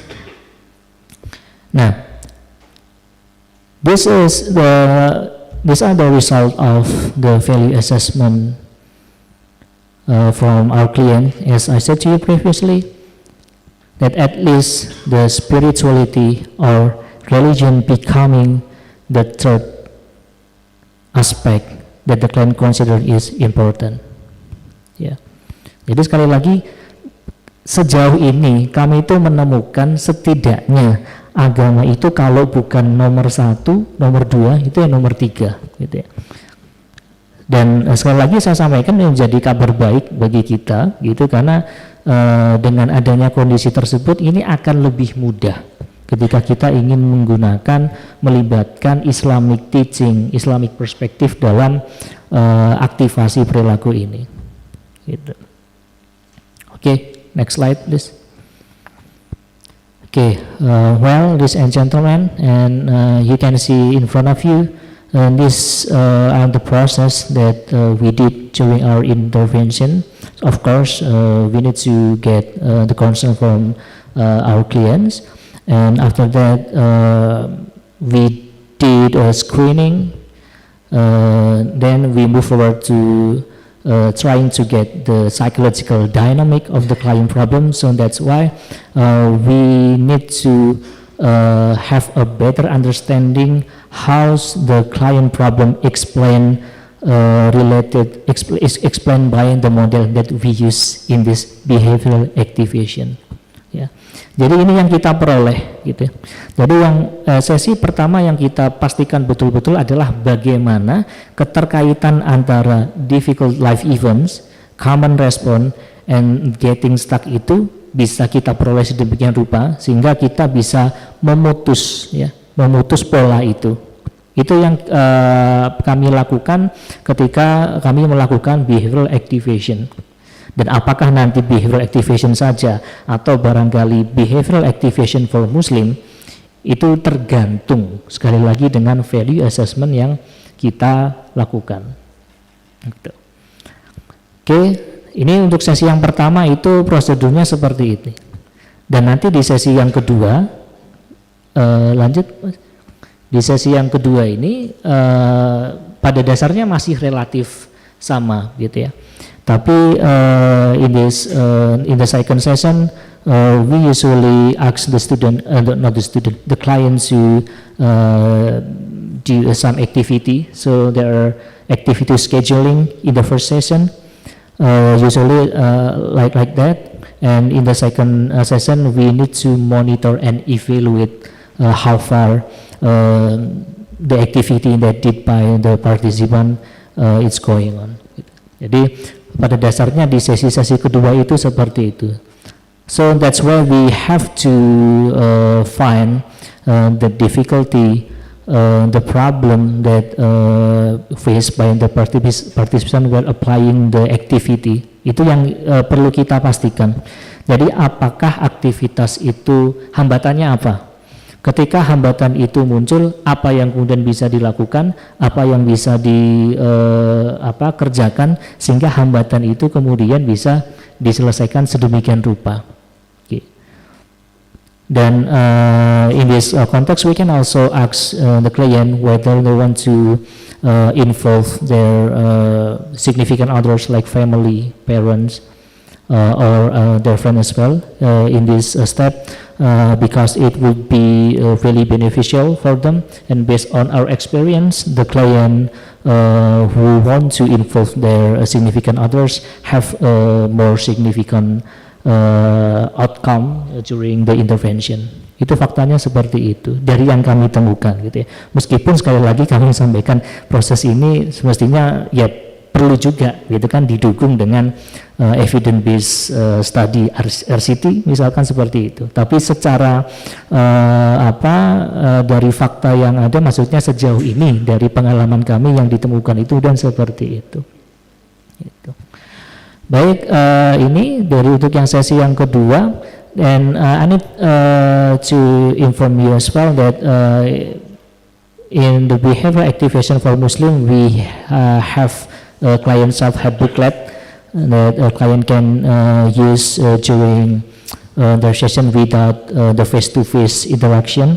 So there are some Islamic teaching like tire camel. So basically like in any other psychological intervention, tire camel, it implies the willingness and readiness, and it's becoming the significant concept for the client, become the significant aspect that client need to have for better outcomes gitu.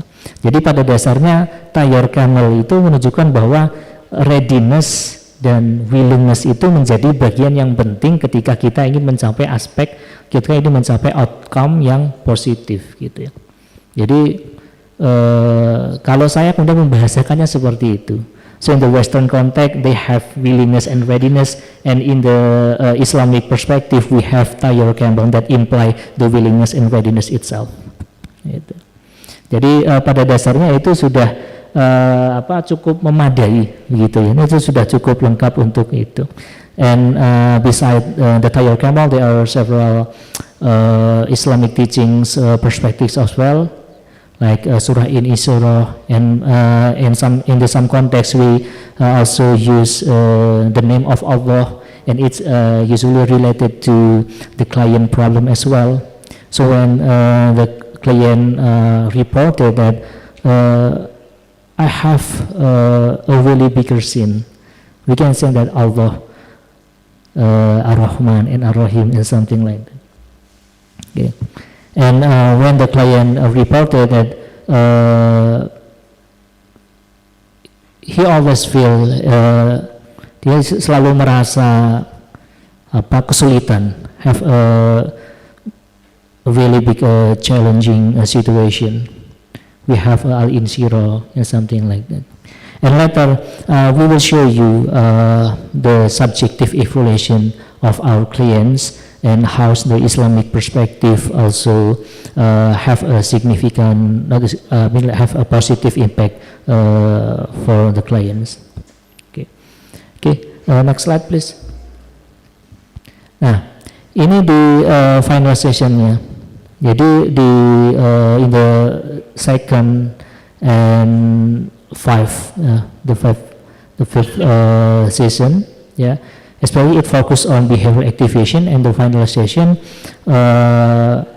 we're talking about the relapse prevention.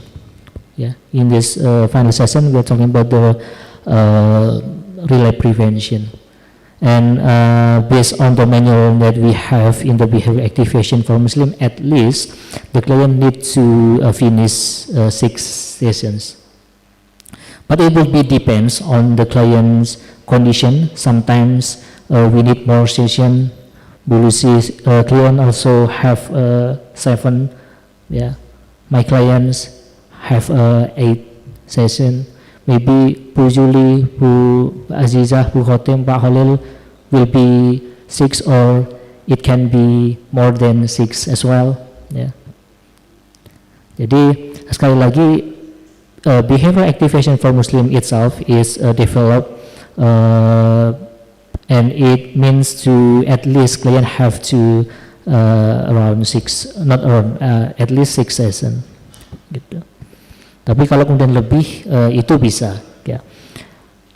And jedanya antar sesi itu bisa kemudian 1 minggu, but it depends on the client condition. Sometimes we can spare the session 2 weeks, maybe 3 weeks. Okay. But Lucy and I, we prefer 1 week. But if you have your own consideration, if you feel that client need more responsibility to activate their activity, you can consider 2 until 3 weeks between each session. It's totally okay. Gitu.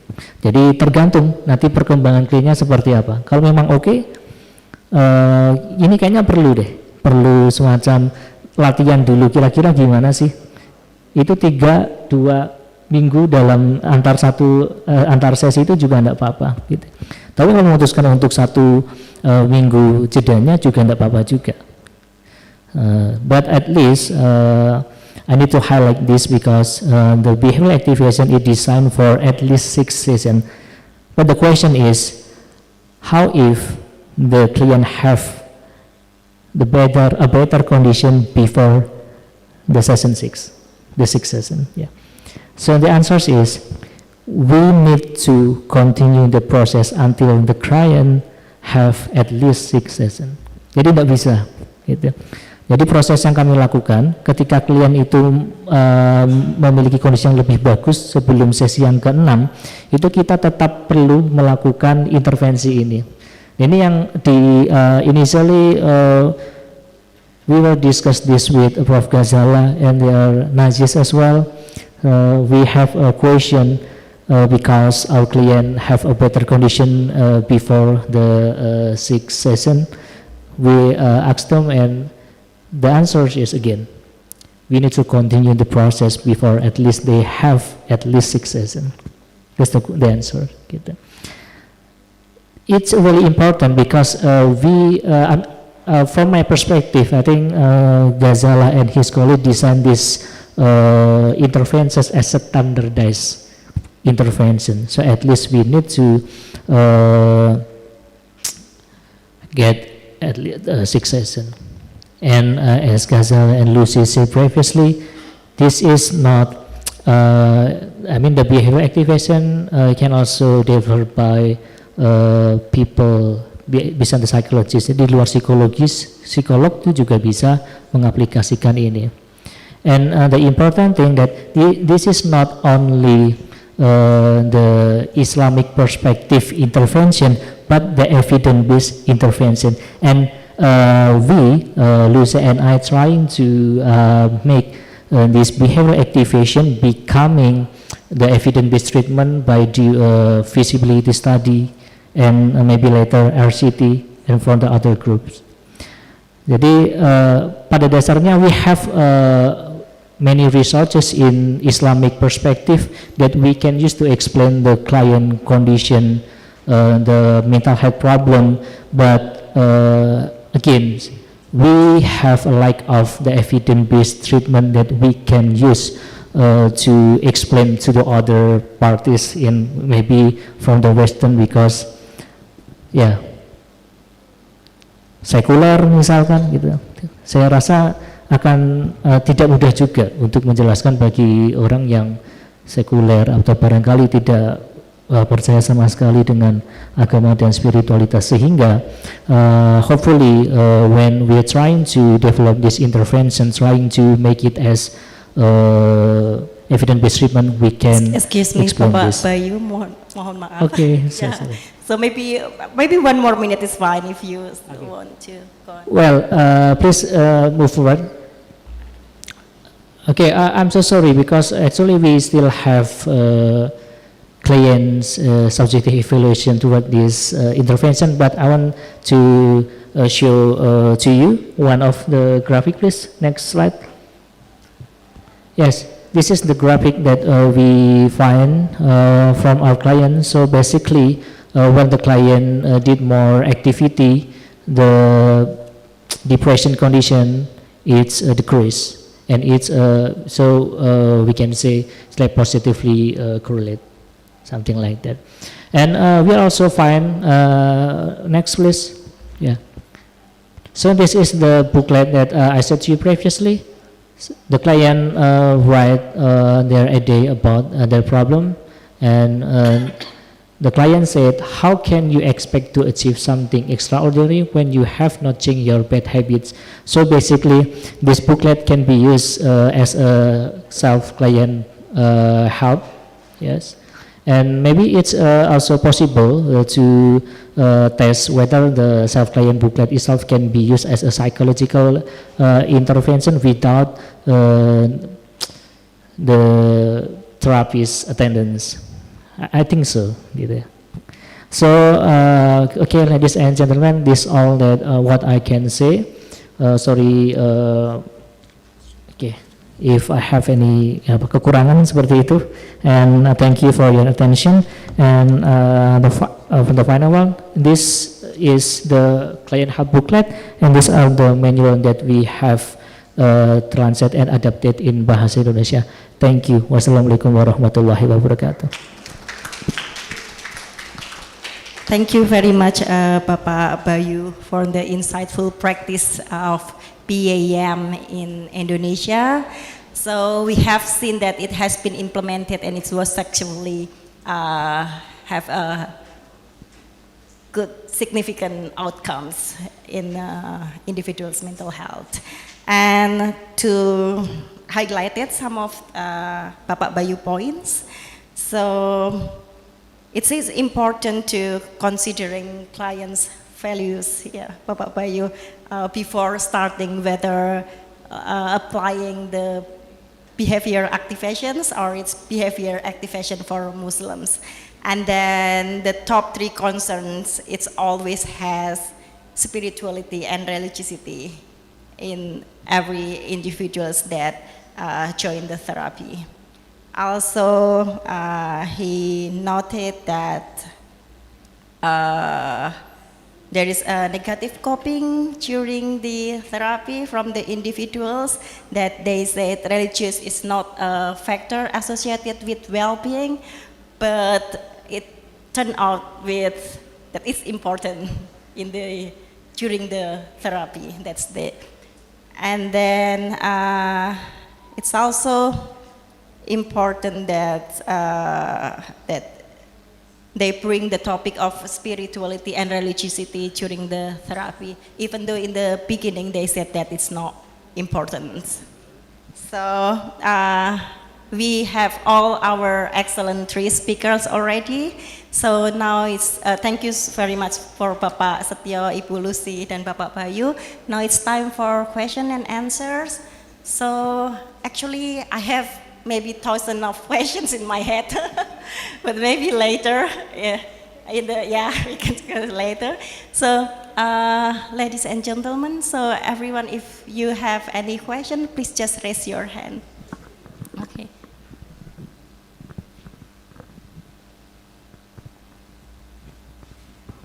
Oke, selamat siang.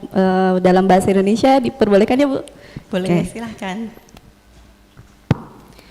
Ini menarik sekali, tadi dibahas mindfulness dan juga BAM yang sangat baru dan jadi yang pertama ya berarti di Indonesia.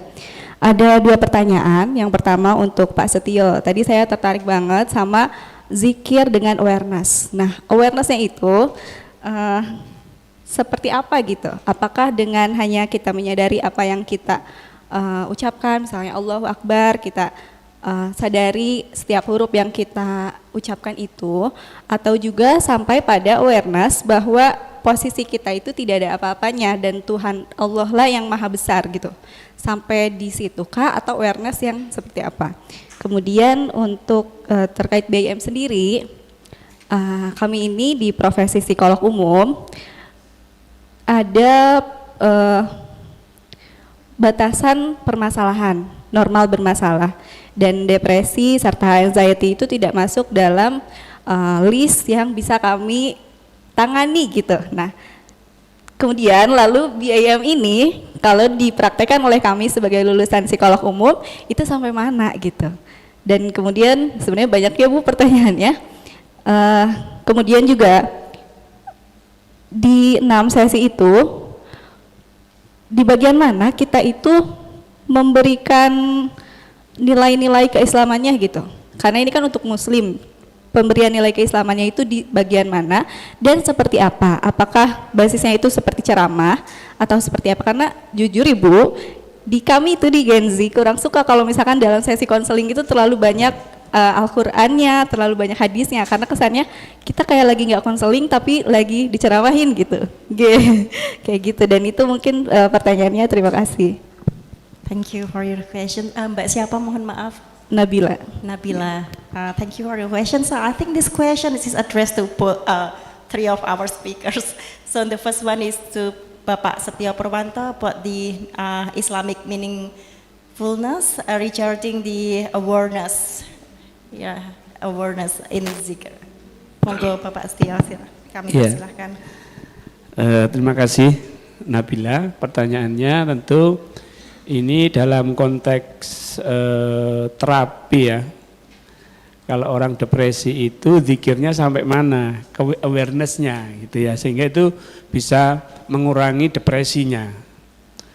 Ya, dalam konteks Islamic mindfulness tadi sudah saya sampaikan bahwa orang itu harus sadar bahwa yang memberikan depresi ini adalah Allah.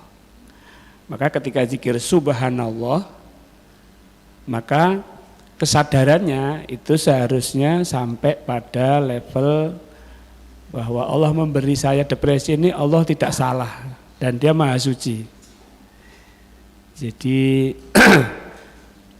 subhanallah, subhanallah, with awareness that Allah is not wrong, give me a depression. Jadi sampai itu, sehingga depresinya itu menjadi tetap depresi gitu ya. Tapi view-nya, word view-nya itu Allah positif, sehingga awareness ini akan mempengaruhi ke kognisi, kognisi mempengaruhi emosi, emosi mempengaruhi behavior, sehingga depresi yang tadi digambarkan withdrawal, disconnection ini berubah menjadi lebih terkoneksi ya, connection. Kemudian juga emosionalnya lebih positif. Jadi perubahan itu bukan diawali dari emosi atau bukan dari kognisi, tapi lebih ke aware terhadap Allah yang memberi saya depresi. Itu jawaban saya, Nabila ya. Sudah cukup Mbak. Ya, terima kasih. So, and then the second question is regarding PMs. So Mbak Nabila has two questions regarding PM. The first one is to what extent the general psychologists can implement PM, and the second one is about 6 sessions. Okay, terima kasih. This is a special question for Indonesian background Ghazala, so I'll explain in bahasa Indonesia. Jadi di pendidikan profesi yang umum yang sekarang itu kan memang ada batasan bahwa kasus yang ditangani itu normal bermasalah, bukan yang gangguan psikologis gitu ya. Tetapi ada bias pemahaman di mana dari pelatihan penguji yang saya ikuti gitu ya, ada bias pemahaman di mana banyak mahasiswa dan dosen itu memahami itu bahwa tidak boleh sampai diagnosis itu sampai yang bermasalah gitu. Padahal yang dari panduan yang ada itu proses assessment sampai diagnosis itu boleh, maksudnya sampai menegakkan diagnosis bahwa ini gangguan psikologis. Yang tidak boleh, yang dibatasi itu adalah intervensinya. Jadi ketika kemudian klien yang ditangani itu tegak diagnosis depresi, maka intervensinya tidak the whole depression, terapi depresi yang itu memang harus sudah dilakukan oleh psikolog klinis. Tetapi intervensinya adalah part of it, menangani gejala-gejala yang itu tidak, maksudnya yang itu bisa dilakukan oleh non psikolog klinis gitu. Itu yang saya pahami dari training yang saya ikuti. Satu, yang kedua,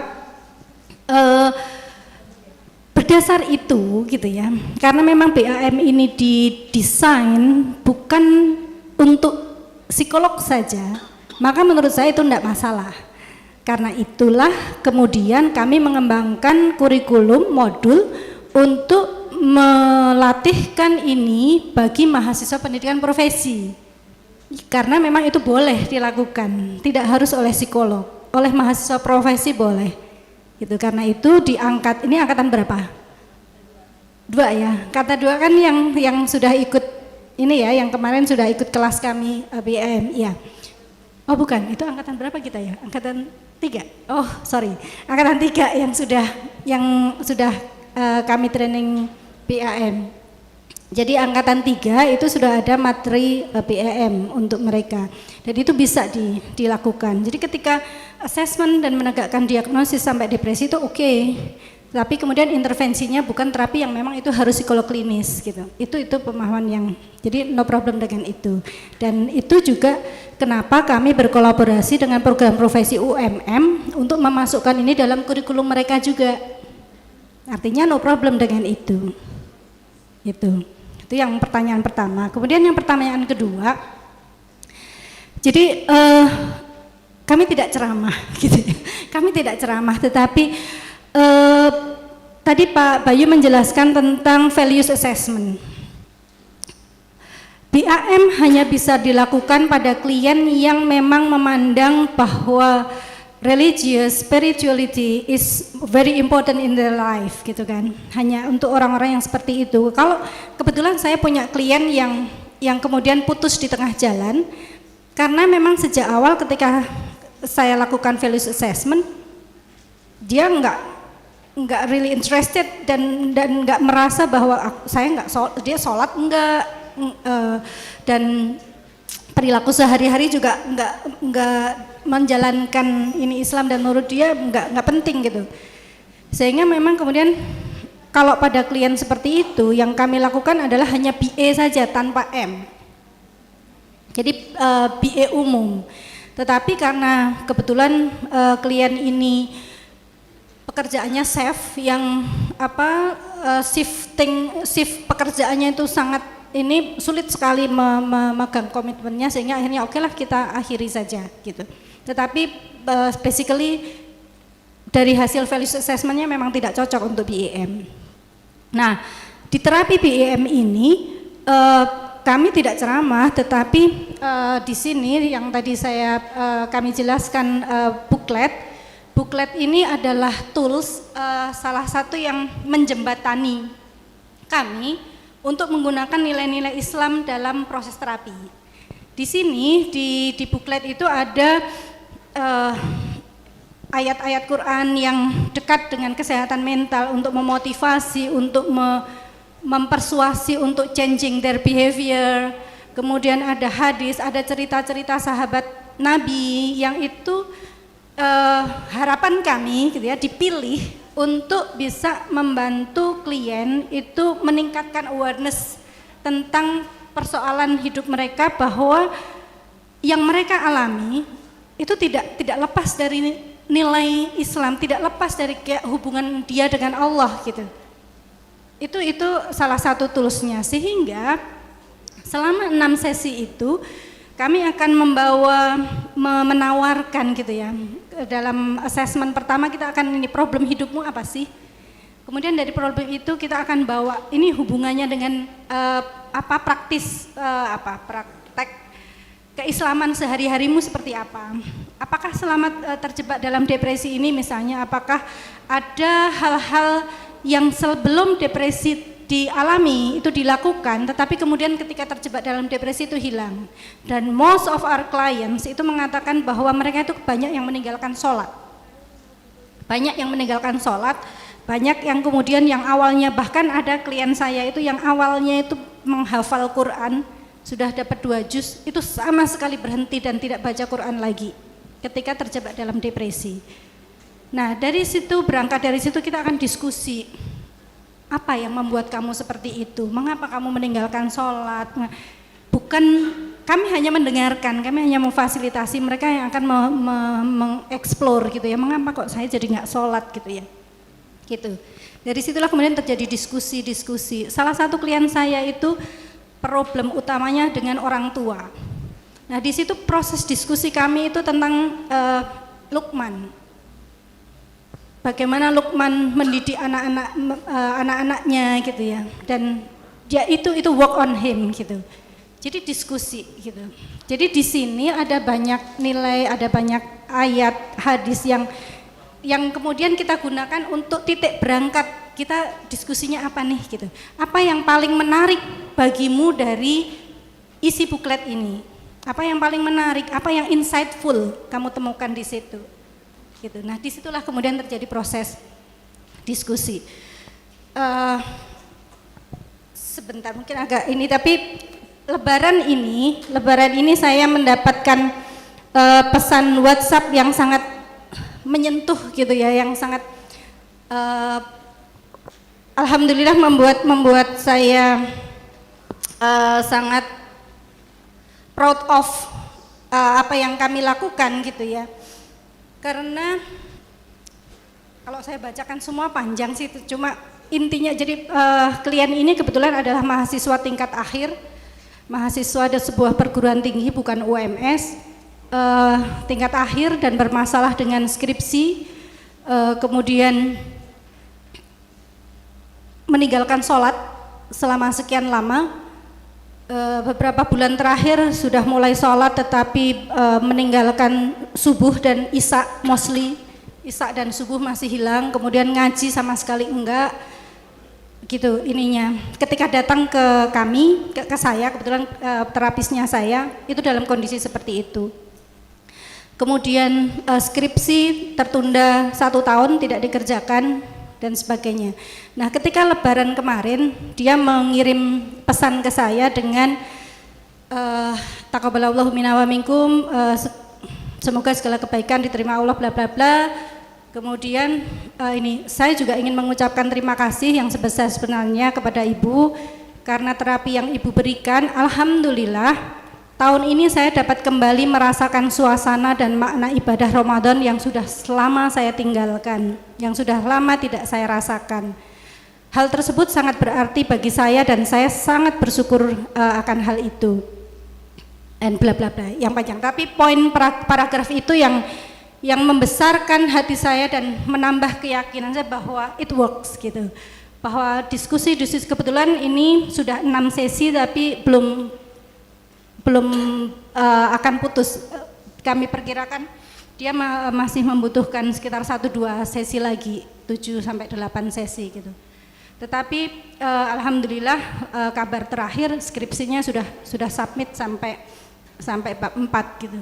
Jadi ini satu hal yang apa ya? Evidence gitu ya.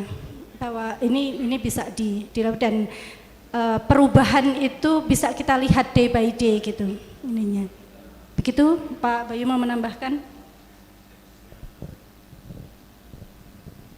Oke, baik.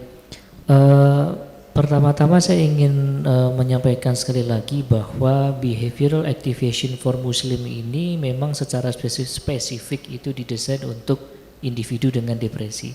Gitu. Itu yang pertama. Sehingga ketika ingin menggunakan ini ya nanti pada orang dengan gangguan lain atau bahkan tadi disebut sebagai normal bermasalah ya secara ini sekali lagi ini didesain untuk itu gitu. Sehingga ketika kita ingin cenderung kemudian lebih prefer untuk menyampaikan sebenarnya perspektif yang digunakan, paradigma tadi behavioral activation, bagaimana model yang digunakan untuk menjelaskan itu kan barangkali ya dalam beberapa konteks itu kemudian relevan gitu ya. Tapi apakah kemudian itu akan digunakan, BEM itu sendiri akan digunakan untuk men-treating itu ya kita perlu berhati-hati gitu karena nanti konsekuensinya ketika langsung saja menggunakan itu sekali lagi ini digunakan untuk lain dengan depresi, evidence base-nya untuk itu gitu ya. Jadi saya rasa itu nanti diskusinya mungkin akan ke arah sana gitu. Tapi kalau kemudian kita mencoba untuk menjelaskan bagaimana permasalahan yang terjadi pada klien itu dari perspektif dari kerangka berpikir yang ada, saya rasa mungkin sekali itu untuk kita gunakan. Contoh di CBT misalkan juga kan ternyata meminjam beberapa teknik-teknik intervensi yang ada di berbagai pendekatan yang berbeda juga, behavioral juga pakai, humanistik ya ternyata pakai juga kan seperti itu, sehingga dalam hal ini lebih amannya adalah ketika model yang tadi digunakan bisa untuk menjelaskan, ya kita gunakan untuk menjelaskan tapi tidak serta-merta kemudian digunakan untuk treating klien yang memang di luar dari tujuan yang memang sudah ditetapkan bahwa ini khusus untuk klien dengan depresi seperti itu. Thank you very much Bu Lusi dan Bapak Bayu. Any other questions? Mbak sebelah sana, Mbak.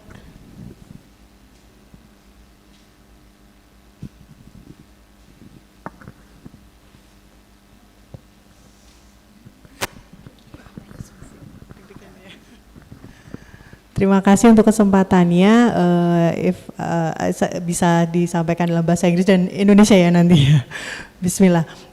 Terkait dengan terapi behavior activation for Muslim ini, tentu tadi kita sampaikan bahwa di awal ada willingness dan komitmen ya Bu ya.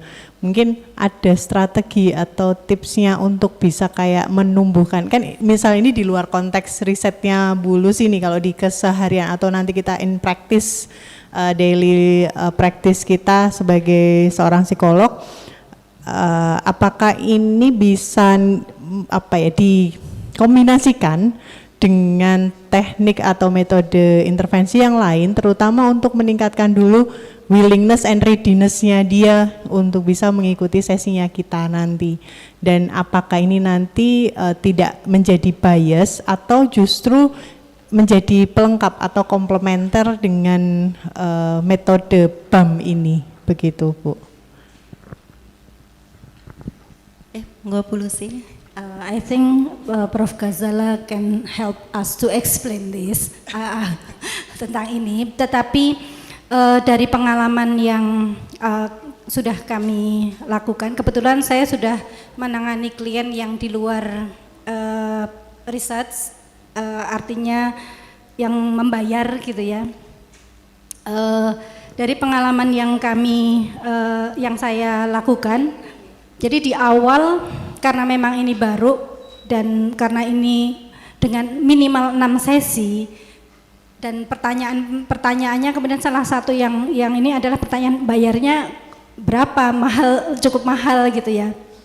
Nah di awal ketika saya menawarkan kepada klien komersil ini gitu, maksudnya klien komersil ya, lewat ini kebetulan kliennya lewat BKPP, itu saya sampaikan bahwa karena ketika di assessment memang dia mengalami depresi yang cukup berat, sudah berat gitu ya, sehingga kemudian saya tawarkan kami punya terapi yang baru untuk depresi, tetapi memang ada komitmen yang harus dipenuhi untuk itu. Salah satunya kan pertama ini paketnya adalah minimal 6 kali, tidak boleh kurang dari itu, tapi kalau lebih boleh gitu. Kemudian terkait biaya, karena kalau di BKPP di Biro Konsultasi di Fakultas Psikologi itu kan per sesi ada tarifnya gitu. Cuman kalau menggunakan tarif itu per jam itu jatuhnya tuh mahal banget. Ya waktu itu kalau dihitung-hitung mungkin sekitar 3 jutaan gitu. Itu terlalu mahal, saya sendiri juga masih enggak ini gitu ya dengan sebanyak itu, walaupun mungkin kalau di Jakarta, di Surabaya, di kota besar itu sudah lazim, tetapi di Solo itu masih terlalu mahal, sehingga waktu itu dengan berkonsultasi dengan ketua BKPP kami menawarkan dalam bentuk paket, jadi satu paket itu berapa waktu itu ya, 1,5 juta atau berapa ya, lupa maksudnya, tapi sekian gitu, yang itu bisa dibayar di awal, di akhir, atau terserah mau dicicil gitu, tapi ininya ditawarkan dalam bentuk paket seperti itu, tetapi dengan komitmen bahwa minimal 6 kali sesi gitu. Kemudian yang lain, jadi ada komitmen kita kan ada ini ya, ada informed consent juga ya. Nah itu saya paparkan di awal sebelum klien memutuskan akan mengambil terapi ini atau tidak. Itu saya inikan. Nah tadi pertanyaan ini teknisnya gitu ya yang ini tadi. Tapi kemudian ada pertanyaan apakah boleh dikombinasikan dengan ini yang lain. Ini saya minta Prof Ghazala untuk answer. So the question is, can we combine this PM for like not for the research but for commercial for general client? Can we combine this therapy, PM therapy, with other intervention? So that's the question. Bu Ghazala biar menjelaskan dari sisi karena beliau pengembangnya gitu. Yeah, thank you. So I know that when we were doing the research, we had to just use BAM therapy so we could compare properly. But I know that people in practice are combining it with other types of approach. So for trauma therapy, PTSD therapy, they often use it in the beginning stages to stabilize the clients, for example. And some therapists who use eclectic approaches, they will use some parts of this and some parts of other therapies. So I know in practice this is happening. We haven't obviously done the research on that, but this is how people often work in practice. They don't stick to one therapy necessarily, they tailor it to the client, and that seems to be fine. Thank you Prof Ghazala. Jadi pada tataran praktis nanti itu oke gitu ya. Tetapi karena sekarang yang kita lakukan adalah dalam tataran research gitu, we like limit this criteria for the clients only for depression and without any intervention. Makanya ketika kami merekrut klien untuk menjadi klien di intervensi ini, salah satu syarat eligibility-nya itu adalah tidak sedang menjalani intervensi psikologi yang lain selain PAM. Kalau mereka sedang menjalani konseling atau terapi yang lain, itu tidak eligible untuk kita berikan terapi PAM gratis. Kalau mau yang komersil silahkan gitu, tapi untuk yang research ini kita tidak menerima itu karena bias gitu, karena memang ini kan arahnya nanti untuk research ya, gitu. Thank you. And this behavioral activation requires ini ya routine and consistent strategic tips for improve atau untuk meningkatkan ini ya motivationnya si klien ini. Maybe from Prof Ghazala. Any tips for us? Any tips for keeping the clients coming, maintain their commitment to the therapy sessions? The research showed that just delivering this therapy increases their motivation. We also have some tips for if they decide to withdraw, that you should keep trying to keep them engaged. For example, in the UK, normally, if somebody withdraws, they just give them one chance and then they stop. So we said, because these are they're often people in the UK from deprived backgrounds, they have a lot of stressors on them, so we said there should be at least 3 times to try to keep them engaged. You should try on the telephone to do a kind of a behavioral activation on the telephone. And when you have your first session, there's homework should be to come to the next session. So there are some tips in the manual, in the therapy manual. And the therapy itself does, once they get engaged with it, once they start to do the therapy and they start to feel better, that also motivates them to keep coming back. But we are also putting tips together in our study in Bradford. We are collecting tips from all the different therapists who are using this. And inshallah, we will produce a booklet for therapists which will put all these tips together. And as I said, we are also hoping to put an e-list. So you can join the e-list when you've got the certificate, you can join the e-list. And then you can share your experiences on the e-list, inshallah, as well. Thank you. Jadi di perjalanan dari Yia ke Solo kemarin ketika menjemput Prof. Ghazala, kami mendiskusikan ini. Insya Allah terbuka kesempatan bagi teman-teman yang nanti tertarik untuk menjadi terapis untuk internationally certificate sebagai terapis BEM. Jadi link yang kami sediakan berupa LMS belajar BEM ini dari University of Leeds website, itu bisa diakses oleh siapa saja, bisa dipelajari oleh siapa saja. Tetapi kalau Anda ingin jadi terapis, Anda harus ikut trainingnya, begitu bisa training online maupun offline untuk menjadi terapis. Tetapi untuk menjadi sertifikat terapis itu harus mengikuti semacam ujian, assessment, yang itu internationally assessment begitu.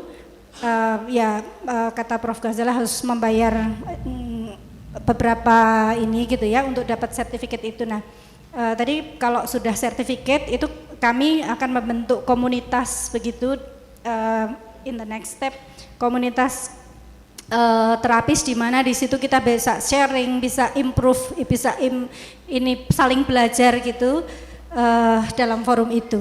Ininya begitu. Insya Allah soon ya. Insya Allah. I don't know because inshallah we will move forward to that, but that's in our plan inshallah. Begitu. Terima kasih. Yeah, thank you very much Bu Lusi and Prof Ghazala for clarifying how implemented the BEM. Do we still have time for maybe one more questions? Yeah, maybe one more last questions if anyone. Siapa dulu?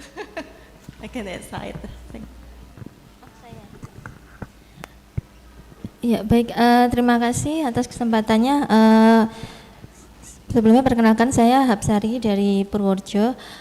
Saya ingin bertanya mungkin yang pertama untuk Pak Setiyo ya. Begini, jadi kalau mengimplementasikan gini, kalau kita sebagai terapisnya itu kan ini terkait dengan spiritual ya, sangat religiusitas. Nah, itu apakah berarti kita sebagai, mungkin ini tantangan juga ya untuk terapis, apakah kita juga berarti harus pemahaman yang lebih baik terkait dengan spiritual ini ya. Kalau kita muslim berarti pemahaman atau pengetahuan kita tentang agama itu harus lebih mendalam daripada klien kita nanti gitu. Karena kalau jujur saja misalnya saya sendiri itu juga mungkin kalau mau menerapkan ini ke klien tuh jadi ragu-ragu karena kan saya sendiri kalau dalam ritual ibadah atau aktivitas ibadah sehari-hari juga mungkin masih kurang ya Pak, belum sempurna. Nah itu bagaimana kita mengikis keraguan tersebut gitu. Kemudian yang selanjutnya mungkin untuk Pak Bayu ya Pak, terkait dengan implementasi BEM ini kan karena berkaitan dengan aktivitas ibadah yang itu personal sekali ya, karena kita hubungannya dengan Allah gitu.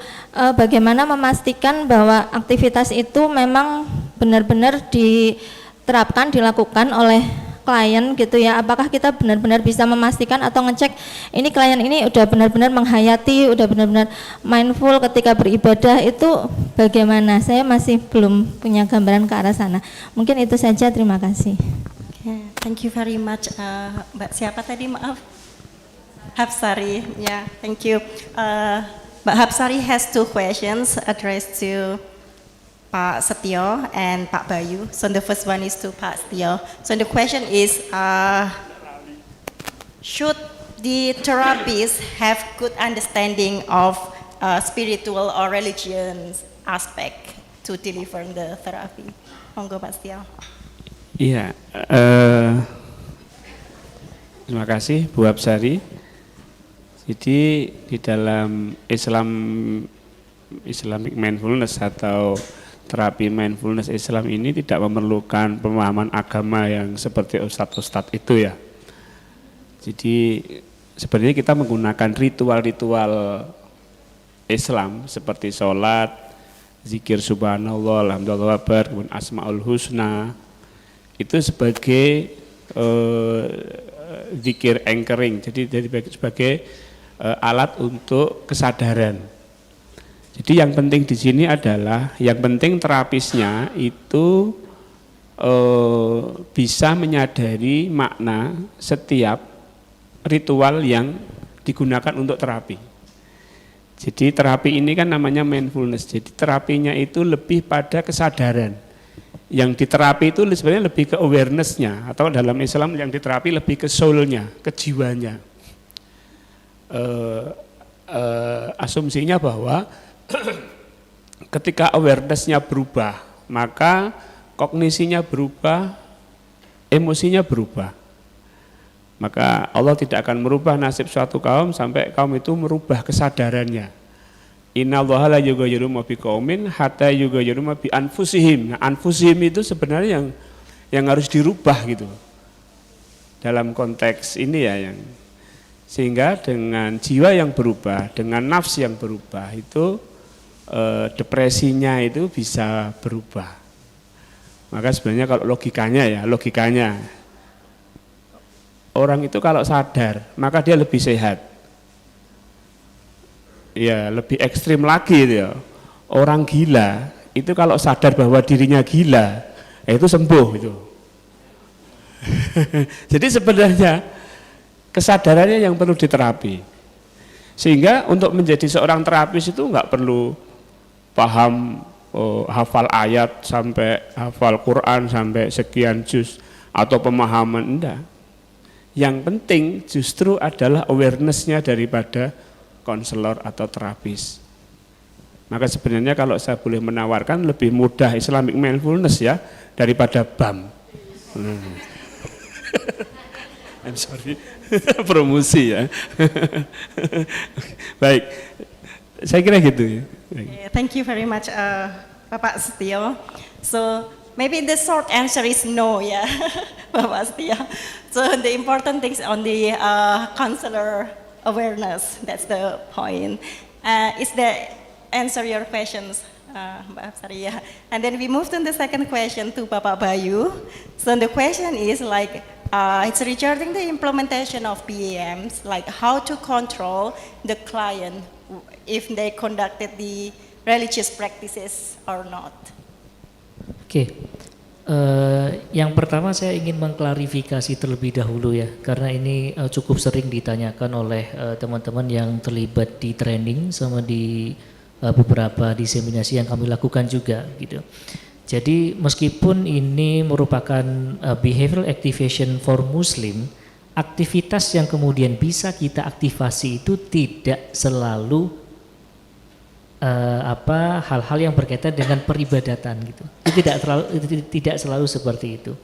Jadi karena ini behavioral activation for Muslim berarti harus aktivasinya sholat, zikir, puasa, itu tidak seperti itu. Itu yang pertama yang ingin saya klarifikasi terlebih dahulu, dan terima kasih tadi atas pertanyaannya, ini memberikan kesempatan buat kami untuk mengklarifikasinya. Dan sekali lagi ini bagaimana aktivasi perilaku dilakukan itu nanti tergantung ya, tergantung dengan assessment value yang kita lakukan, karena biasanya assessment value yang kita lakukan itu juga berkaitan dengan problem yang sedang dialami oleh klien. Jadi kalau klien menganggap bahwa tadi relationship menjadi yang paling utama, biasanya problemnya juga di situ, sehingga aktivasi perilakunya biasanya juga berkaitan dengan itu gitu. Lah kalau begitu bagaimana dengan aspek Islamic teachingnya? Jadi selama proses itu kalau memang Islamic teaching masih dianggap sebagai bagian yang penting, itu selama diskusi itu kita juga sampaikan. Dan di self-help client booklet ini juga sudah tertera, dan ini nanti akan kita diskusikan setelah sesi dengan klien. Nah bagaimana sekarang cara untuk mengendalikan ya, memonitor atau mengevaluasi aktivitas yang dilakukan? Dalam hal ini kami memastikan terlebih dahulu bahwa aktivitas yang perlu dilakukan itu yang achievable. Pastikan itu dulu. Dan yang kedua, di sesi-sesi selanjutnya nanti akan ada monitoring yang kita lakukan untuk mengecek hambatannya apa. Bahkan di saat sesi aktivasi perilaku itu kita mengecek juga hambatan yang dialami kira-kira apa. Terus kalau misalkan seperti itu, apa yang bisa kita lakukan sehingga hal-hal yang memungkinkan aktivasi itu tidak dilakukan itu kita pastikan betul-betul itu tereliminasi sehingga aktivasi perilakunya bisa terjadi. Itu seperti itu saya rasa. Terima kasih Bapak Bayu. So it's a clarifications that the BM, the activities shouldn't be not only limited to religious activity, so it can be beyond religious activity. So probably, yeah, more or less is like that. So is there any additional comment? Nggak, hanya nambah sedikit aja. Tadi di slide-nya Prof Ghazala ada ini yang kotak-kotak tadi bahwa misalnya menjaga kesehatan itu kan ini, nah dalam Islam kita kan diajarkan bahwa semua yang kita lakukan, semua bagian, semua hal yang kita lakukan itu kan ibadah gitu kan. Nah di sini di BM ini ketika kita memberi PR misalnya gitu ya untuk aktivasi olahraga jalan pagi gitu, itu juga salah satu yang biasa kami lakukan. Tetapi penjelasannya adalah bahwa menjaga kesehatan itu bagian dari ibadah kita kepada Allah gitu. Jadi aktivasinya tidak selalu sholat, dzikir, tapi misalnya olahraga atau misalnya menyapa tetangga dari yang awalnya tidak pernah menyapa tetangga, tetapi penjelasannya, dasar yang kita gunakan itu adalah nilai-nilai Islam. Gitu. Thank you, Bu Lusi, for clarification. And we have come to the end of these sessions. First, I would like to appreciate for all our excellent speakers for the talk. That's for the insightful talk. They have introduced like two cultural adapted cultural sensitive interventions, meaningful Islamic meaningfulness, and behavior activations for Muslims, which maybe it's not for comparing which one is better, but probably it can be a complemented one to each other. And thank you very much for all the participants, for the spirit to learn new stuff, new things, and also for the willing to adapt these cultural sensitive interventions for our cultural context. And also I hope you have a great time during these sessions, and we still have tomorrow sessions for the training, so hopefully have some rest, and then hopefully we will have a new energy for tomorrow. So I think that's all. Once again, I would like to highlight it, that this seminar is for highlighted the importance of culturally sensitive interventions. So I think that's all from me. Wassalamualaikum warahmatullahi wabarakatuh. Waalaikumsalam warahmatullahi wabarakatuh. Thank you so much to Bu Santi for guiding this lovely second panel session. And also thank you so much for our three amazing speakers that we have today. Jumping into our next agenda, we would like to hand over a token of appreciation to all of our speakers. So to all our 6 speakers of the 2 panel sessions, we welcome you to join us on stage again. First, we have Professor Ghazala from the University of Leeds. Next, we have Professor Dr. Shukran bin Abdul Rahman from International Islamic University of Malaysia. Yep. Yeah. Just in front of the banner. And then we have Dr. Bagus Riyono, M.A. from the International Association of Muslim Psychologists. We also have Pak Setiyo Purwanto, Ph.D. And then Bu Lusi Nuryanti, Ph.D. And also Pak Bayu Suseno. Please join us on stage. And to hand over our token of appreciation from the Faculty of Psychology Universitas Muhammadiyah, please, to the Dean of the Faculty of Psychology, will you be willing to hand over the merchandise? Starting from the first speaker, we have Professor Ghazala. Okay, too quick.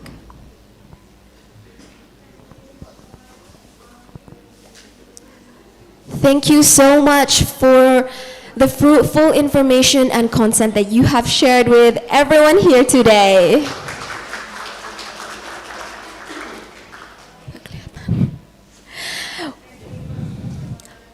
We We also have Professor Dr. Shukran bin Abdul Rahman.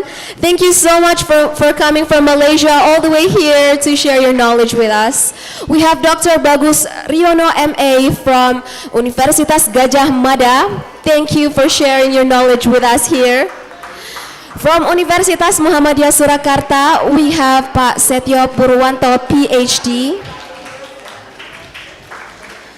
We also have with us Bu Lusi Nuryanti, Ph.D., who has shared a fruitful second session with us, and followed by Pak Bayu Suseno, who has also been sharing fruitful information with us. Thank you so much for all our 6 speakers. The next session is a photo session that will be guided by Humas UMS.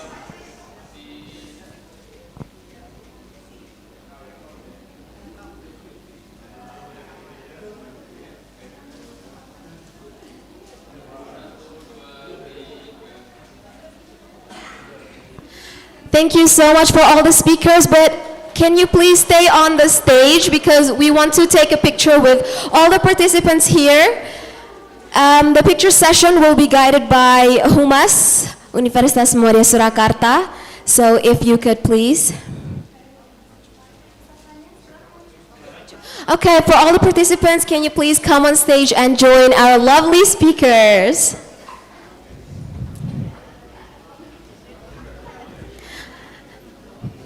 You can come right in front of our speakers here to take a picture. Di atas apa di bawah?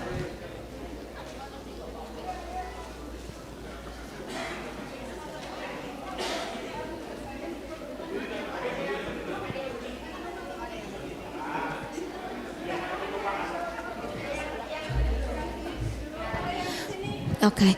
For our amazing moderators as well, we have Bu Gita and Bu Santi. Please join us on stage.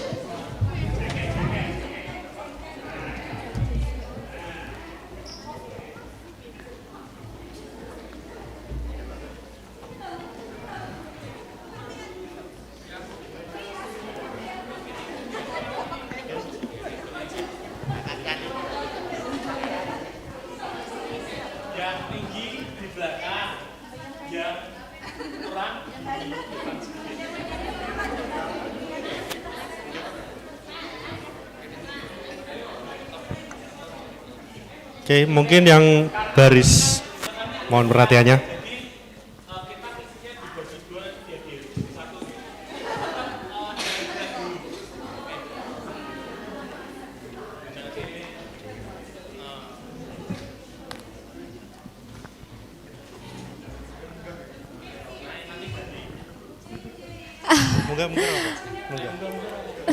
Thank you so much. Oke, sebentar.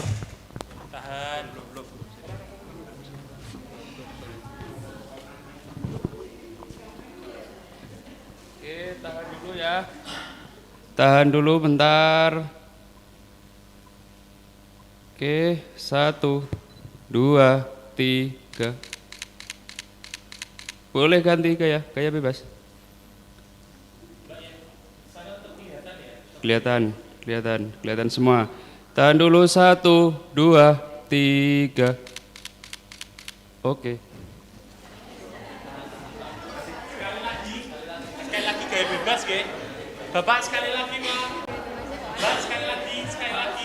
Jangan pindah dulu. Jangan pindah dulu teman-teman, bapak-bapak, ibu-ibu. Oke, kita akan foto gaya bebas freestyle. Oke, siap ya, lihat ke kamera. 1, 2, 3. Oke, ganti gaya. 1, 2, 3. Oke, biasanya Pak Rektor gini. Nah. 1, 2, 3. Habis itu ini. 1, 2, 3. Senyum. Bapak-bapak senyum ya. 1, 2, 3. Baik, terima kasih. Untuk nanti foto akan dikirim agak sorean dikit karena kita harus edit dulu.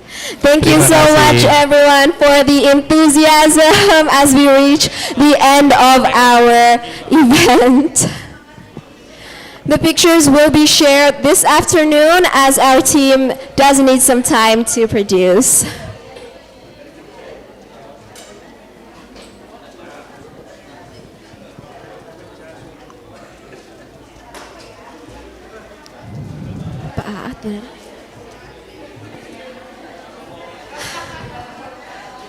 So, ladies and gentlemen, our distinguished guests, we have finally reached the end of our seminar today. Don't forget, tomorrow we will still have a training session that will be held on the 6th floor of this building, specifically on the south wing in the BHP room, which is right below this room. I'm Hamna Sabit.